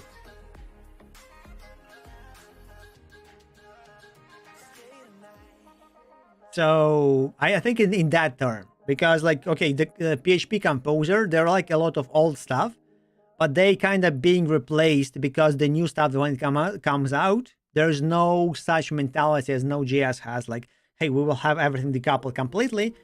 The library usually brings something with it. Well, like not other libraries, but like build in-house. Like why we need this other mask that we don't use or we won't be using normally, we will have our own stuff. Plus, also there are like global, I think JavaScript has that, which is very like the global patterns, like global definitions of how it should be done. For example, the logging stuff, there is the PSR, like basically the style of how to do this.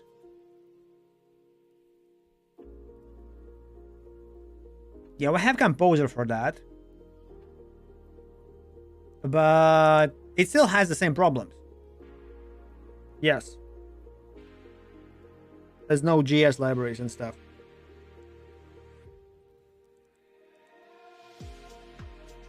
Also, I'm now curious, like, are there like any additional PHP packages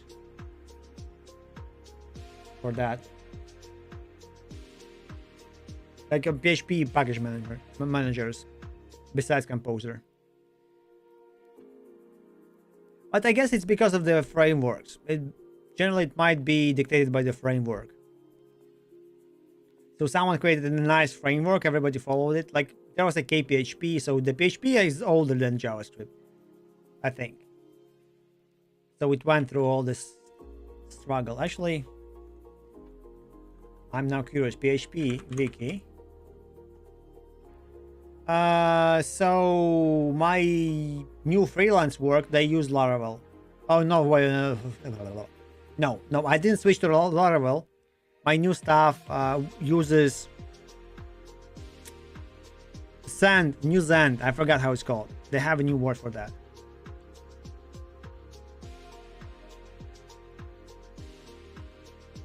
Okay, it started before JavaScript, but released after JavaScript.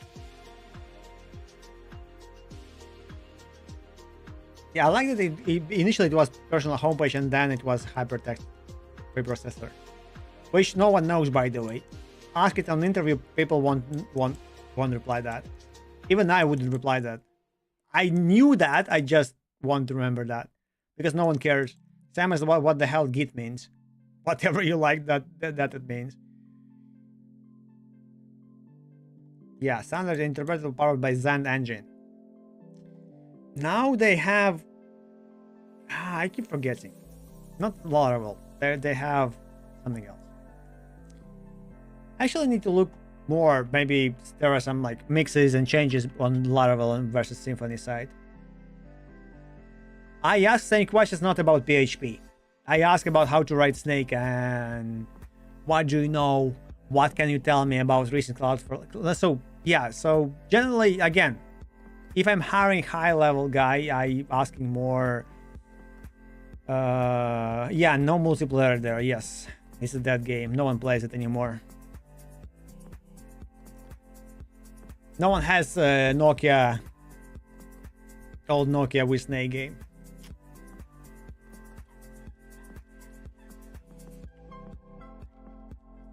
Okay.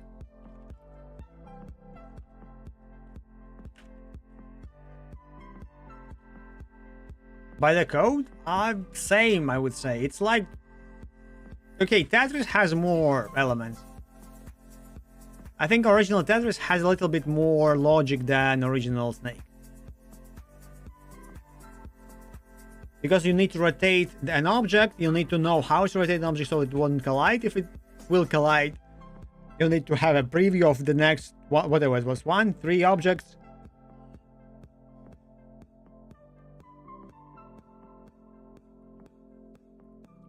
We will have Snake in the future in our game, Jam, but it will be when RJ forgets how he wrote his own Snake and learns Git.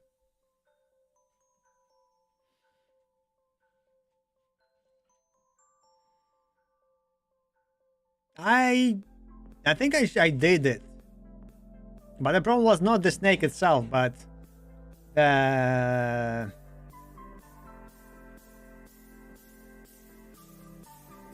me trying to make it multiplayer and have it nice code. Not fast coding, but you know, nice architecture stuff. Okay, let's say action context knows about the stuff and it will have an action. Okay. Oh,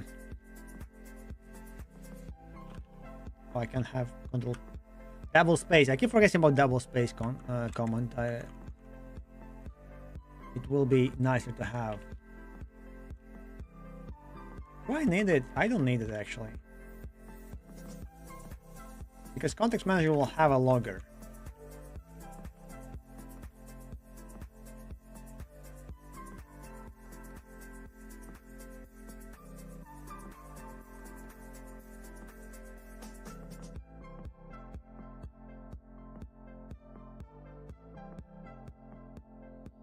Good.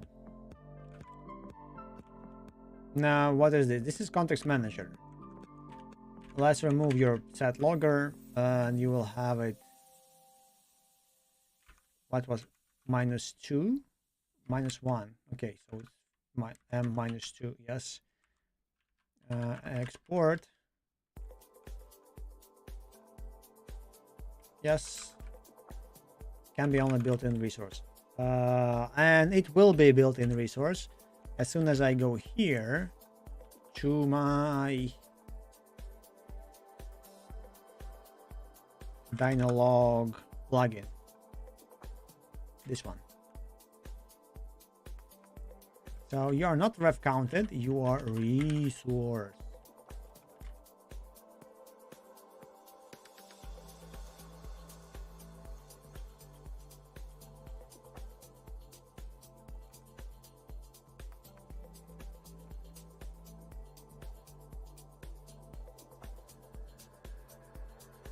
It is a resource. I will get it. Maybe I need to do this, and then this, and then this, and then again.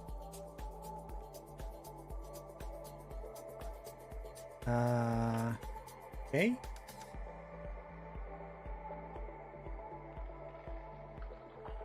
From the internal error warning 3. What? What?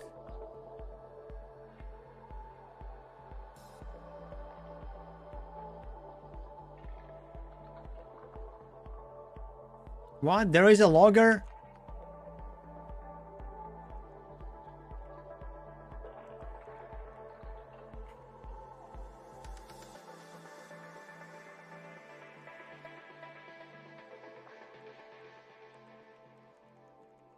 There is always a logger with interface.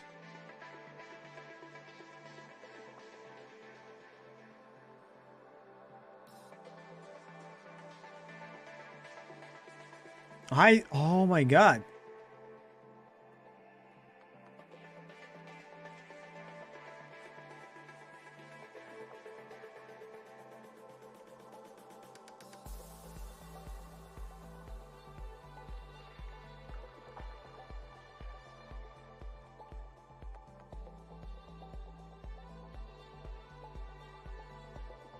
It's native class.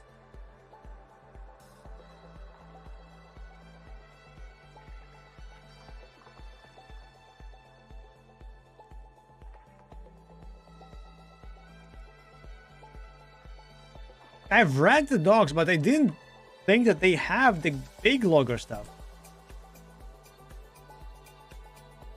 Maybe I can just extend this one. Have whatever I like. I would think like, okay, white worked instantly, so okay, maybe the thing restarted itself.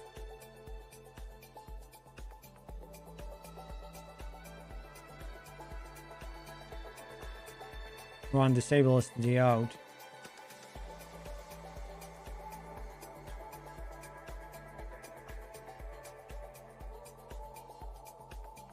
We will have a game jam for Tetris, so for 1 week or something. I guess it's a large time with that we can add Tetris to the list. Godot comes with several ways. Yeah, and the length will be 1 week. That's the general like joke about the game jam and the first description and stuff, that it will take you 20 minutes to write a snake unless you're experienced developer, because then it will take you like more. For instruction on printing messages, the printed out is generally identical to the logged output.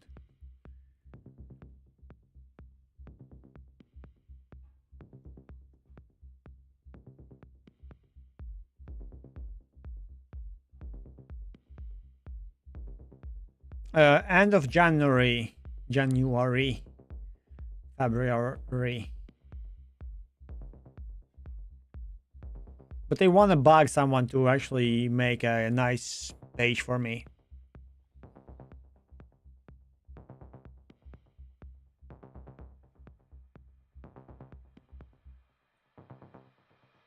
Yes, after the holidays, after the new year and stuff. I will be preparing it this week, at least the basic page. I will copy everything, and then yeah, the new thing is that we will try to, it's not nice, it's not a nice page, but we will try to have voting not only on the jam itself, but also on the possible features that we will have. So I will try to have this voting for the features, so you would know and could like pick and prepare or have all of them.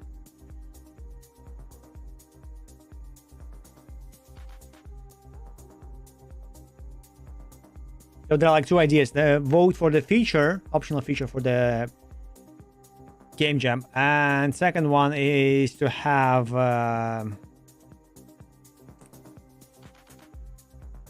so one or another. So we would have two features and you pick which one you want. But I'm not sure how to vote on that. So that's gonna be a hassle.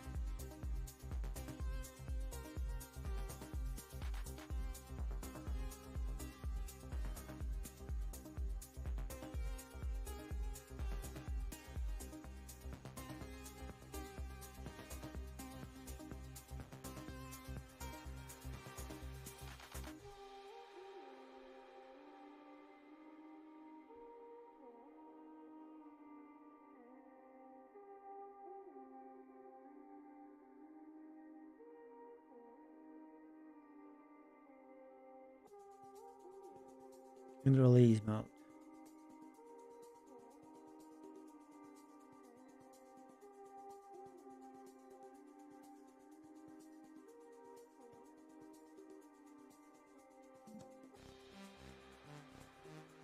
Yes, this is one additional thing that I was thinking about.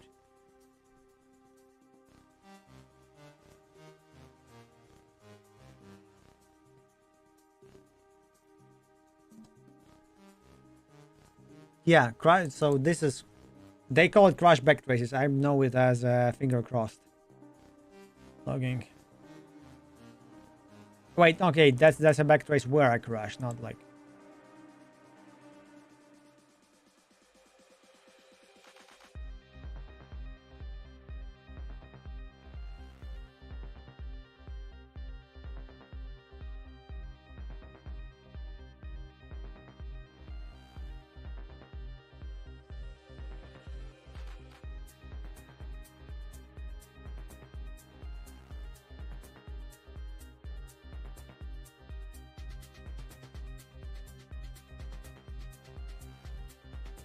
Get settings.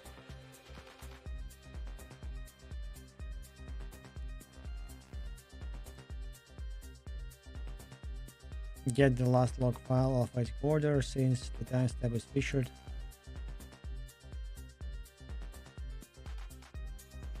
Log file that was rotated.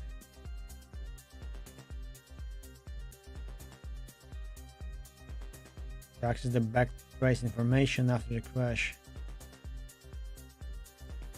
Oh, this is actually nice because yeah, when the Godot crashes, you can, with this you can actually see the log again.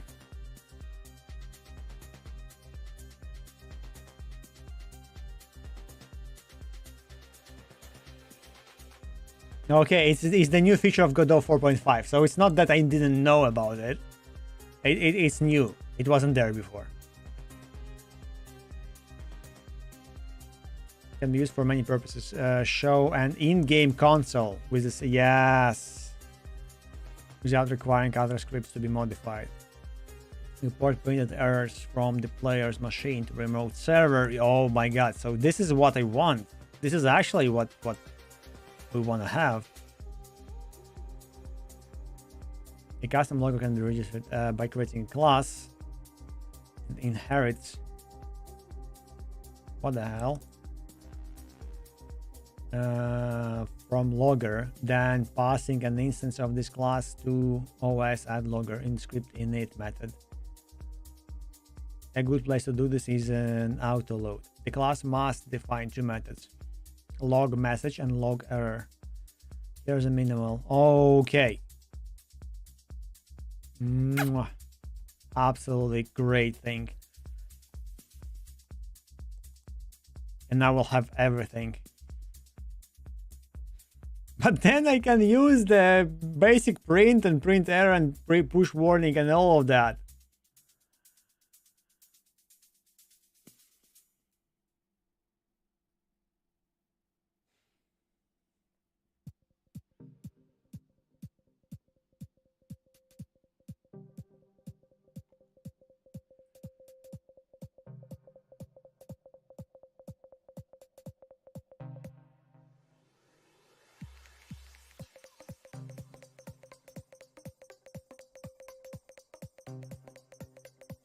Wait, did it? Wait. I already have a section on custom loggers in the docs. This is not exactly suited to be included in the official documentation, at least not without an extensive rewrite.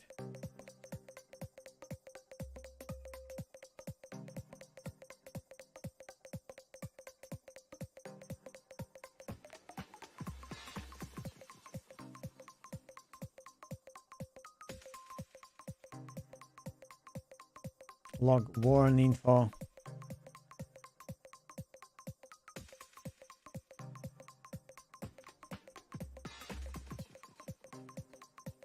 Storing messages in the file.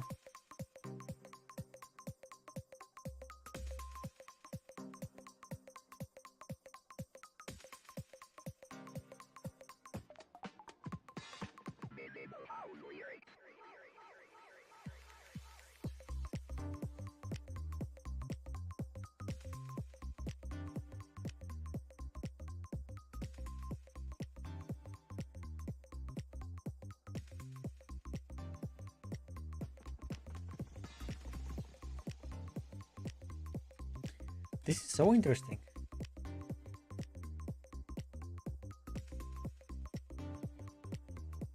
How to here.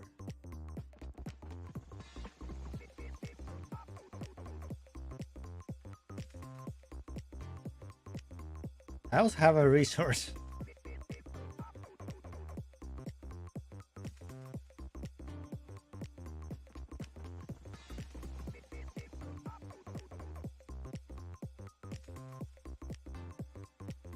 And that's what I actually started doing the same stuff.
Interesting. Can I I can probably cannot override because it's in-house.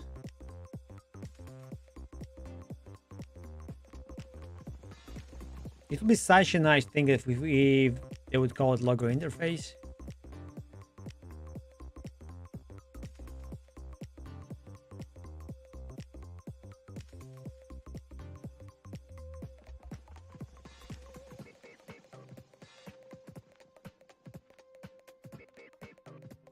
We want to enable always truck call stacks. They should not add noticeable overhead in terms of performance in the release builds.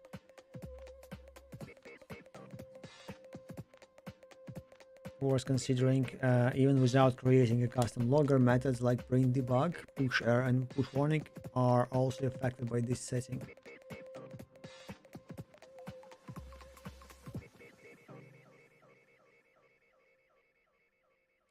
To format your own backtrace. For the most cases, if you need the value of your variable, you can simply include it in the log message.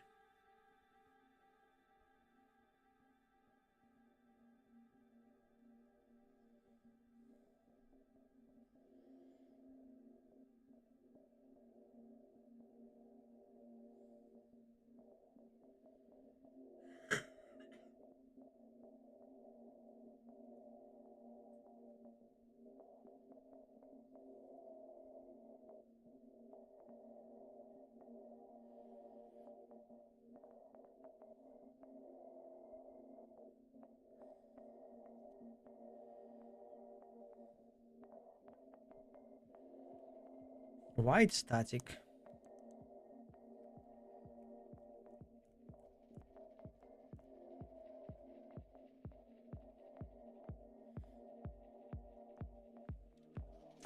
Okay, now we can do something else. So this will be a log, not logger. So here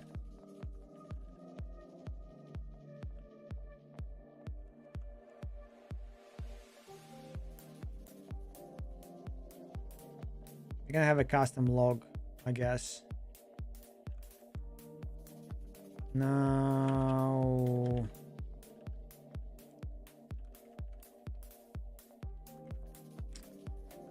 here it can be not a ref counted.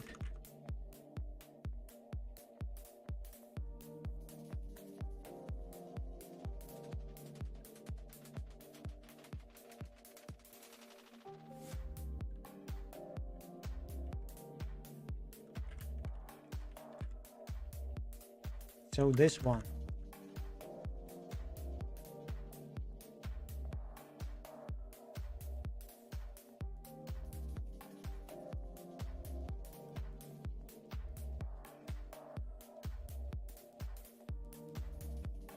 Maybe not. Maybe it's gonna be a resource.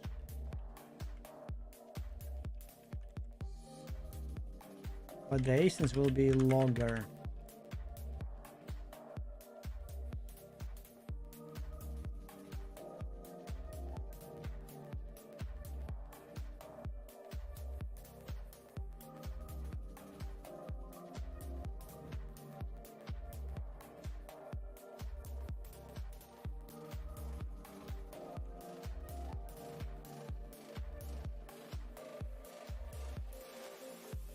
Can I do OS dot? I can only set logger, I can only get logger. Add logger. Wait, add? Remove logger. I can only add or remove.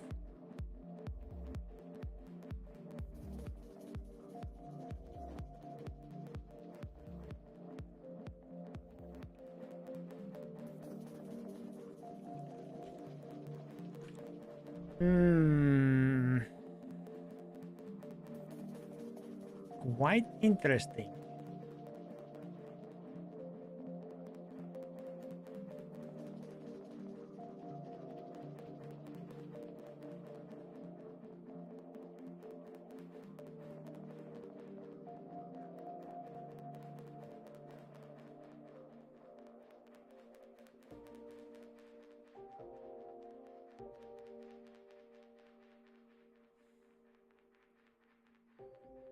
Okay, how I want logger now to behave. Potentially I want to get, okay, logger.log, logger.something, logger.something. It cannot be logger. I would like to have it a name like logger or something, but it's not.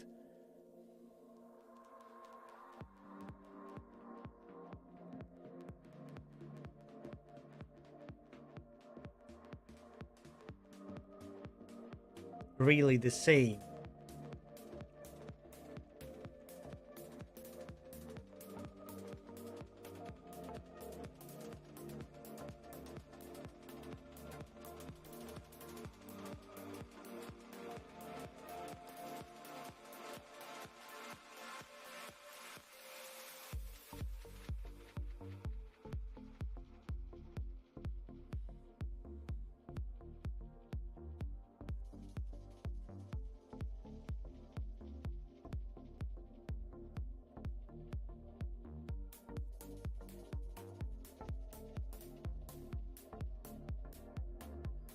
Okay, if it's a resource,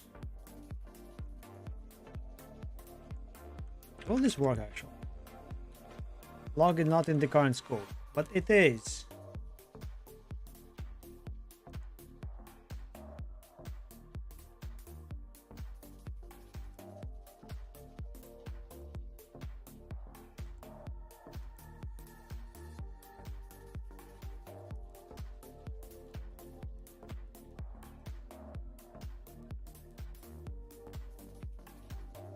This is the worst. So if I go to my, I don't know, okay, fantasy scenario.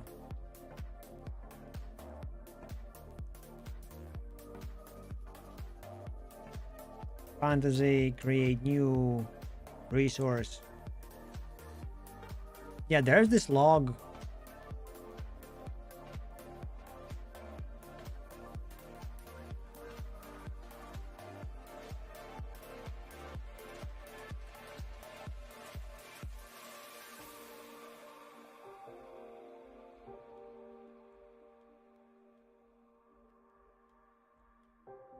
Also, now I don't need a plugin because I have a logger built in that does whatever I need to do.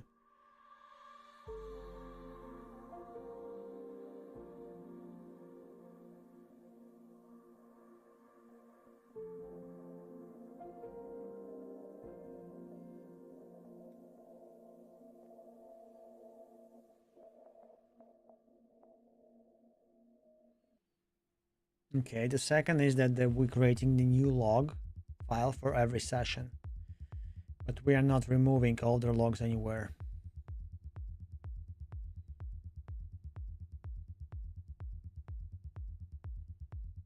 Write a function that does that.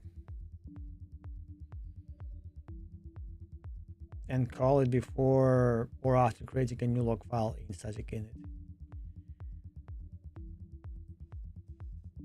Registering a custom logger.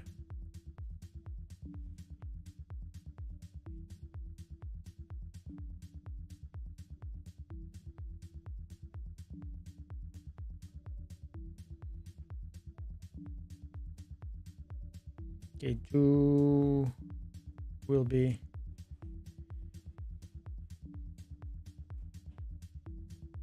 do I have a link?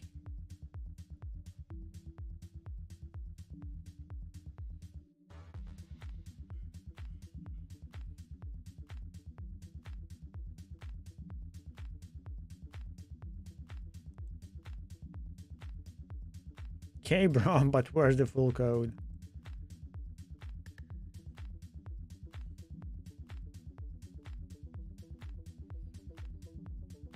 The bad part is he goes and uses it as a global function, which I don't like.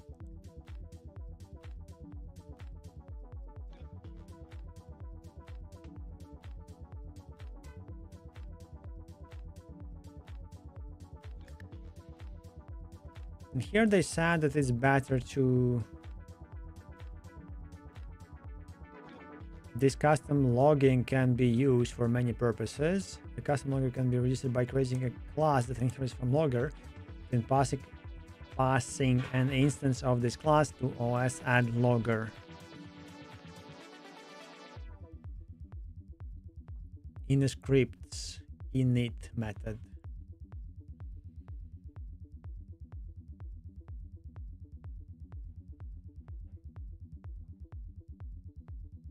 So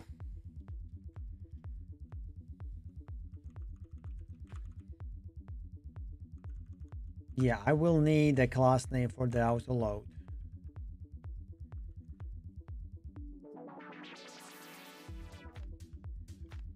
Too many arguments.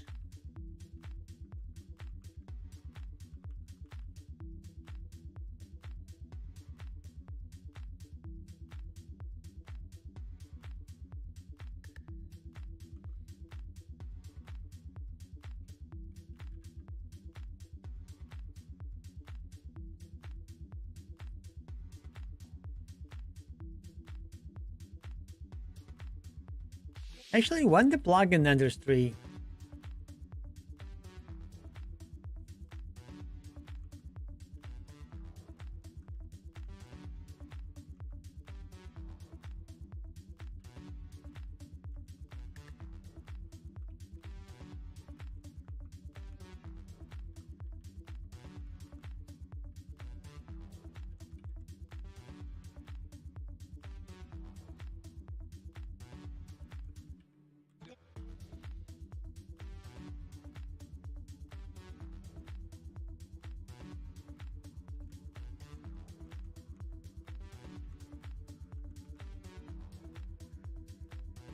but there is a logger in the current scope.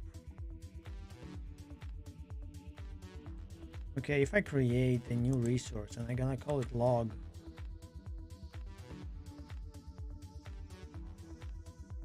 okay, whatever, fantasy here, and it's gonna be logger.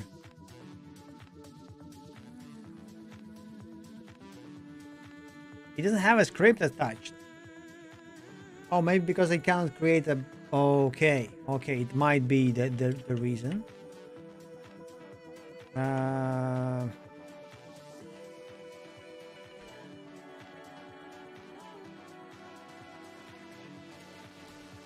Because that's an abstract resource. Okay, if you won't be an abstract anymore, now you are a resource.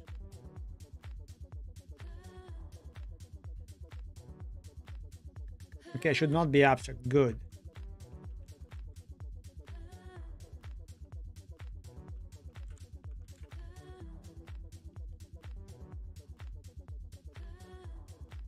Parse error. Could not find type log in the current scope.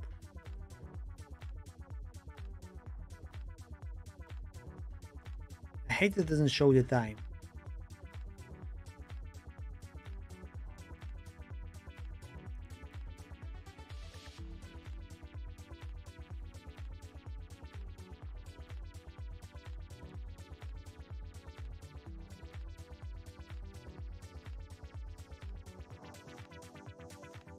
Okay, context manager failed. Delete. Yes. Project.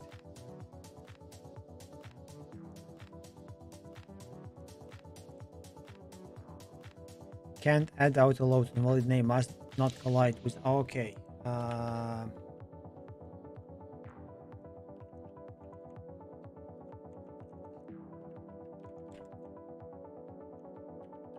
Also, this one yet should be away.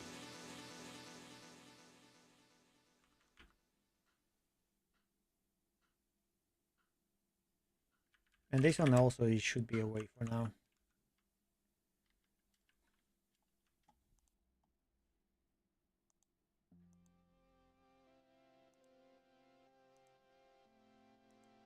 Okay, it got enabled.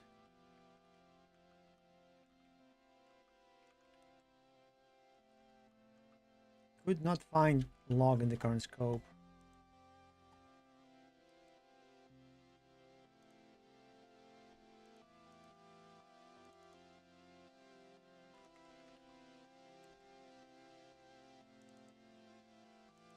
Okay, at least now it knows the class that it is assigned to.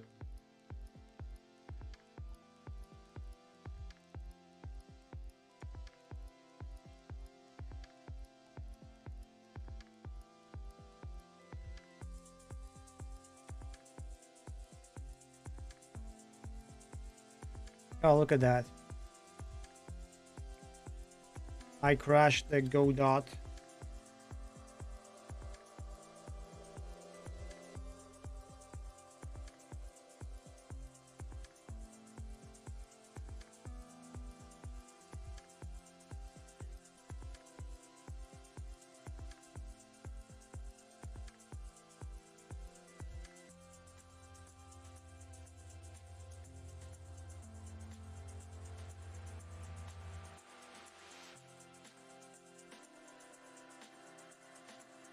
Could not find the log in the current scope.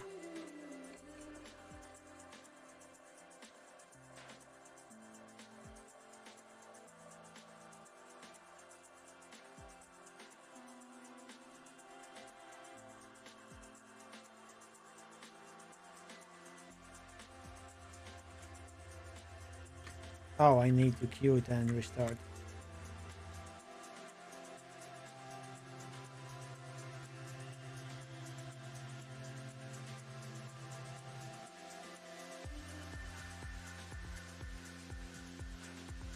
Okay, let's go ChatGPT. Using Godot 4.5 and GD script. How can I add custom class from my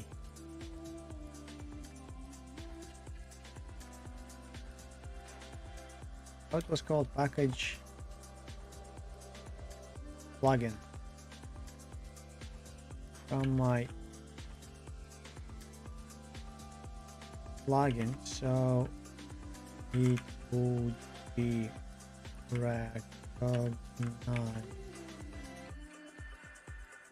by another script. Example, assuming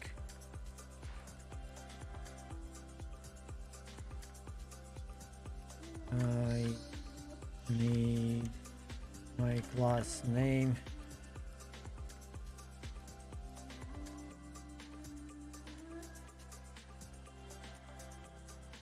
to be accessible by class name log.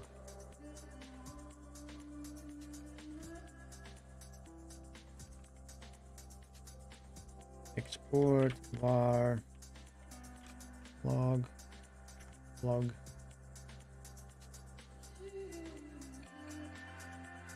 and I don't want to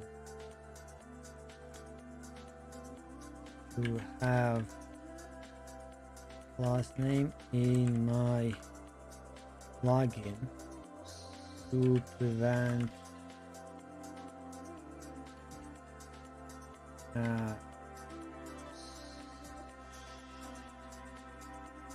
class name space collision. Okay, let's see what it's gonna say today.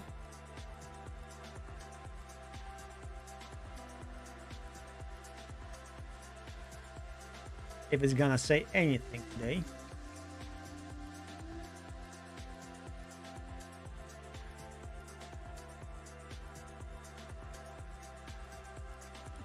Okay, today, if you want this to work, must be a global registered class, which means class name log or an editor registered custom type.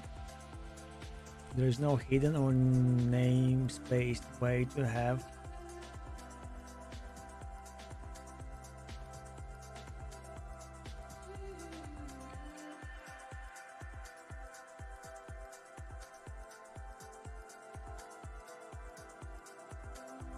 built-in engine types.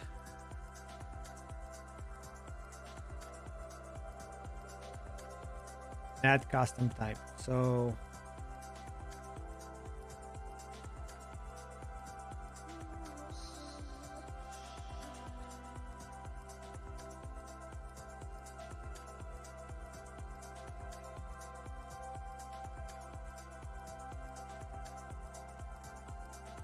but I have add custom type.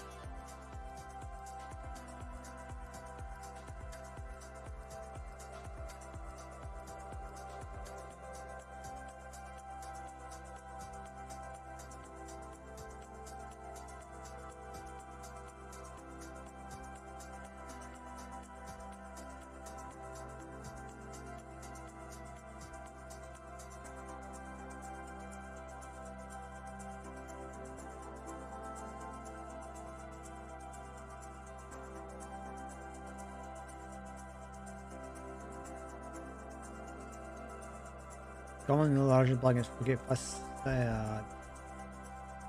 My plugin API object. More ants.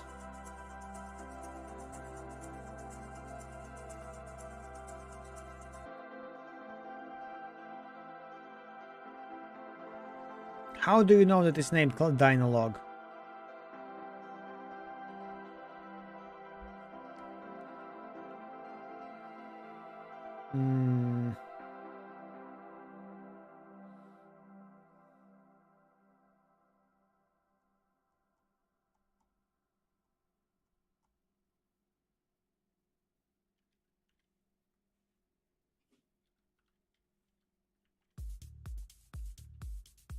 Okay, let's clean this up. Let's go to the project. Let's go to the plugins, disable the plugin. Close, save. Let's reload the current project. It'll crash. Did I remove it? I try to move all the links from Twitch, so from the basic description to the Twitch description, which has a new field for that. Maybe it's there, maybe I forgot. I'm not sure if it's visible. You can go to each and check it there. I'm not sure. Yeah, I didn't submit, so it's probably not visible.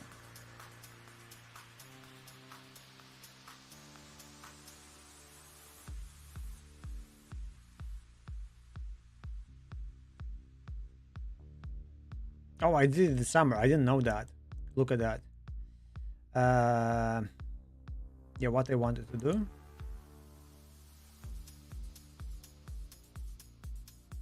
How to see my, maybe like this, dashboard. Bomberman. I don't see a snake here. So I guess I didn't finish it. So I guess it might be not public.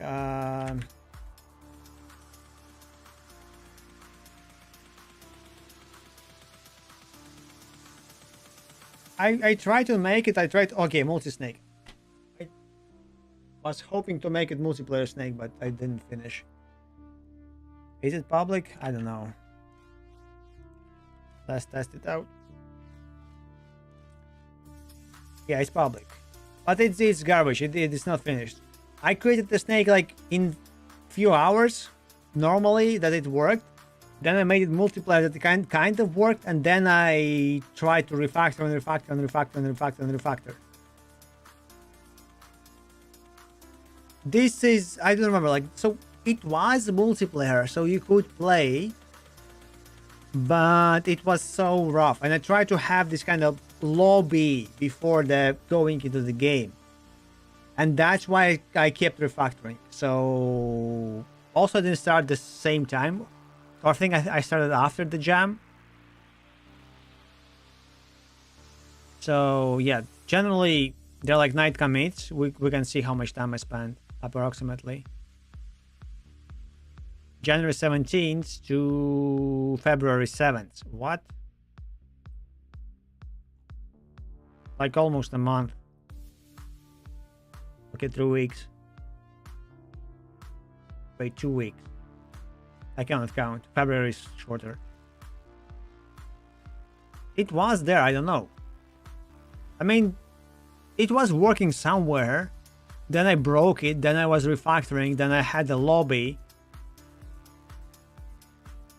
And I don't know what state it was in. What state it was left in. So I guess it should be visible here. So I have a map where the snakes move. I have a snake, because like two problems with snake generally, if you make it like in game like that, the animation of the snake itself, how it moves, and collision check. And it depending on how you made the snake, you have different ways of checking the collision. Because like there are two big approaches for the snake. First one, to have snake as each tile of a snake is a snake, or when you save only parts of the snake. Basically you have a head and each corner of a snake and the tail. So if you in one case, if your snake will be hung with elements, you will have hung with elements.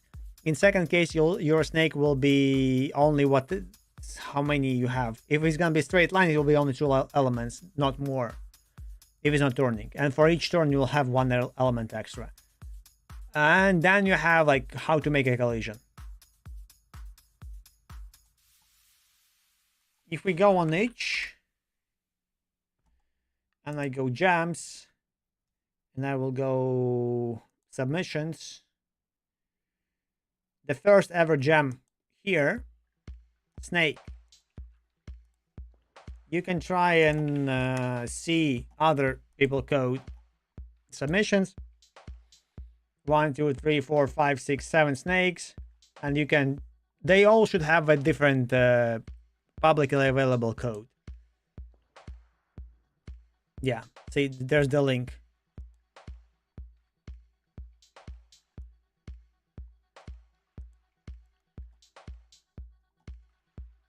I also had the question initially, like, are you a software developer or not?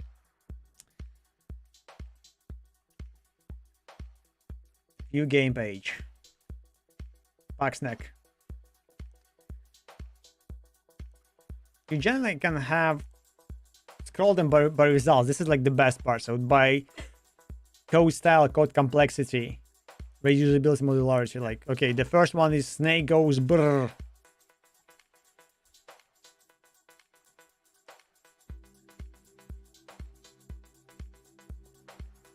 Source at GitHub. If it stays public, of course. Okay, it stays public. Look, this is just a snake. Is it? Yeah, it is Godot. Scenes, assets, scripts. Yeah, he's not very, I guess, familiar with Godot. 6 hours length. What? Those are completed snakes, yes. I mean, many hours is not about, like, if you're writing just code. Okay, for example, like why I managed to make a snake like in 15-20 minutes before, because I was using Pascal without graphic interface, so I knew how to print stuff on the screen, and that's it. And then you have polish, and then you have stuff. Yeah, they had 1 week on the snake, so it's like we won't know how much time it was actually spent, but it's probably not as much if you just focus on the game logic.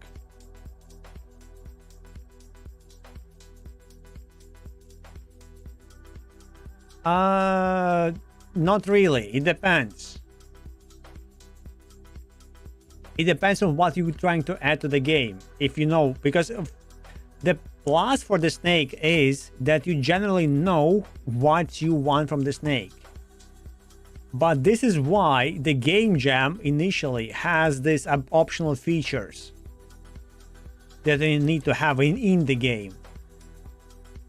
So if you make those features working, or if you didn't think beforehand that you might have this feature, and now you're being forced, hey, add this stuff for my game, but my game is like without like many specific patterns or bad architecture, just I didn't think about it.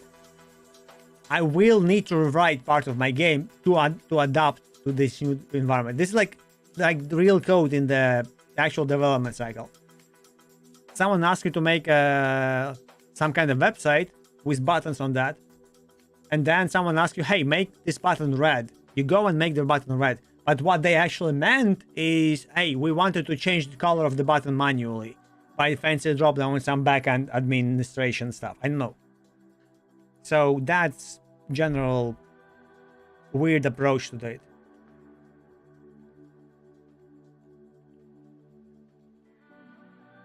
I think you wrote the snake, no? And again, it's the practice of thinking. It's like not the actual, general software architectural problem or like whatever else. You can do whatever you like, however you like. It's just like general practice. So that's why the jam, that's why the thing. And that's why I'm also trying to participate in it, because I struggle a lot. Yes, exactly. So like the self growth, very important. So that's why I also try to participate. Not that I'm actually willing to participate many times, but for the self growth.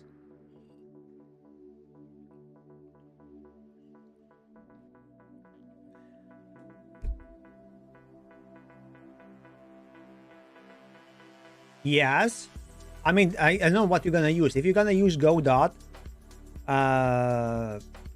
then probably no, I would guess, because I have no idea how you're gonna render it on the screen. But maybe you can use BB codes and stuff to make it text-based.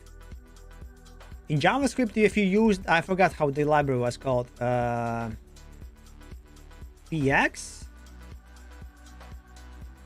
GS graphics. There was like PX library, the small one.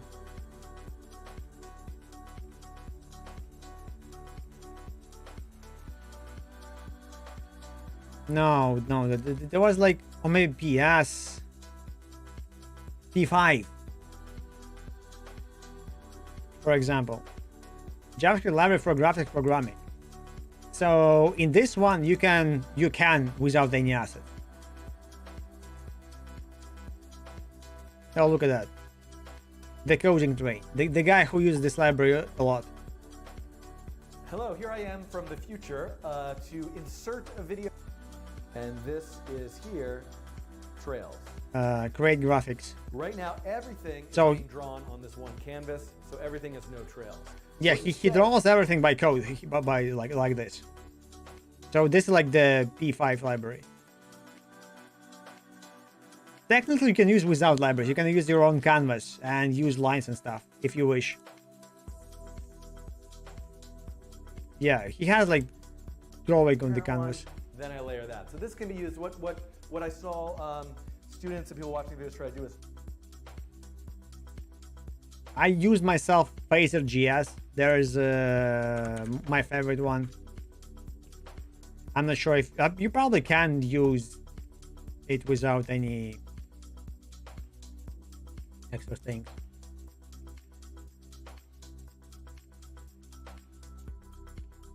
That's new. What is this? Turning AI generated video into playable interactive experiences.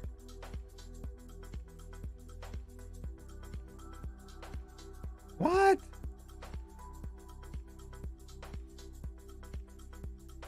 So I use this library basically. It's free. I don't know why there is a pricing.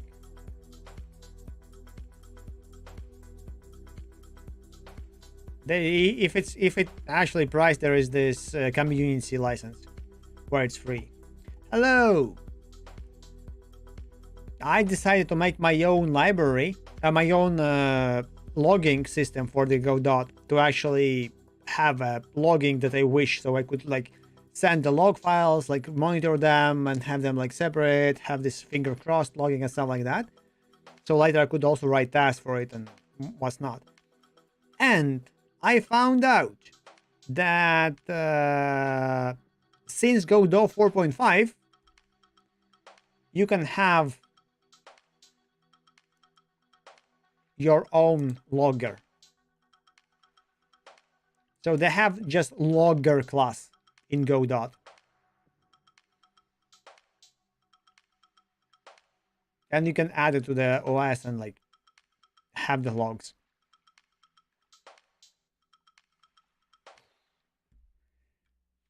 Yeah, creating custom loggers.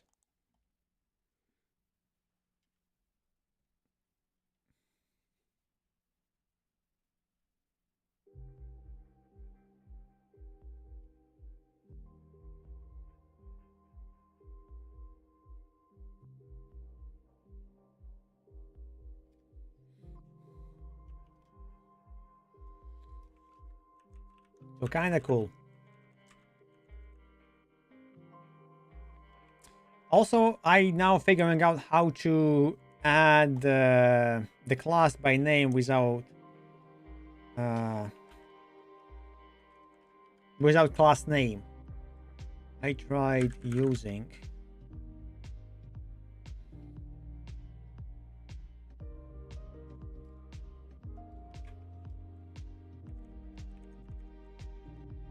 and I fixed my mouse. My back and forward buttons now work. Even after OS reset. I have a custom script that monitors the whatever mouse sends, grabs it and converts to normal signal. Event it's called.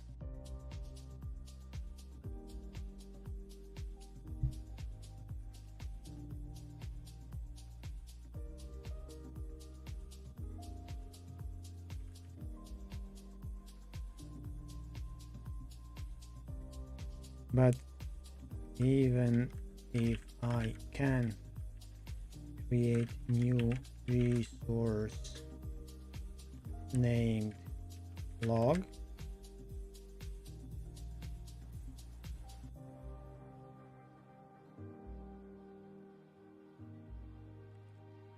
in some other class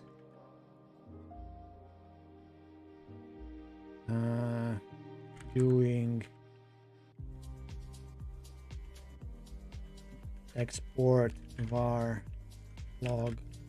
log still throws an error.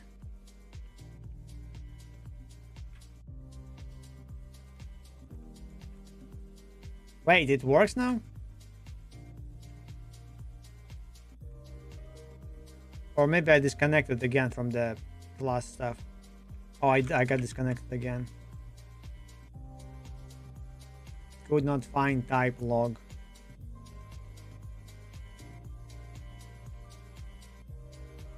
Not find type log in the current.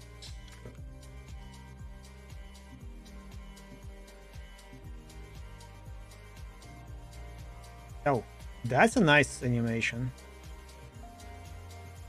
Eat Gam Dog Jam. Nice. Nice looking.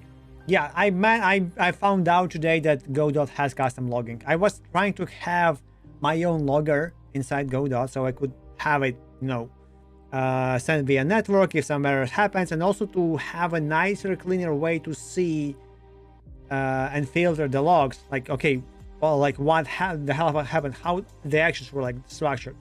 So I could like click them, open them up, and see what's inside, and like kind of debugging, but my own level. So I wouldn't need to go and debug line by line every time, and just see how the function went entering and exiting. So here, I found out that Godot actually has logging already, like the log class that you can override and add it as add. So it's OS add logger, custom logger new. Which was kind of my mind blown. And it already has everything that I want it to have. And there's actually an example in the forum having the big log. Wait, can I click your link about the snake? I mean, try to write snake on your own first and then figure out Snake.js. We actually didn't have JavaScript snake on this jam. GS dev space. Yeah, also what I kinda don't really like in JavaScript is this thing here. This export stuff. Export default. What the hell does this means? I kind of know what it means, but it still confuses me. It is the only stuff. Why is default? Well, like, yeah, but yeah.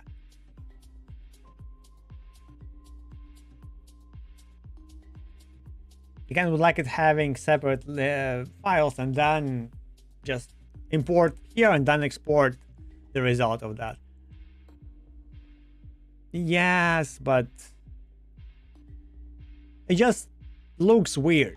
That's what I mean, I guess.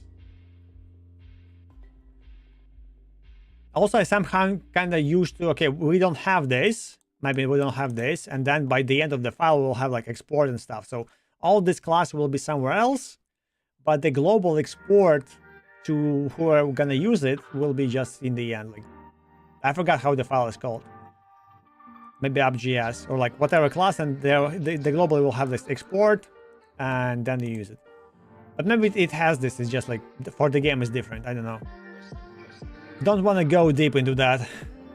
I used to once, I understood it, I did it a few times, and now I'm not gonna do it anymore. At least for some time. So, render, I'm not sure what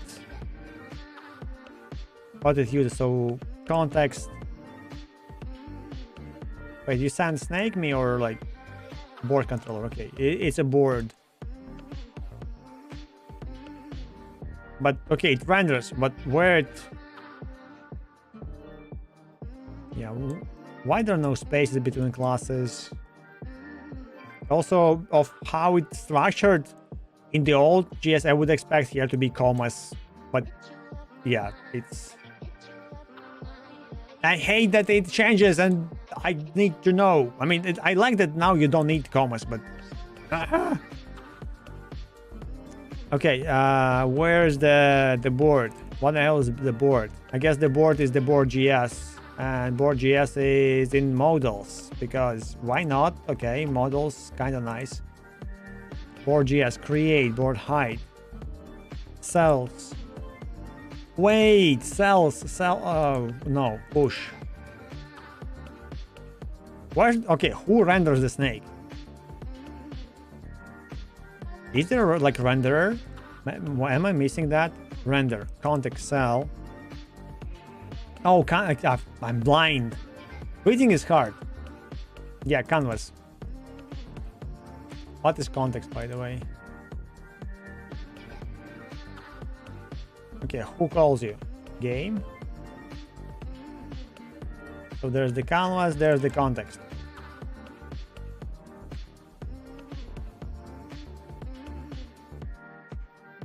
Where's Snake? No, the game.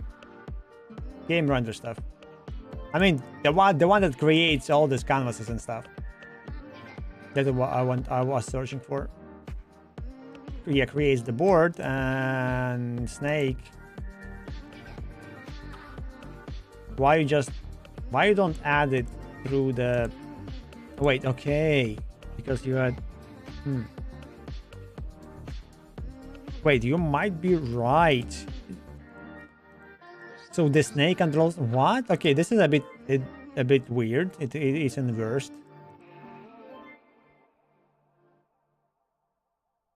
Why the hell Snake cares about the board? Why the hell Snakes has any thinking logic?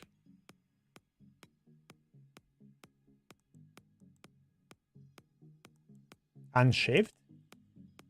Okay, what the hell is unshift? Snake coordinates. That's the new function. I guess it's... I don't know.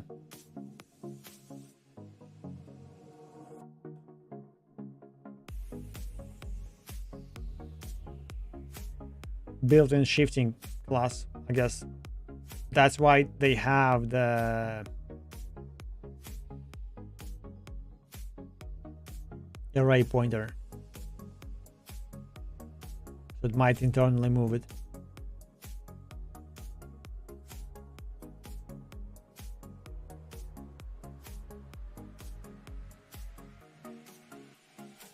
There's no speed, by the way, of the Snake. So unless the game has the FPS.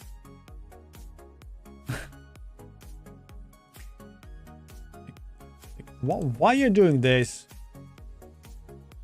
You can have this as a constant calculated, because I'm not sure how smart JavaScript is, but probably very likely it will be calculating this every time.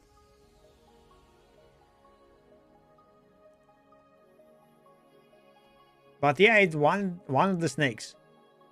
Very weird. I wouldn't have it like top notch because of how it works.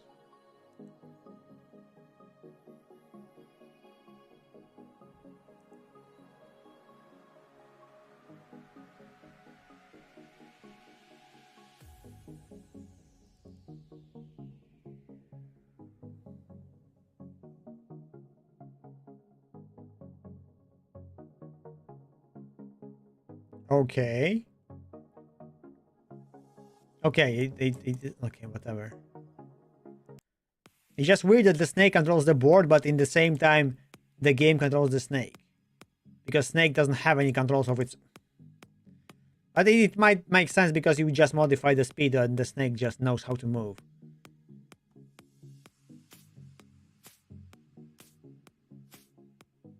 Wait, is it called every time?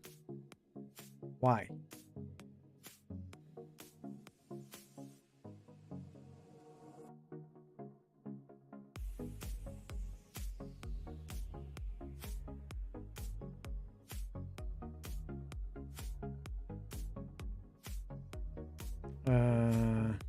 Height, min, max, height, wait, width, height. Just calculation. Okay, update. Now it moves. But isn't the listener will be calling start moving every time?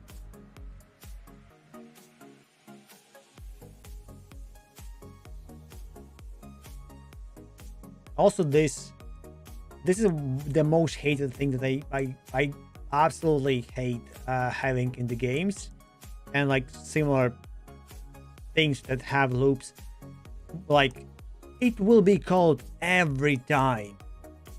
So, but this is meant to be called one time. After that, you just skip it. So make two callables and like make a function that's gonna be called and like replace itself.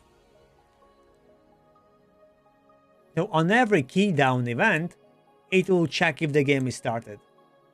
Every time. And the game will be started more time than it will not. So potentially if I click the button, I will check it once and I will start the game. So destroyed stuff.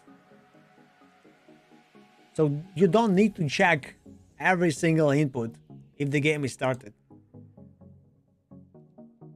To start the game.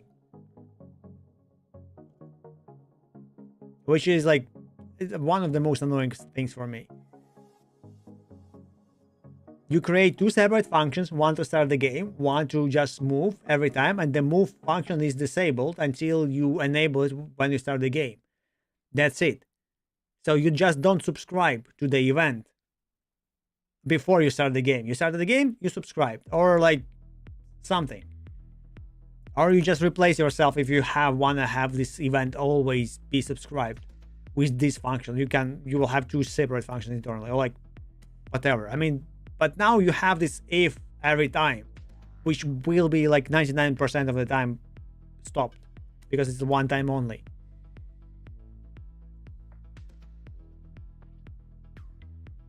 So it is fine for the games like that because, you know, you don't care about the speed, the stuff. Yeah, probably he was like rushing. I don't know.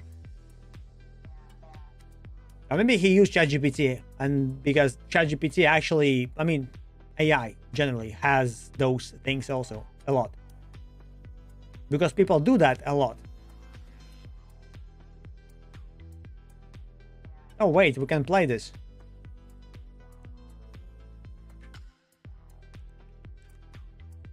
Now we cannot. Or maybe I mistyped, or maybe he didn't like.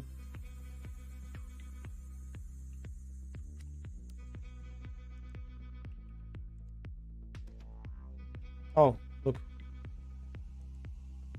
Yay!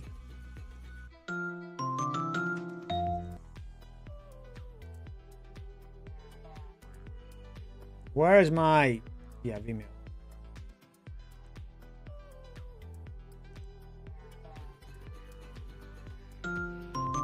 Okay, any input actually enables the snake. I moved right and I died. Oh, no. So, if you move down while moving up, you die. I died because I clicked down.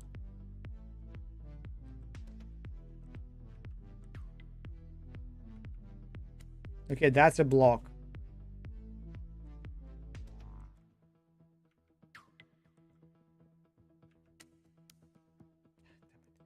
I cannot because I have bad. Come on. Okay, it increases. Damn it.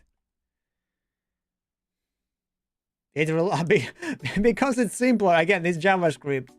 It's easier to refresh and kill everything than to garbage collect and like properly disassemble and restart itself.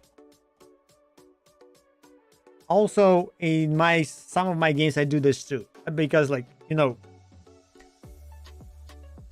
there was the thing, the story that I read about. I think some Jews were writing some rockets.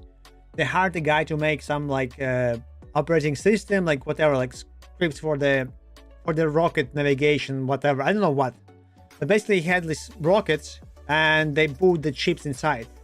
And he said that, hey, your code memory like has a memory leak. They just calculated that it will be easier for them to increase amount of operating memory of RAM than to fix the bug. So the rocket, because it won't be flying infinitely, so as the phrase went, so we won't care about ultimate garbage collection because after like 10 minutes the ultimate garbage collector will actually garbage collect in natural way of the rocket or missiles basically. Yeah, actually it feels like how Tarkov works. Stalker, I'm not sure. I didn't play the new one, but the old one was like that. I think it's fixed. Tarkov definitely had this issue many times, and they did said that no, we don't have it. But you know, when I sit for 5 hours in the game, and the game becomes like 20 gigabytes of RAM, I have a VR Stalker. I don't need a new Stalker yet. I might play it one day, but I will, I'm not gonna play it today. So why I would buy it? I will buy it when I need it.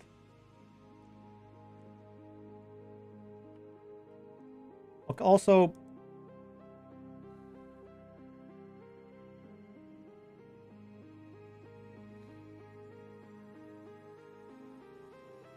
I asked before and it said that I can use it, and now I cannot.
Okay, so it's not possible. Even though AI initially said that it is possible. Nice.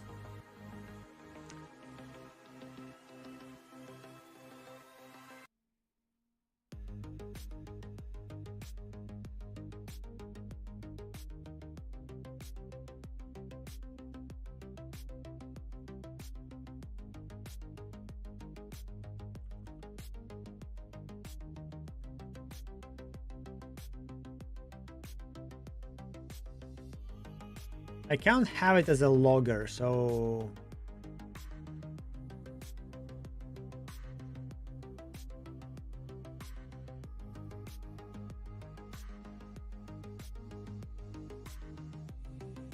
maybe let's call it the abstract logger.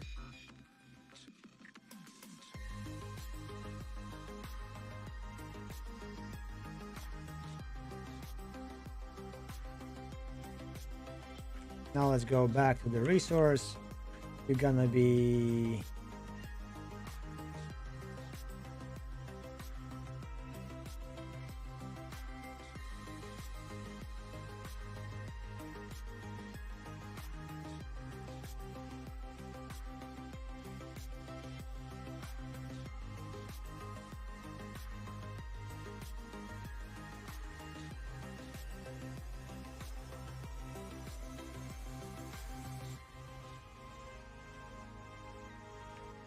okay, abstract logger stuff. Okay. Now what do we have here?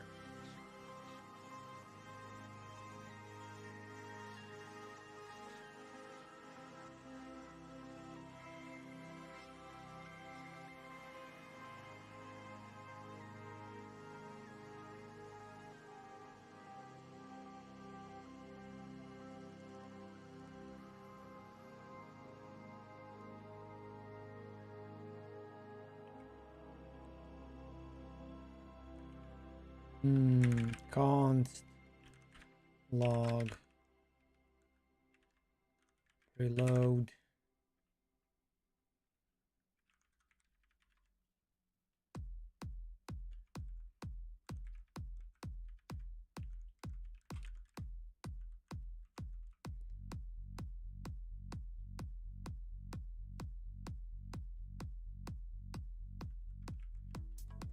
Function init an instance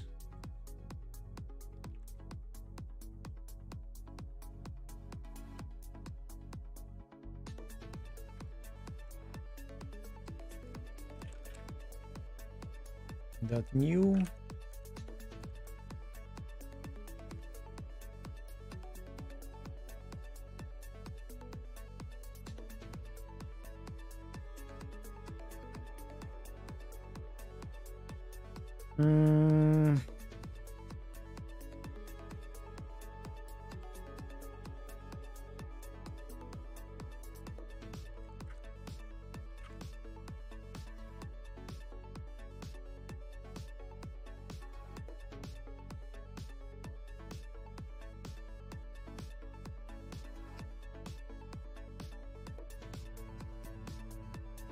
I can call it info logger, but I want to have it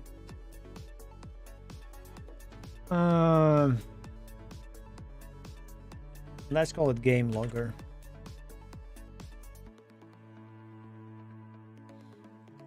Because I want to have it like as a proxy, or maybe I had the patterns. I can remember the word. Not composite.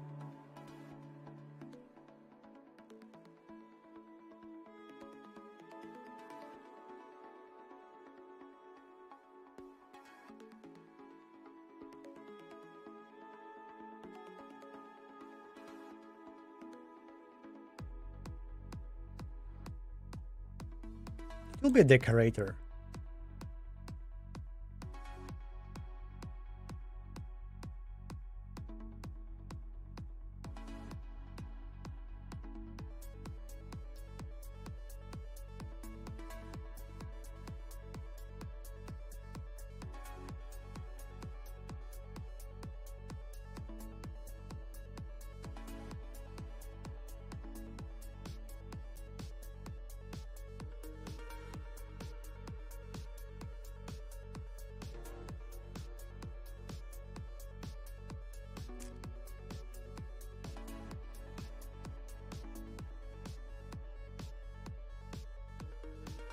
That's an example for SMS. I mean, not for SMS, for this particular stuff, decorator. So the example is like you want to send a message to the SMS notification, Facebook notification, Slack notification, whatever. So you try to decorate, basically have the interface of notifiers to send. They all implement the send message because they're the same interface, and then you just have a decoration which I mean, each of them knows how to work with each of the instances. There should be an actual example.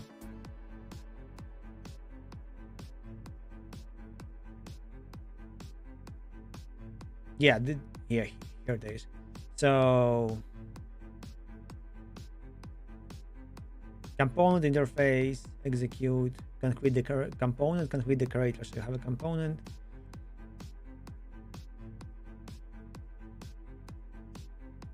Yeah, so it wraps itself.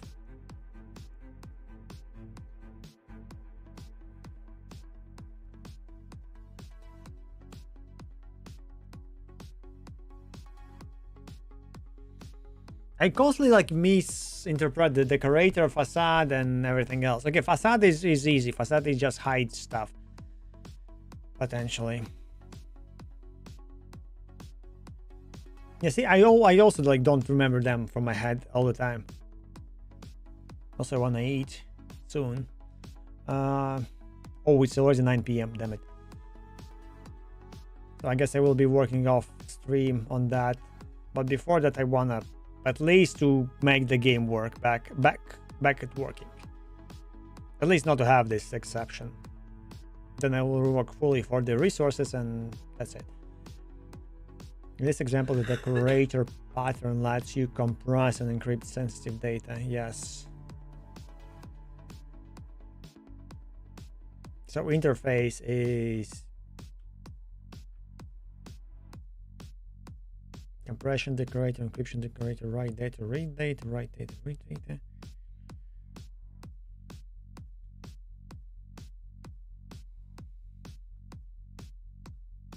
Okay, here's the pseudocode example. Interface data source is write data, read data. Now file data source implements data source. Yes, we can method write and read. Now data source decorator implements data source. So we extend the same one, which requires itself write and read, then encryptor decorator extends itself the log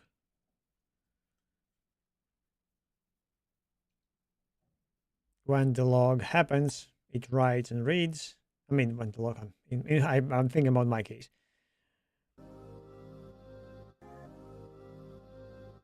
So each of them can be put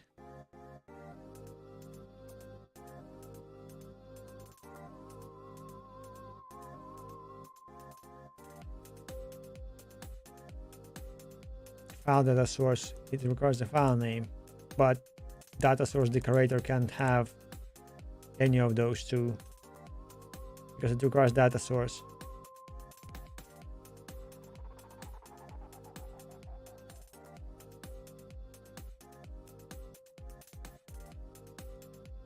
It will be put inside data source, and data source can be file data source.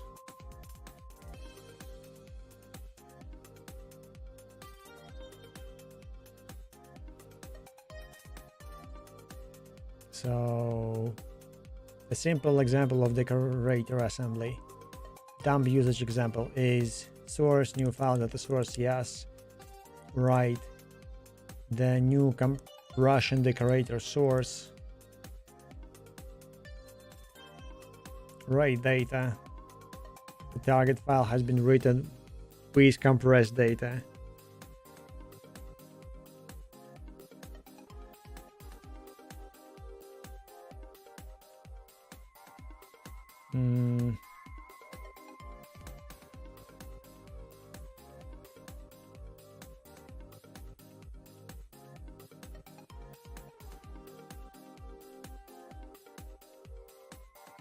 I'm gonna sneeze.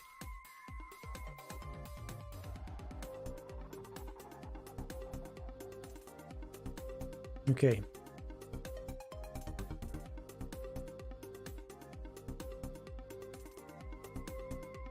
I don't really understand this one. A client code that uses an external data source, salary manager object, neither know nor care about data storage specific. Yes. So salary manager source data source, salary manager. It requires some data source. Yes. Now when I load source read data. Okay. Now app can assemble different stacks of decorators at runtime depending on the configuration or environment. For example, configuration example, file data source salary.dat if enabled encryption. One thing that I don't see here, it didn't go with chain. It just gets, I guess, decorated. That's what confuses me a lot, because I'm writing data to the data source decorator, yes, and it brought. Okay, what the hell is RP data source decorator?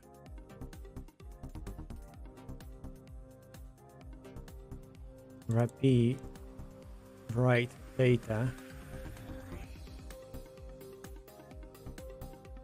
And then, okay, yes, I'm basically replacing the logger with myself by overriding one of the methods.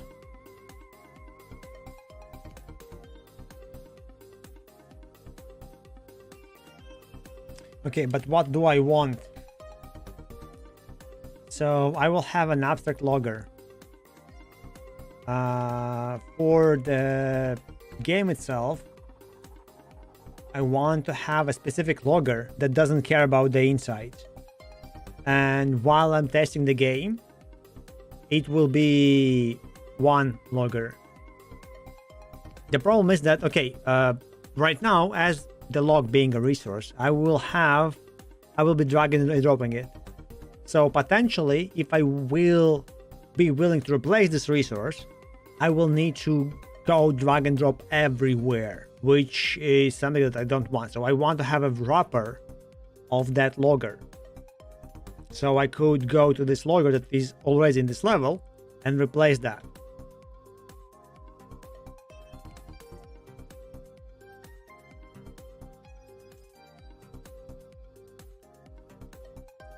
Potentially it might be even the facade.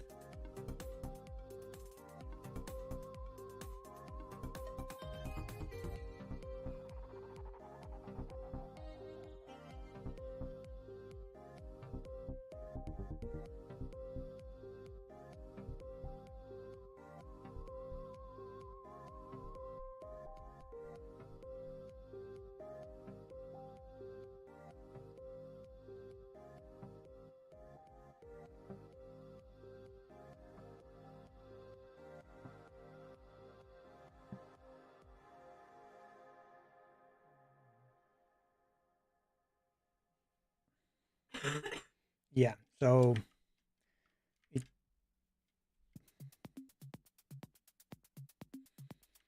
why I'm searching for this, I thought maybe I can name it as a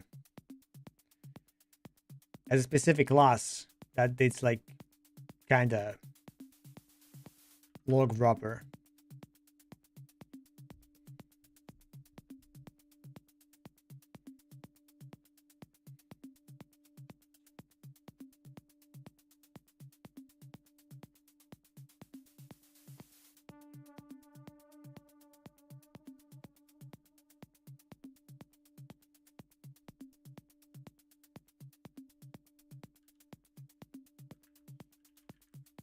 Okay, maybe, okay, for now let's let it be game logger, and then I will have not game level log.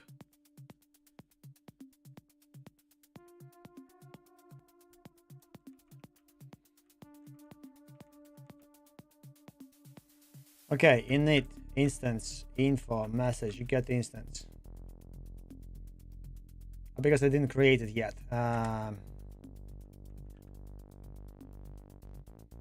Log.gd.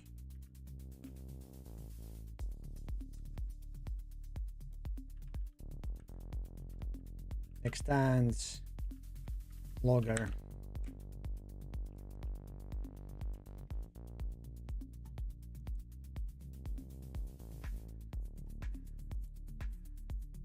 Wait, I need this.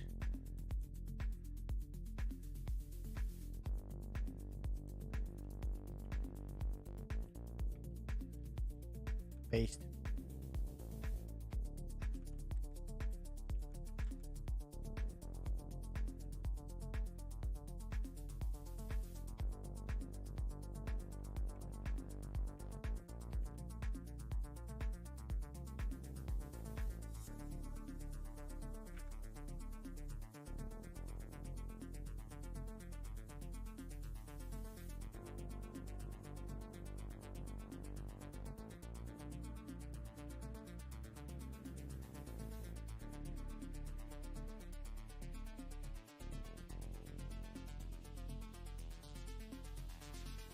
Mm-hmm.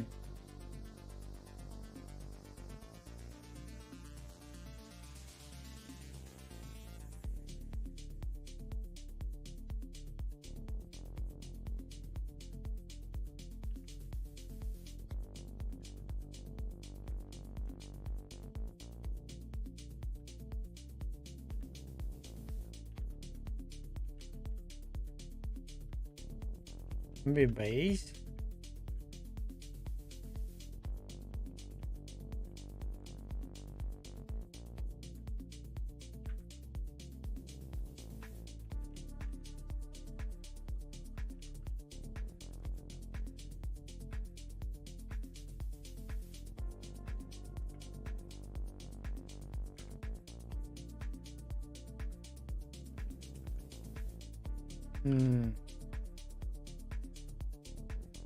How is to call the parent?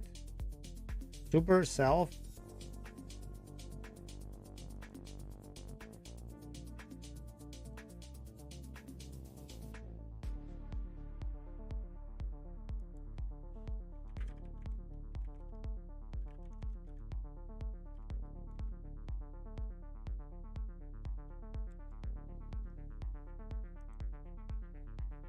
Not in the parent class. Parent.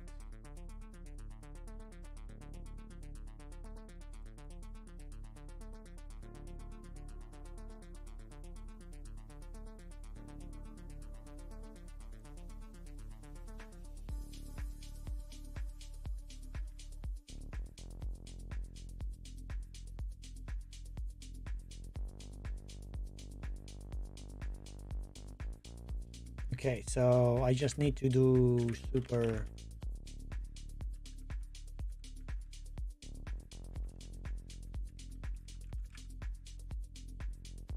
Cannot call the parent class virtual function log message because it's virtual.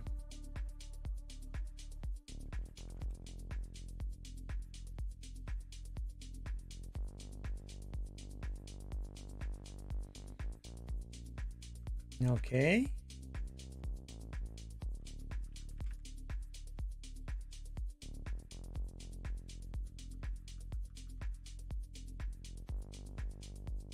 Wait, but that one, okay, that one should be called log.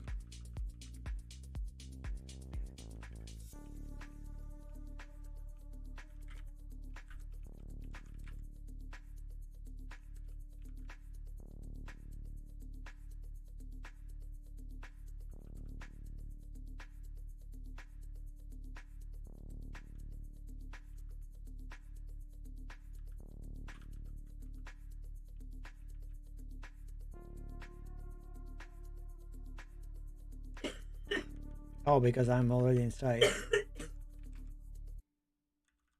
Okay. Log GG.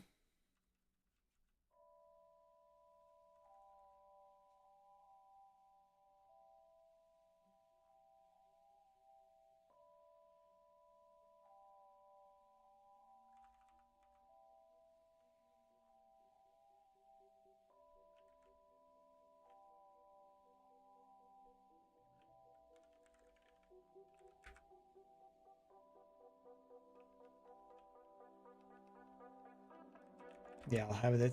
It is no. It was snowing before. I don't know. Yesterday it was very snowy. It was like whole winter stuff, and by the end of the day, the snow like went out. But sadly, I was driving one day when it was very snowy, and the rain started, and I rented the car, and the car didn't had any cleaner for the windshield and stuff, and one of the wipers didn't wipe nice part of the window, so it was hard to see. Very horrible. And when I arrived to a place, to that like restaurant where we were like agreed to meet, I could not park my car, the car that I rented. It was not allowed to park, but not like it was allowed by the law, kinda, but it was not allowed by what was that? I heard the sound, but I didn't see anything happening for some reason. Oh, okay, of course. Weirdly enough, I don't see the certification. And you, yes.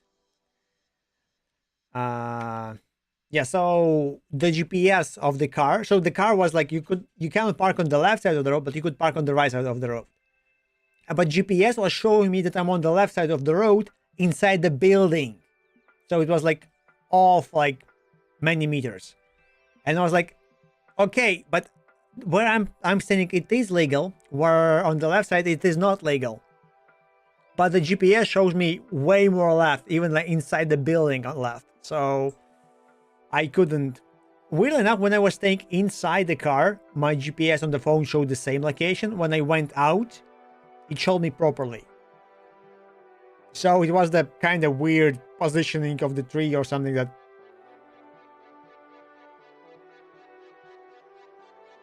didn't show.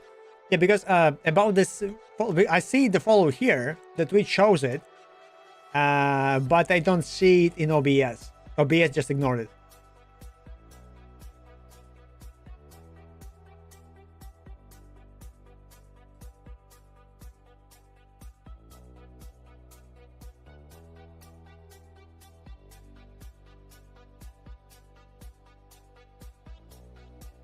Can we unsub of Dan? Maybe we should sub. Actually, I have no idea. Have you received any income from the Twitch? Did you receive the payout? Manage your sub. Give the sub. Wait, I'm actually subbed, yes. As you hear, there is no button to unsub.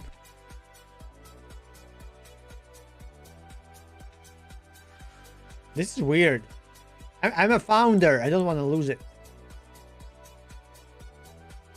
Next billing at March. See? See, I already like overpaid. All good.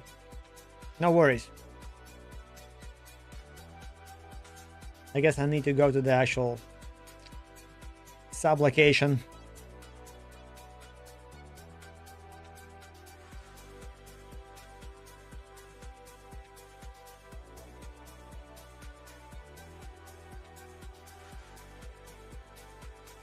Let's copy that from this tutorial stuff.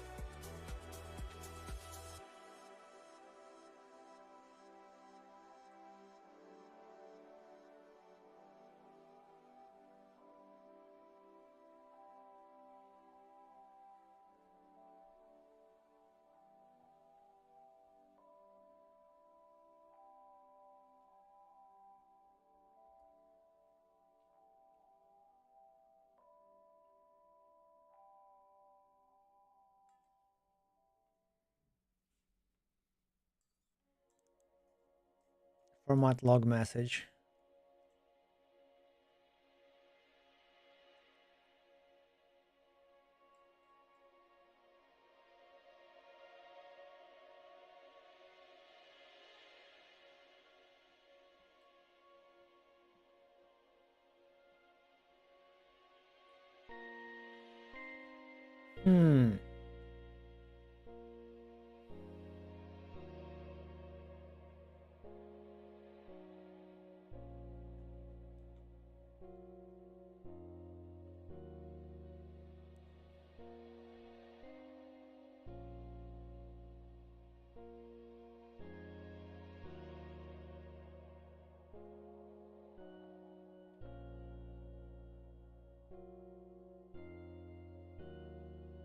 Okay, event is here.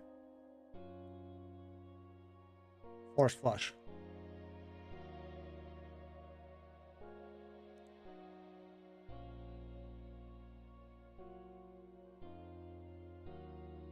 Two spaces. Mutex. Wait, there is actual. Oh,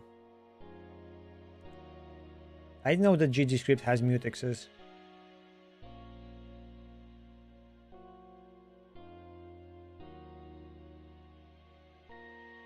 I think I used something like that in GGScript before because I was working with this threads or something. I don't remember. Yeah, I had something on the network related.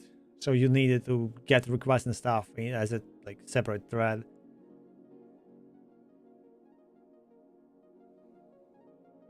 Okay, get GGScript backtrace.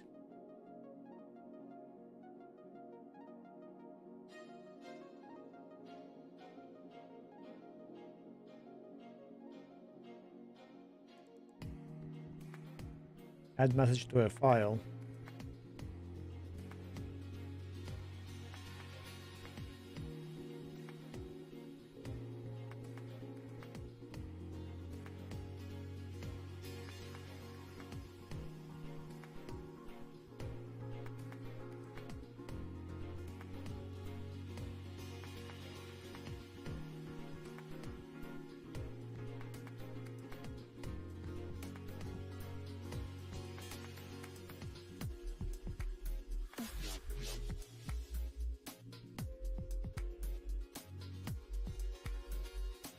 But it doesn't print anything.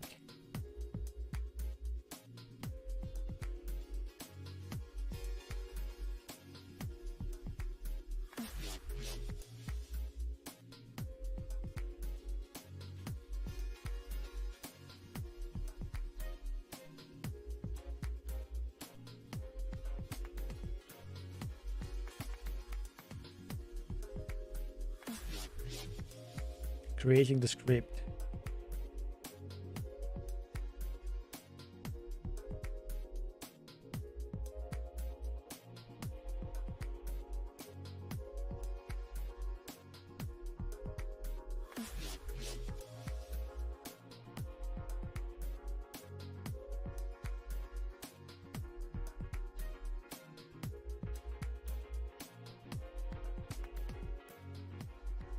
We'll make a note to avoid infinite recursion. You cannot specify, you cannot effectively use print and its related methods in log message. You can't effectively use Yosik loggers. Attempting to do so will print the message. You can find an example in-game console built in. Okay, custom logging demo project. Good, good. Here it is. Here it goes. Screenshots, read me.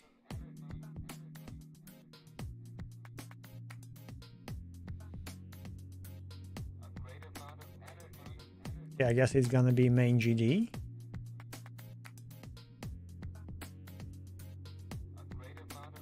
Where you are being created. OS.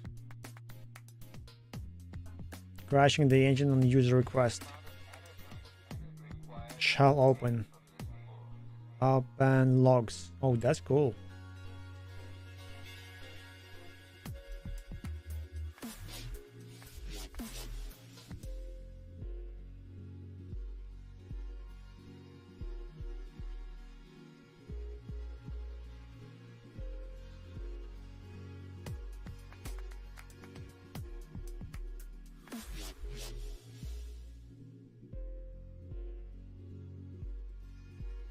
Okay, flash std out on print.txt.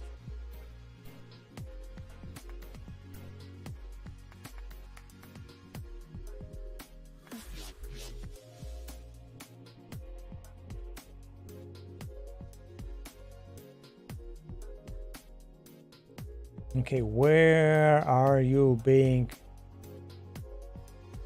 Huh? Custom logger UI.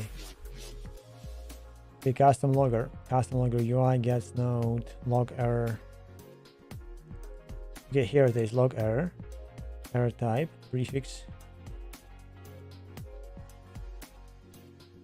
rich text label,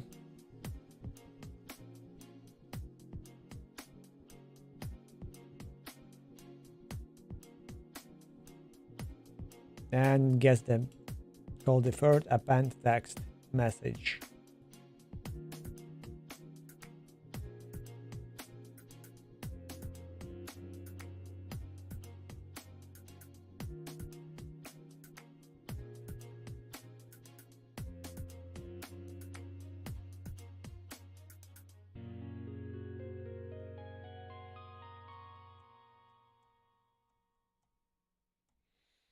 So I guess it still all will get printed into the log. There are 2 seasons. Yes, I watched only 2 seasons. I'm not sure if this third one is already there. If yes, then no. But I watched the 2 seasons. I didn't like the second season as much as I liked the first one. Yeah, I finished the second one. It had its ups and downs. It's very cool and fun, and like some of the series like a bit random but still great. But it somehow ended weirdly. The initial behavioral part is weird. The bad thing also is the characters are not good, and it don't get punished, which is also not good. So I think the whole arc is not that great.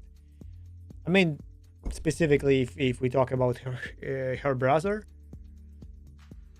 it has its like, oh, Marvel. There are so many that I don't want to. So they're just the thing that I don't want to watch them because there are so many, and there's like no particular order that I need to like figure out on my own. Try to go to Google like, hey, what order I should watch them if I want to watch them. There are also a lot of shows like with multiple seasons, and those seasons are also somehow interact. Like, screw that. Too much. You ruin the franchise by having too much. I still wanna watch the black guy, like I forgot the name of the black thing that lives inside the body with Tom Hardy. So yeah, Guardians of the Galaxy basically, I guess, should be watched. To me, everything else I like. Yeah, Avengers I didn't like at all. The whole like aftermath and without hands or whatever it was called, like, yeah, so dumb.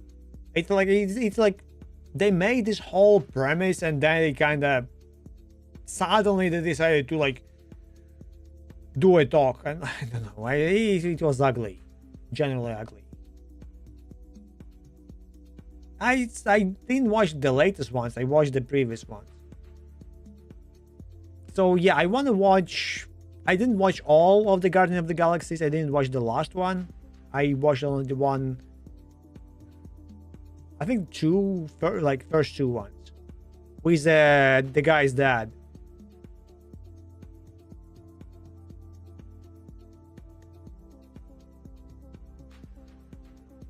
So I don't know that one.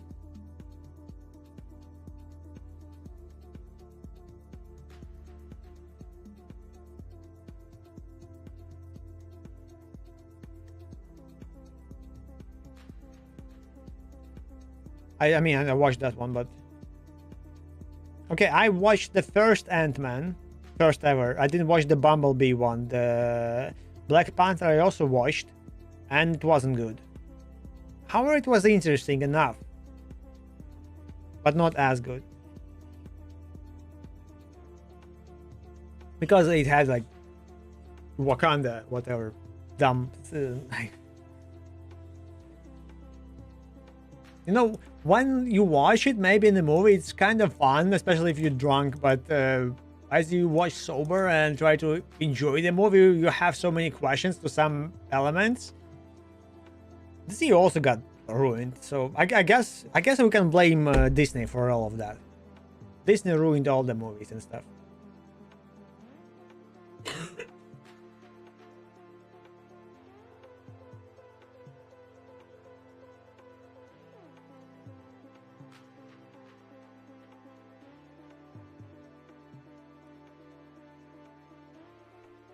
I kind of hate, but I want to play Dispatch and all those like games that make fun of the whole premise. Kick-Ass was a very fun movie, for example. Spider-Man I think was cool. I didn't watch all of it, so I mean I watched all the old one. From the new one I watched only the first one, I think.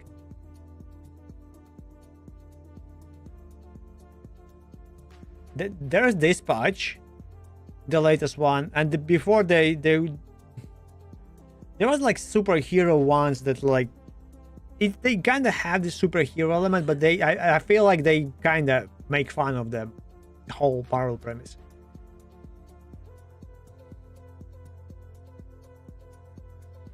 I played only old Spider-Man. I didn't play new one. My old PC couldn't handle it when the first one was out, so I played only the PlayStation 1 plus the PlayStation 1 one. So I played that Spider-Man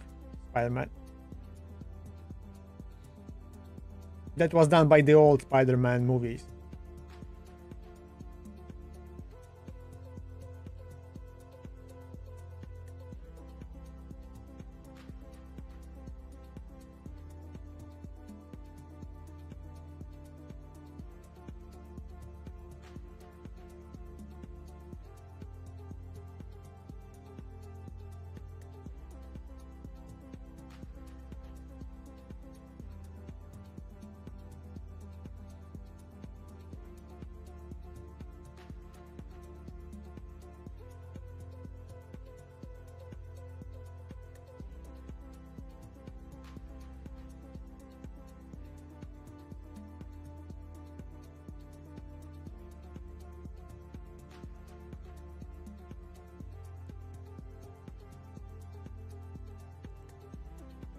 This method will be called from threads other than main thread, possibly at the same time. So you will need to have some kind of thread safety as part of it, like mutex.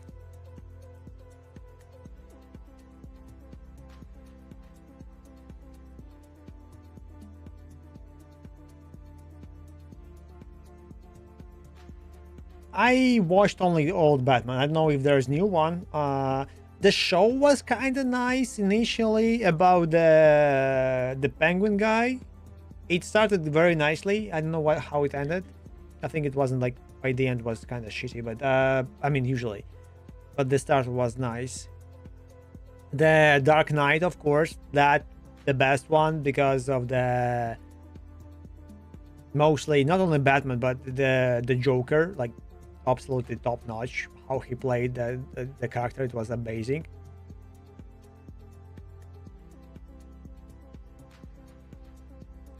Oh yeah, that game actually looked nice. I wanted to play it because it had like many nice jokes. It felt like maybe they actually hired the guy himself to voice it out. At least the genre was kind of nice.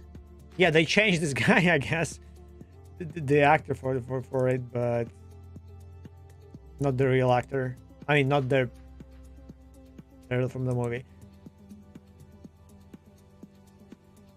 Yeah, I would like to try it. Maybe I guess it's Humble Bundle one day. It will be there. I don't know. Oh, I like how he looks.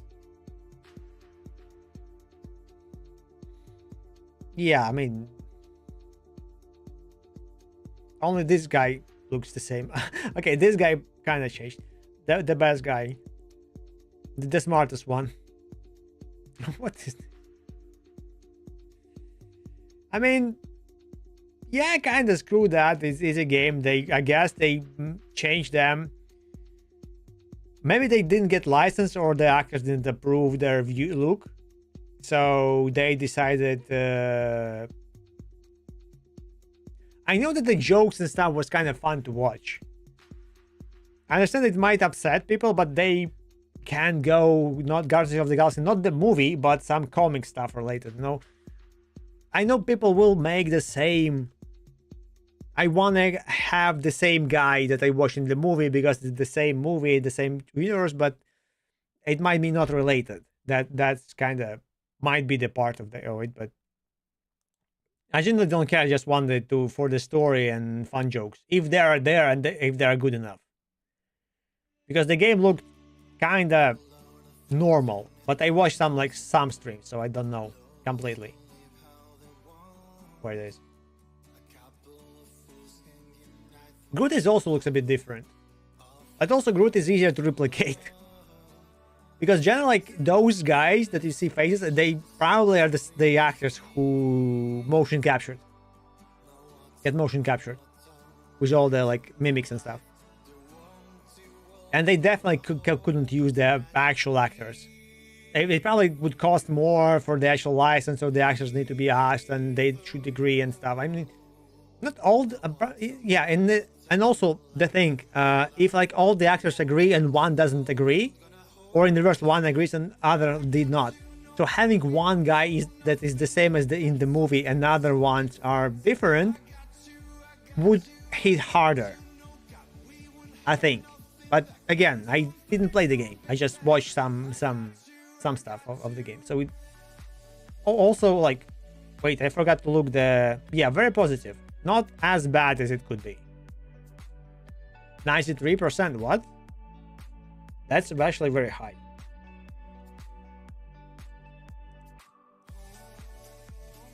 Yeah, I know that it was looking incredibly fun to play, and the dialogues and some stuff that you could piss off everybody and like have fun.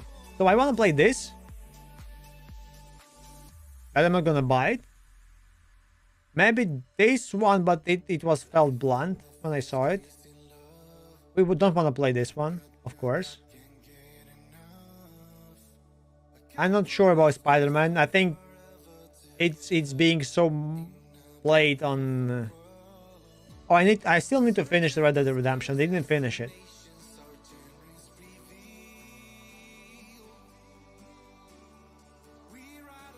No, Hogwarts, I still didn't finish it. Routine.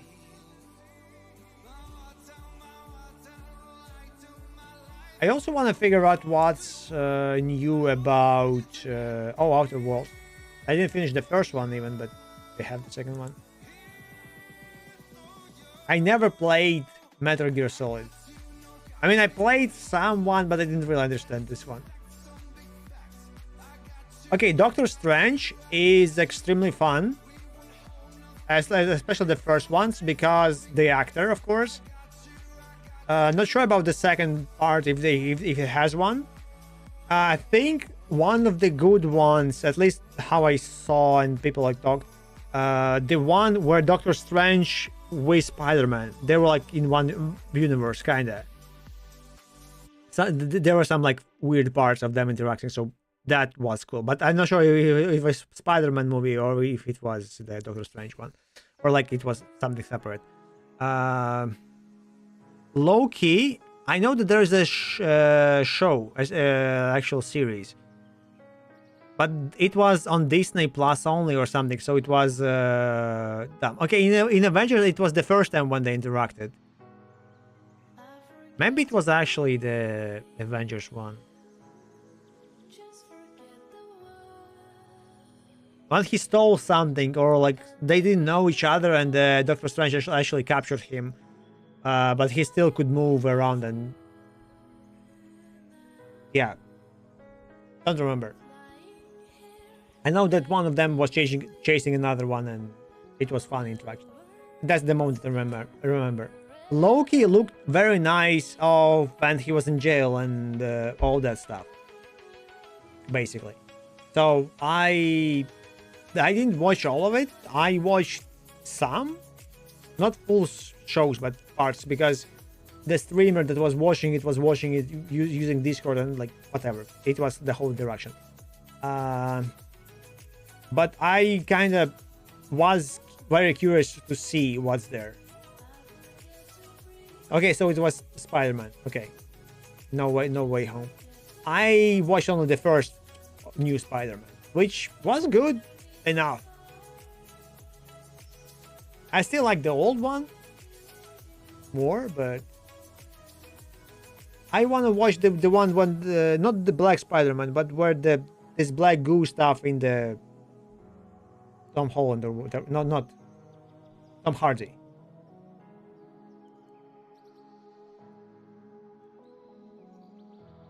Yeah, Venom.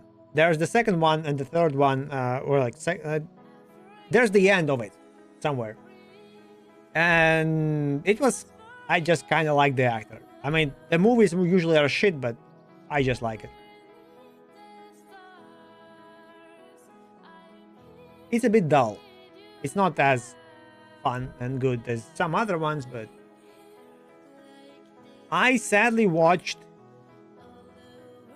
So there is Morbius, which people don't talk about because it's so bad, but which I wanted to watch. There is one where there is the guy who hunts humans or something. He's like, his dad was Russian and stuff, and this stuff. I forget that Deadpool is part of the. Is it Marvel? Probably. Oh yeah, Gotham. That was the name of the show. Yes. It started very nicely. I very much enjoyed the Penguin, the guy. Okay, there's the new one. I watched the old one only. It was a very super cool show, and there was the Penguin with long nose guy.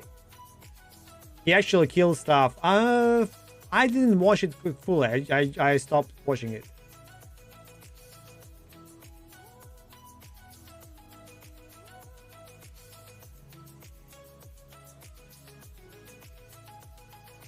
Yeah, so in the start of the show was very nice.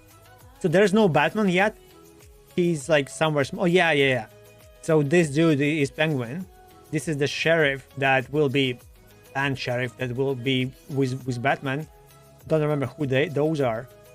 Yeah, but this guy was kind of cool.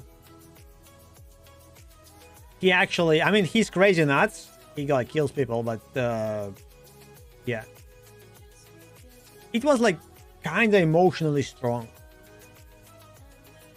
But I have no idea how many. Okay, 5 seasons. Wow.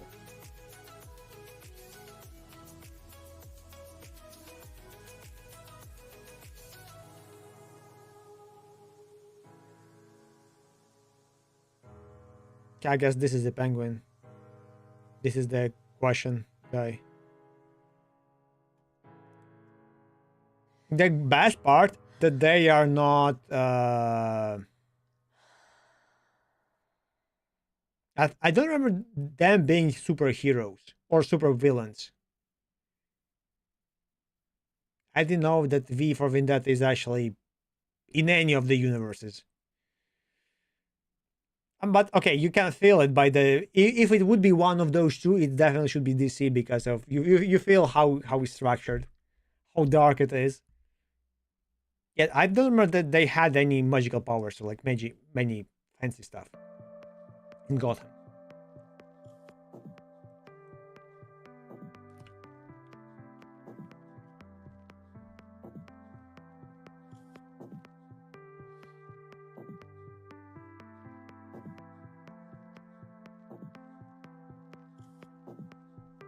I didn't watch it completely, but the start was very good.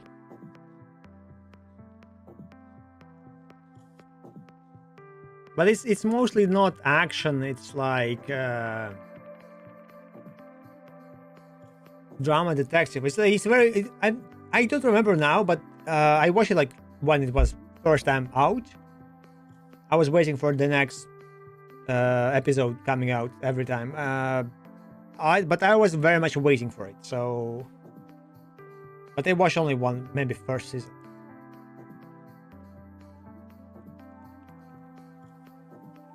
Okay, what I'm doing here?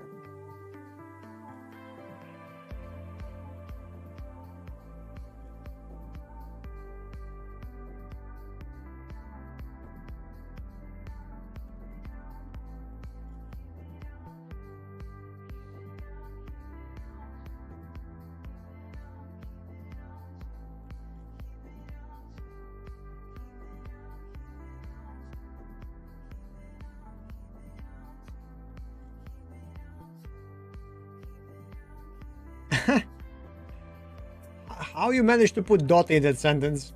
Just why? Yeah, Batman is a kid there. So the story is that Batman just lost his parents and that detective dude tries to solve it.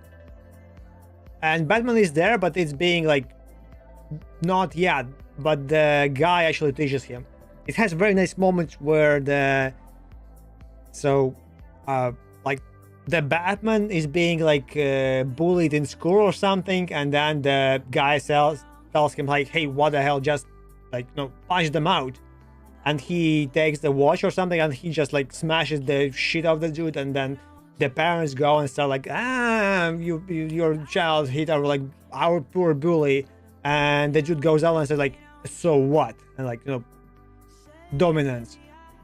And then the bully goes crying with parents away or something. I mean, it was like, those moments are amazing. Zero magic, yes. I didn't watch Rome. I very much liked Mentalist, but Mentalist is kind of, just funny show. I enjoy it. I love it. I rewatched it recently. Because especially, I don't like the Red Joan stuff. I hated it. I not hated it, but it's like, he's like obsessed, whatever. But when after the Red Joan, there's like one season was the best of when the I would say developers, the producers actually went nuts and went like, hey, let's just have fun. And yeah, then it was very nice. I loved it.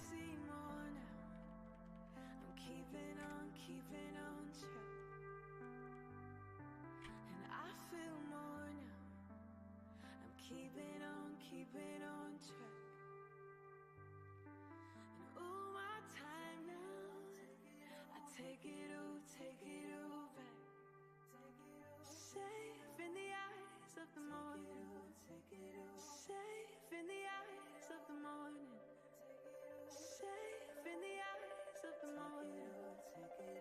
Safe in the eyes of the morning. Safe in the eyes of the morning. Safe in the eyes of the morning.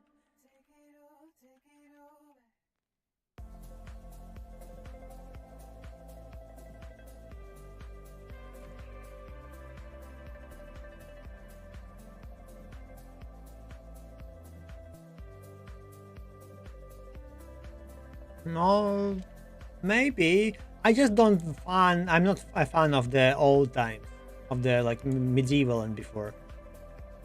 Somehow.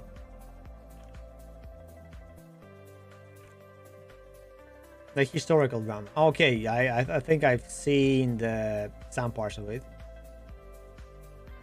HBO, yes. 2 seasons.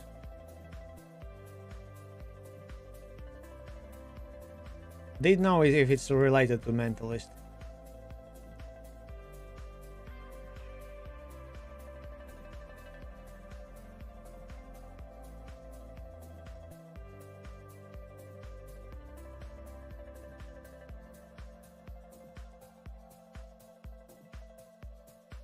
Oh, I also didn't watch the Black Sails completely, but the start was also nice.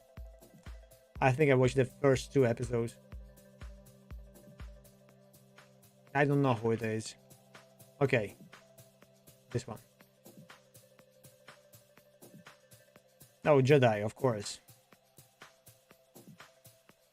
Weirdly enough, I didn't watch him a lot in shows.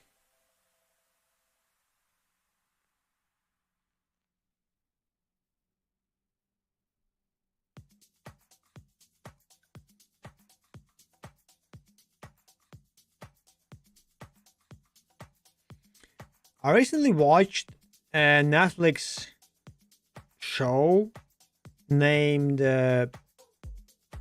Never Ever, or like, damn it, how it was called.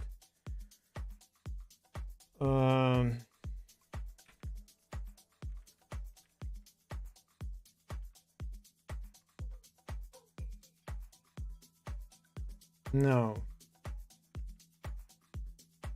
Nevermore. Something. No, this one. I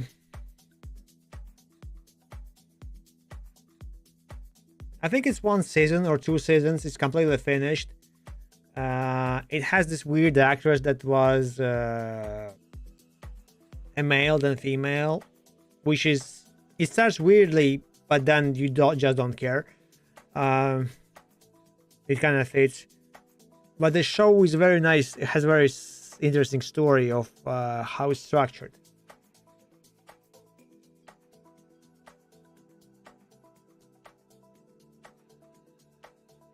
I don't remember the name. The start is very nice because it kind of explains, I mean, you don't know what's happening, but it kind of shows you that there might be an underground plot happening, and you like some guy call you, and then there is some flyer that you picked randomly, but it wasn't as random. Then there was like it tells you to start dancing. You start dancing, the guys come out and give you something, and like some randomness happening in the real world, and the guys try to do it and try to save some girl or something.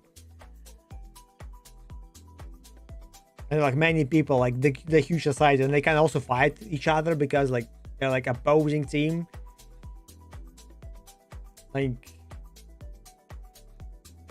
very cool premise, very cool idea, and like first part of the show is kind of amazing because the dude is just simple developer, data analyst basically. He works and analyzes the music stuff. Whole day boring job, sits behind computer, and then goes home, and it's kind of very unsocial.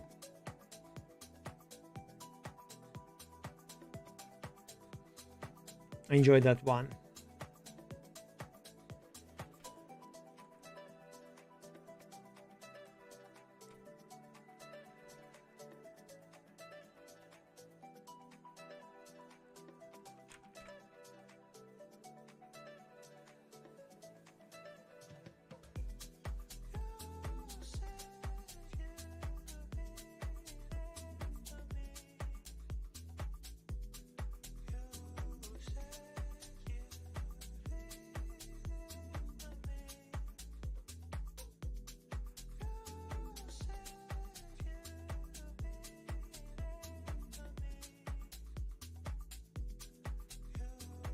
Okay, so I have this info, which does nothing.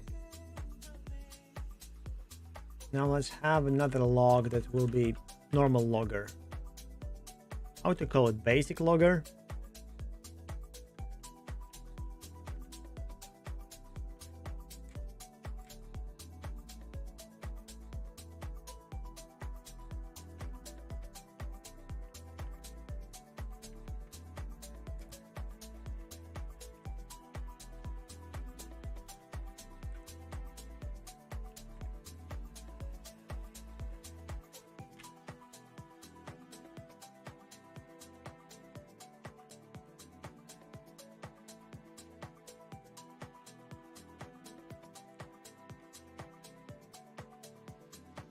Basic.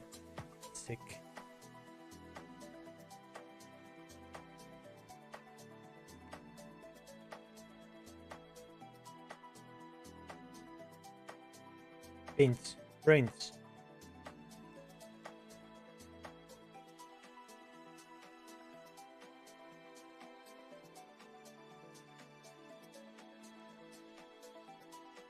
Okay, so now it will print.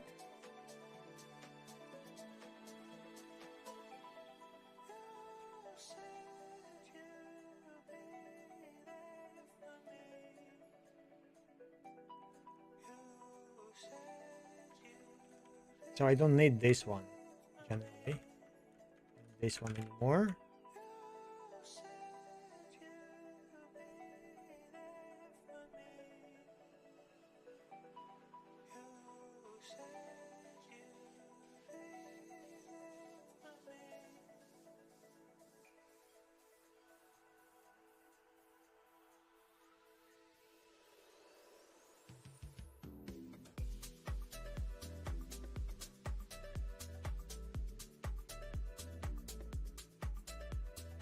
Now let's go and create extra log here.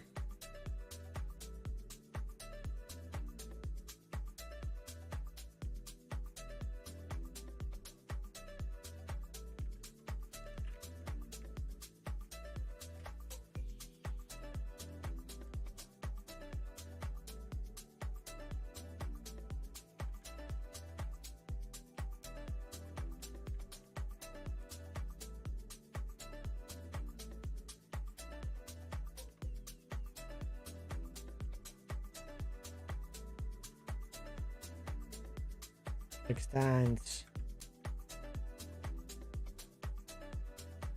basic logger.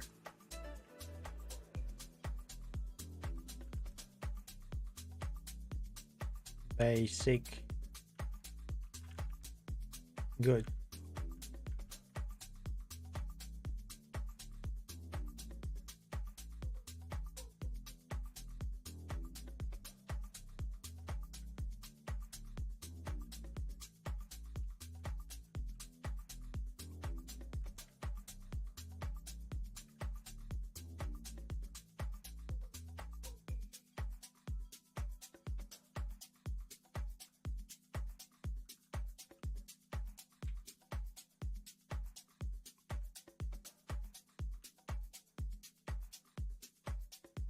And where does it hide the global script? Nowhere. Okay. Can I do this? Okay, it changes back.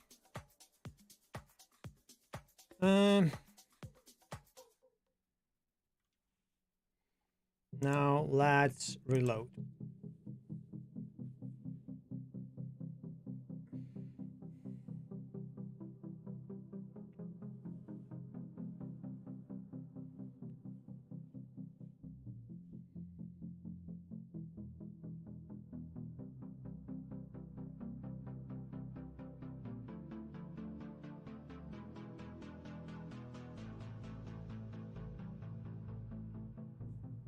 Okay, the resource died out.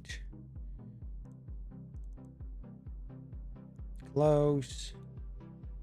Delete. Move. Okay, scenarios, fantasy. Let's add the log here. Maybe, where do I add them? Game action, commons, entities. Let's add the log here also. Resource. Game logger.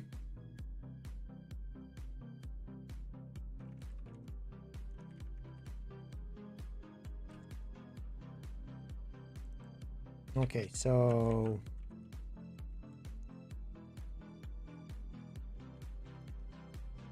export logger.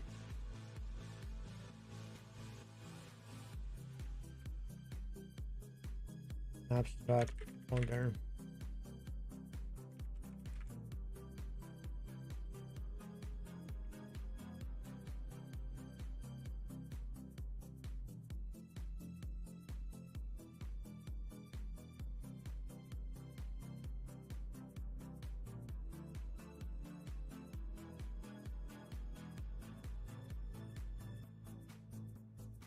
And here function info. Wait, why? Oh, because I I didn't say. Yeah.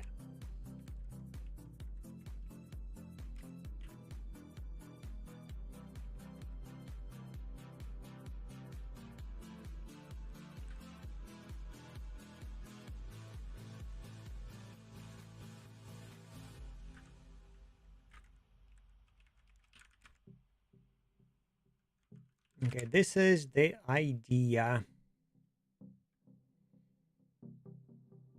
Maybe let's call it like not game logger, but replaceable logger.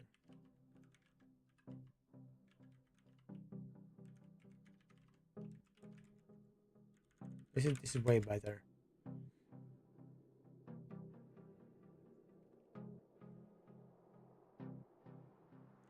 And I'm basically part of the abstract.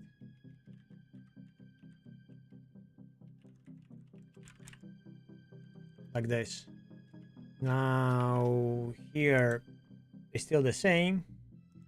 I will just create a basic logger here inside. Now I can go to the context manager and I can quick add the game logger here.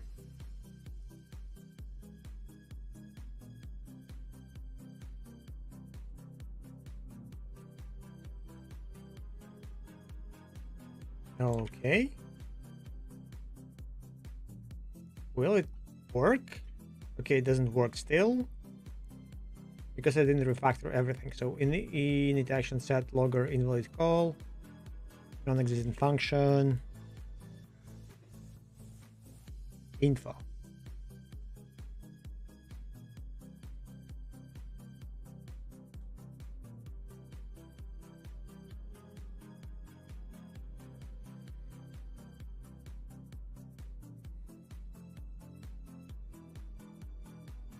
I can export, but I don't want to connect it manually because it always will be the same until it's not the same.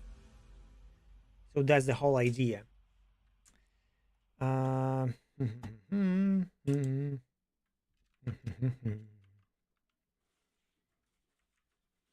the error is here, of course. Oh, because I require a logger. It needs to be everywhere abstract. Logger.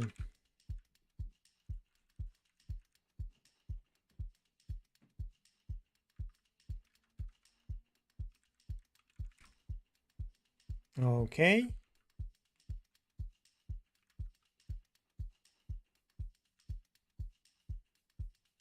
Yeah, instance is a log. Wait, I don't actually care about the instance. Okay, let's make it log.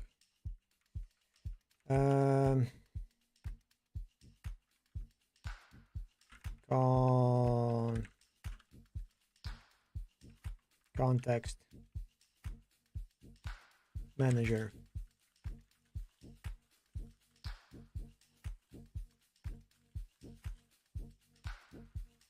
Abstract logger. Find context.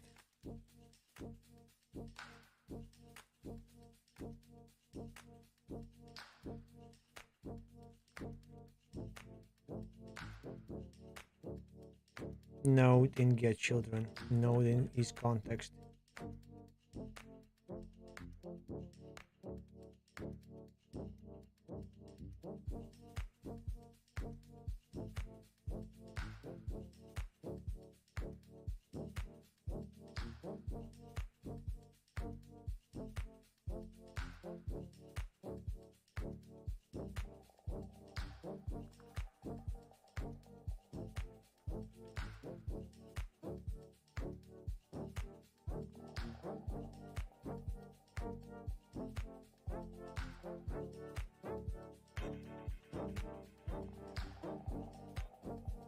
I don't see a logger here, but it will go inside to the context. I guess I don't need it because I will have it instantly. And the context can have it instantly, so there's no point in that.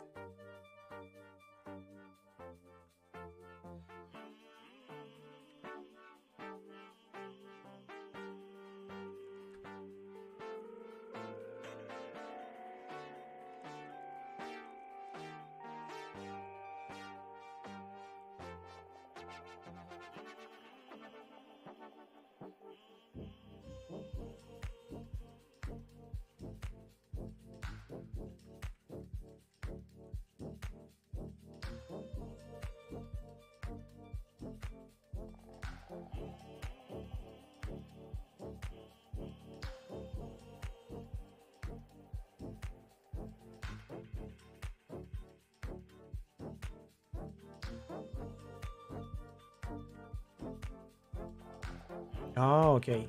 So this one also has one.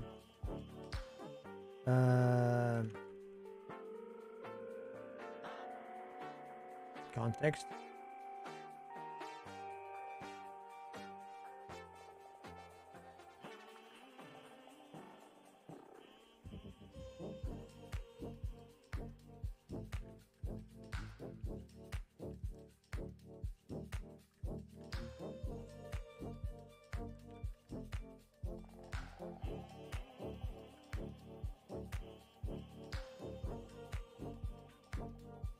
Okay, now I can go to my action context, and it doesn't have one because it's not public. So,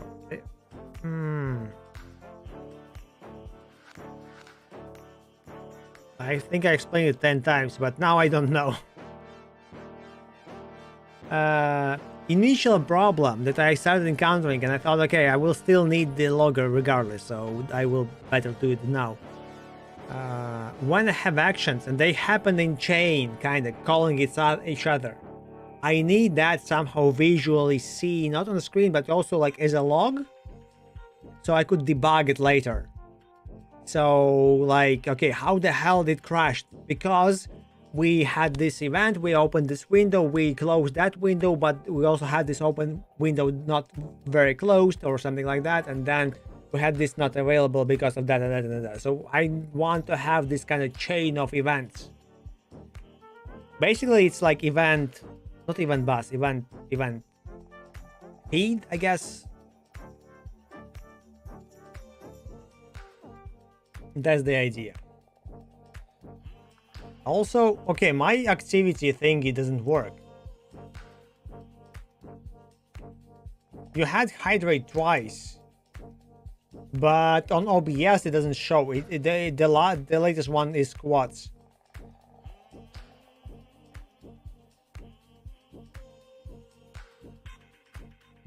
So that's a problem of stupid. I forgot how the plugin was called.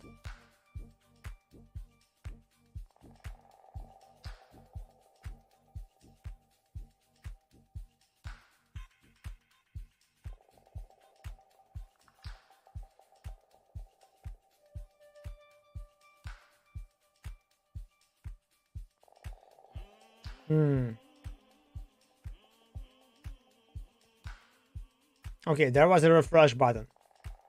Good. Maybe I missed some YouTube events. Doesn't look like it. Yeah, latest event 3 days ago.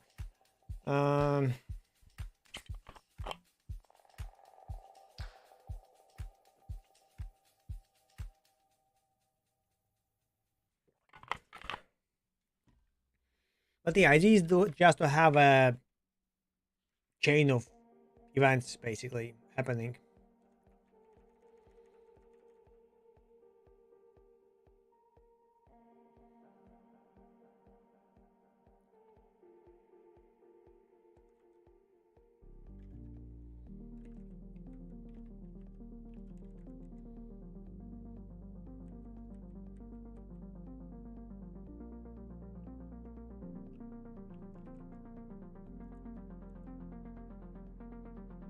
I think all contexts have that context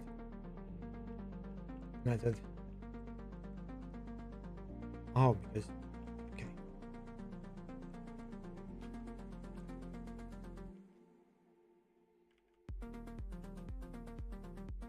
I still fell same place. Now I go to context manager and I add the game trigger, game logger.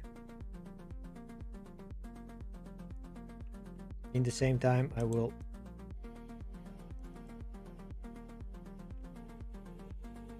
let's call it like replaceable.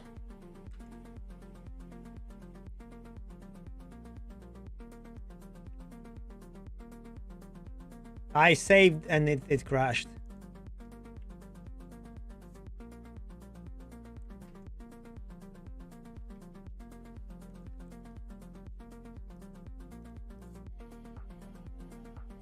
Classic Godot.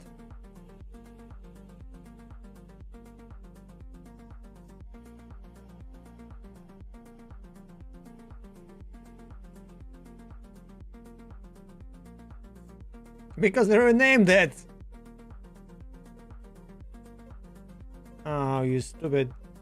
Also, like, one thing that I extra hate here, like, can you not short? Can you like minimize so they would be like one button click and then I go and open them again?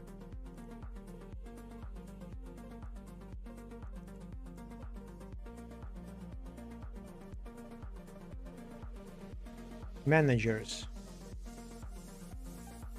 Replaceable logger, yes. Then the action will have that logger in.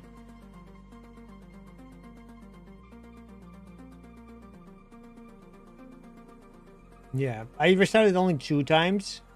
But okay, to be honest, I'm working with add-on that is tool. So it always happens to me for some reason when I have a tool, I'm crushing it a lot.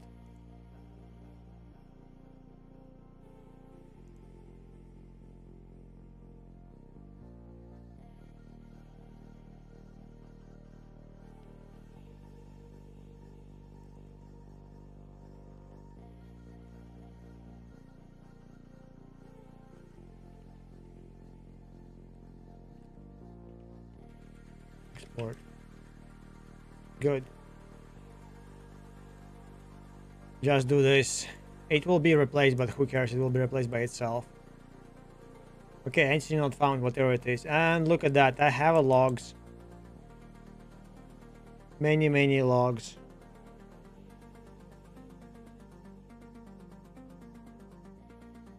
Why so many? It should be called only once.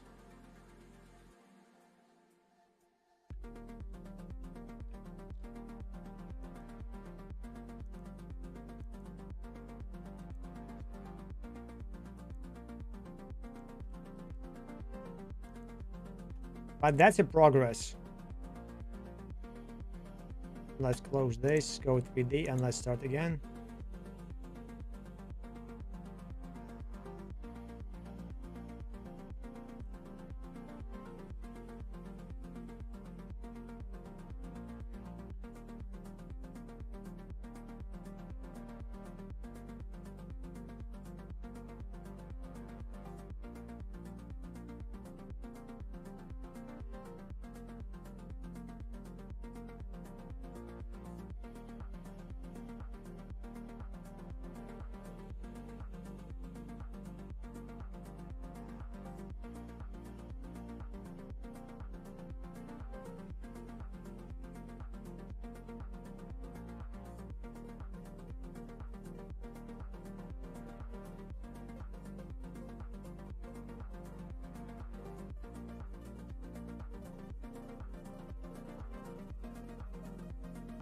Why it was called so many times?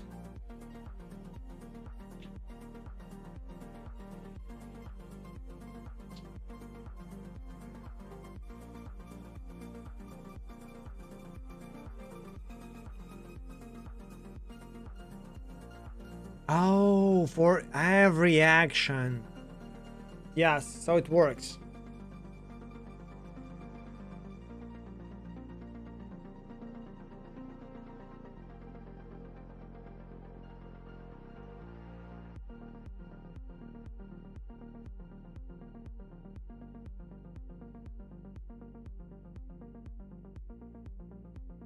Now, next I can pile them up and now put them as I would like, and split them as like global level, single level and stuff. I guess I will do it off stream, and tomorrow we're gonna continue. I don't have any plans for tomorrow and other days. Also, damn it, I forgot to check one thing.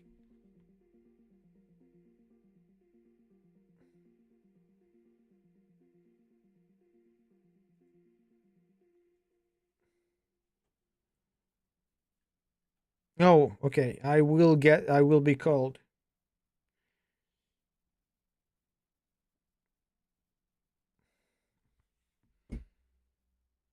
Okay.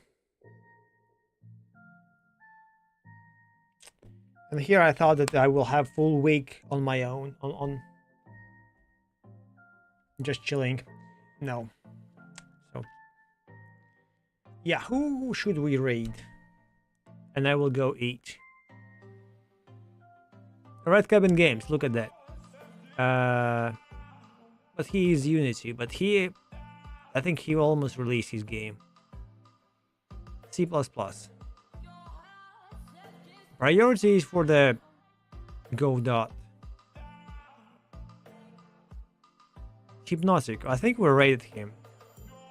Look at that, he's not doing Go Dot. Pedant. This is the weirdest, like Unreal and MMO. The question is how he manages the server instancing and stuff, because all times you need to recompile the engine completely, so it requires a lot of knowledge. How he doesn't... Okay, we raided Kavina recently, so Kavina goes out. Settlix, passive Excel. Oh, look at that. Okay, let's go Red Cabin Games. Too long to search.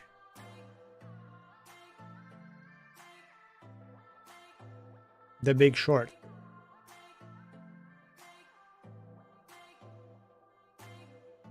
His second game is cool. The first one is amazing, but it's a bit boring as repetitive. The second one looks very nice.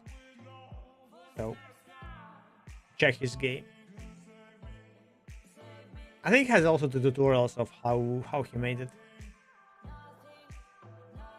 Maybe I watched someone else that does the same system, but I think it was him. So yeah, thank you. Good night. Till next time. I will also close the YouTube separately. Good luck.